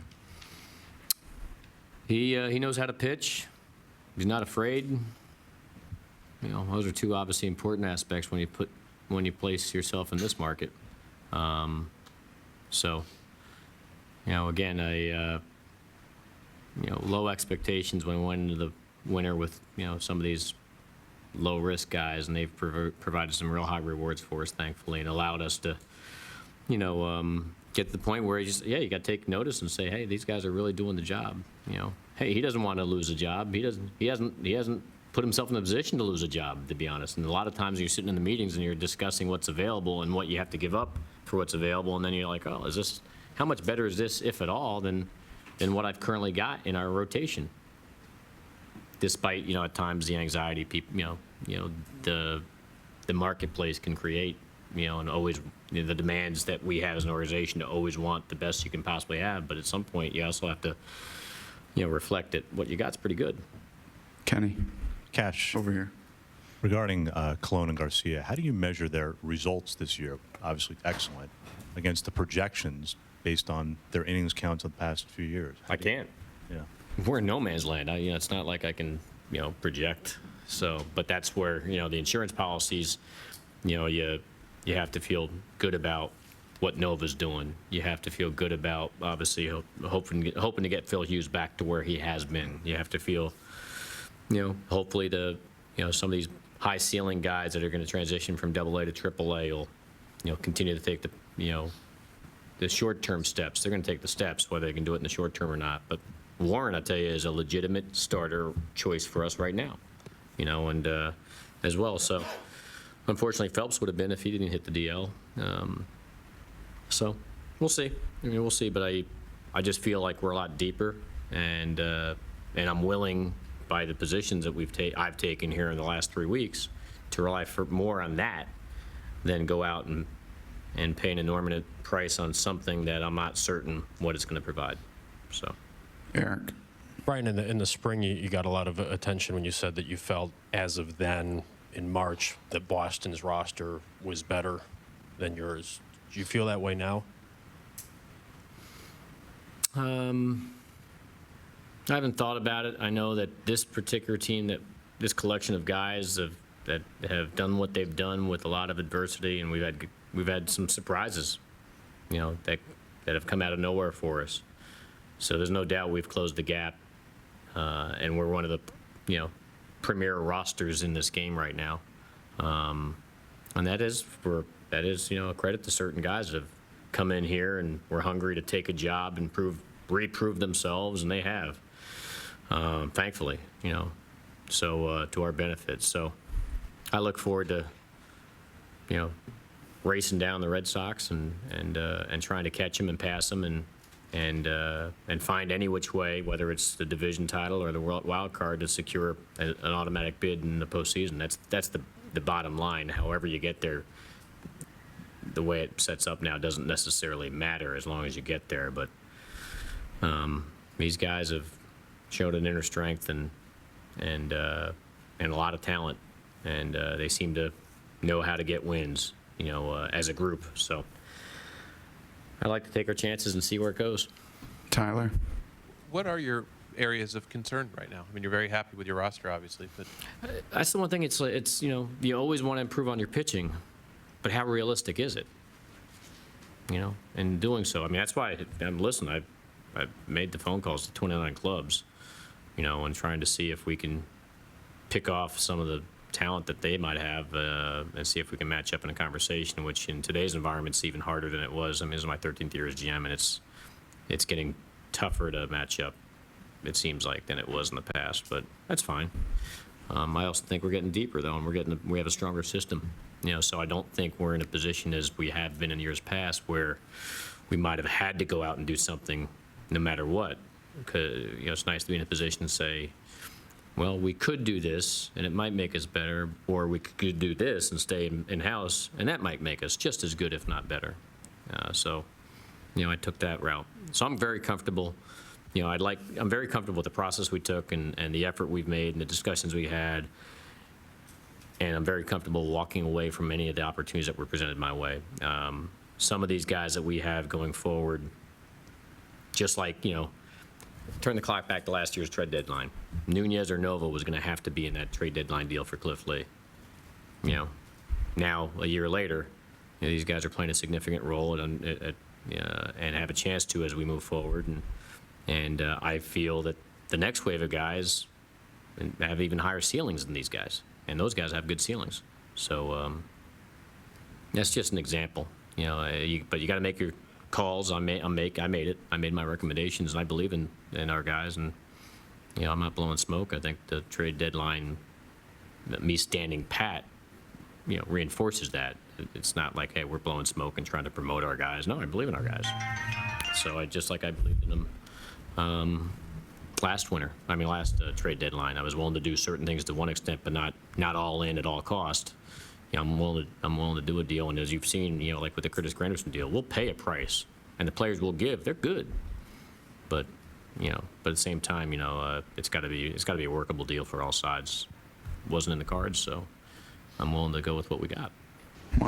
Could we get all phones on silent for the Brian Cashman press conference, please? Anyway, he's talking about Manny Banuelos. Jack, you told us on the pregame that he was going to get promoted to AAA. And let's just start there about the fact that he really believes in these guys. And if you believe in what you have on the 25-man roster now, and you've still got all these guys in the minors, aren't you in a pretty good spot? I think you are in a pretty good spot. And Brian Cashman has been consistent. Across the last 10 days, I've spoken to him multiple times, and he has always said, I'm not giving away our best prospects. He's actually said, I'm not going to do anything stupid. He thought that what Jimenez would have cost would have been a stupid deal. So you look at Banuelos, this guy is the jewel of their system. He impressed them in spring training.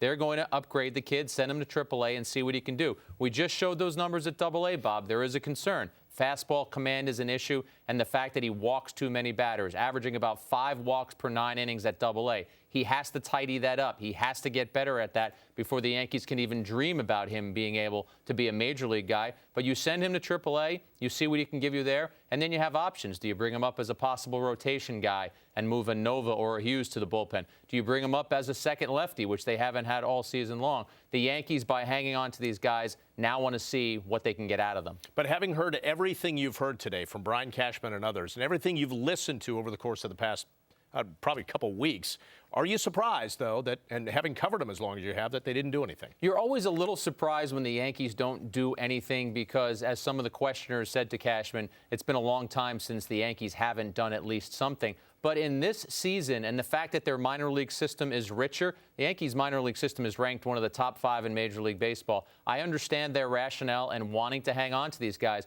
And I also understand, Bob, and I've said it a couple times, they've sat in those meetings and they look at what they have now. What was so much better on the market that was going to be better than what they already had? Ubaldo Jimenez in the first half of last year, sure, he'd be better than anybody other than CC Sabathia in your rotation. But how about the guy who since then is 6 games under 500 with an ERA in the 4s? I'm not sure that guy is better than anybody they're going to put out there. They decided to stand pat. One thing we have to add, too, Bob, we make a big deal out of this day, as we should. Trades can still happen, but now a player has to clear waivers, so it makes it a little more difficult. And a lot of those guys usually have big money on their contracts, right? Wandy Rodriguez would be one, but you know what? Wandy Rodriguez will clear waivers because no one wants to get saddled with that money. So he will clear waivers. Astros, though, if they trade him, they're going to have to eat some of that money. All right. Jack and I are going to take a break, but when we come back, we'll talk more about some of the deals that did go down, and then we'll check out the highlights from around the majors. And let me tell you something. You want to stick around for the Angels-Tigers, not only for Verlander tossing a possible no-hitter, but for one big hit that caused a big problem.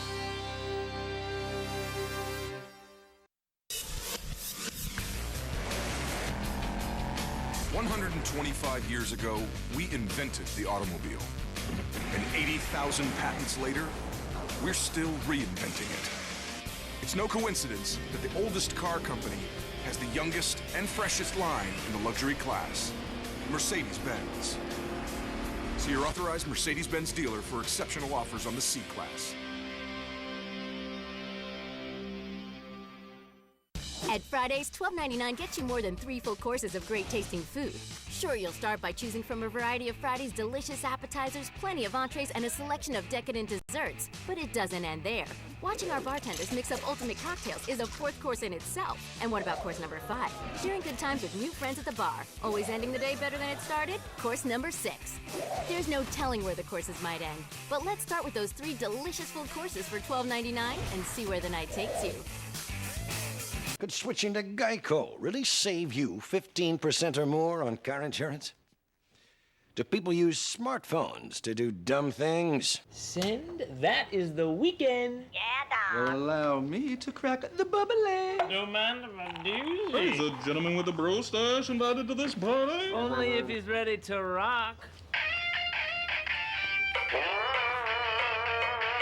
Geico. 15 minutes could save you 15% or more on car insurance.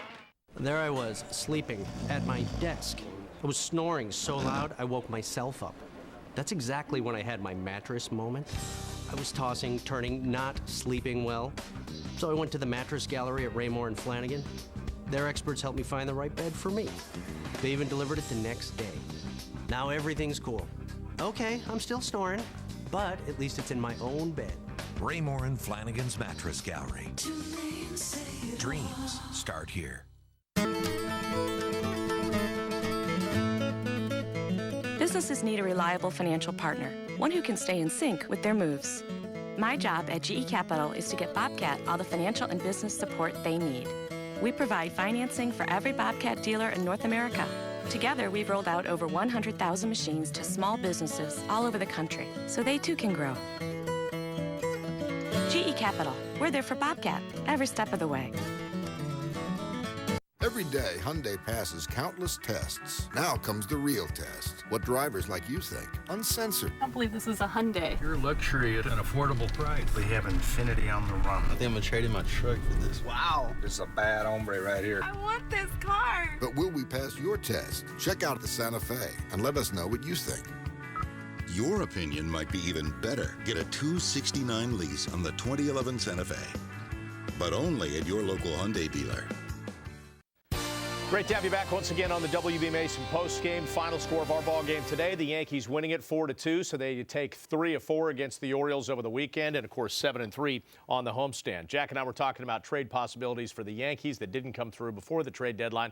We just want to talk about a couple deals, little housekeeping, I guess, before we move on with the highlights. And one of the deals that came down right at the wire was the Boston Red Sox getting the veteran left-hander Eric Bedard just before 4 o'clock. Right, Theo Epstein getting very good at taking it right down to the final minutes on the clock, Bob. But the Red Sox scouted Bedard on Friday night, and he got lit up. He didn't really give a good audition, but the Red Sox really want pitching. The Harden deal fell through for them. This is telling me, Bob, that they really have doubts that Clay Buchholz will pitch at all this year. They wanted another pitcher to insert in that rotation. And listen, if Bedard is healthy, this is a nice addition. Good fastball, good curveball combination. I don't know how much he'll love Boston because he's not a guy who loves the attention or loves the media that much, but he hasn't pitched an inning in September since 2007. So much like Harden, can he stay healthy to be out there and contribute? Can I draw a parallel between when Randy Johnson came to the Yankees? At times he had success. At times he had problems with the media and with all the attention. Could Bedard be the same kind of guy that it might prove a distraction? I think it could be. I think it's a very good parallel because there's no place like Boston and New York. Those two places are different than any other. You talk to players in baseball who have played in other places,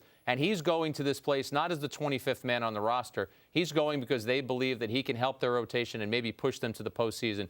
Going to be a lot of attention. It'll be interesting to me to see how he deals with that. For the second straight day, today the Rangers pick up a quality reliever. Yesterday they got Koji Uehara from the Orioles. Today they pick up Mike Adams from the San Diego Padres in exchange for a couple minor league pitchers. And I guess this surprised some people because everybody thought it was Heath Bell going to the Rangers, and it ends up being Adams. It ends up being Adams, and I also thought that after the Rangers got Uehara that might be it for them. But they obviously feel that the bullpen was enough of a weakness that they needed to supplement it even more. And, Bob, they're going to be a tough team in the playoffs because if they get there, you look at bullpens and how your bullpen can do the job in October. They've added 2 guys now who for this year across 95 innings have pitched to a 1.42 ERA, 111 strikeouts, and 17 walks. I mean, those sound like fantasy league numbers, and that's what those guys have done. Really have stabilized that bullpen today. But does it add anything or say anything about the way Ron Washington feels about Neftali Feliz? Well, I think now that there's a little competition there for Feliz, Rookie of the Year last year, 40 saves, a guy that helps them get to the World Series. But in the last week, Washington saying he didn't like Feliz's demeanor. He didn't like that he wasn't treating that closer role in the do-or-die way that it needs to be treated. Guess what? Mr. Feliz has a little bit of competition now. These guys will be pushing him. All right, let's put a bow on one other trade that was finalized today when Ubaldo Jimenez took his physical for the Cleveland Indians at their spring training complex in Arizona. They passed that. They signed off on this deal. What did you think about this all wrapping up? Well, Indians wanted this guy. They're going to make a run for it. You give the Indians credit for doing this. They're in a division where this year they didn't expect to compete, and now they are competing. So they go out and get a front end of the rotation pitcher. They hope that can help them. The Yankees didn't grade Jimenez as a front end of the rotation guy. They saw him as a high 3, a low 4. That's why they weren't going to pay those high prices. We also talked on the pregame. The Yankees wanted a physical, specifically an MRI of the shoulder, before they would get deep in the discussions with the Rockies. The Rockies said no, so the Yankees really never were that close to doing anything to get him. All right, again, mentioning our game, the Yankees winning it. They take 3 of 4 against the Orioles. Meantime, the Red Sox are in Chicago taking on the White Sox, and a statue in honor of Frank Thomas, the Big Hurt, unveiled today, and he was in attendance for that unveiling. And Jack, top of the second, that's Jason Varitek. Yeah, he's going to put a big hurt on this ball, Bob. He sends this one into the left center field seats off Mark Burley. 2-out, 2-run shot, his 7th of the season. And then 2-1, bottom of the third. Alex Rios with a base hit to left off Andrew Miller will score Carlos Quentin and tie it up at 2. And then bottom of the fourth, Alexi Ramirez up, second and third. Hits one off the glove of Miller, past the diving Pedroia, and into center. Gordon Beckham scores the go-ahead run on the RBI single. It is 3-2 White Sox, but that would change at the top of the 7th. Runners at second and third. Pedroia lining a 2-2 pitch for a base hit into left center. Marco Scudero and Jacoby Ellsbury come in to score, and now Boston back on top at that point, 4-3. So it is a fight to finish there. Boston leading that one 4-3 in the top half of the 8th. Now, Angels-Tigers was a wild game. Get a load of this. Great pitching matchup. Justin Verlander squaring off against Jared Weaver in a battle of Cy Young contenders. Verlander starting off by getting Bobby Abreu to end the first, and then gives Jeff Mathis the high-octane stuff to end the third. Now, bottom of the third, a man aboard. Magglio Ordonez drives the first pitch he sees from Weaver just inside the pole and left. 2-out, 2-run homer, 2-0 Detroit. Top 7, Verlander still rocking. Torrey Hunter gets him swinging. No hitter through 7.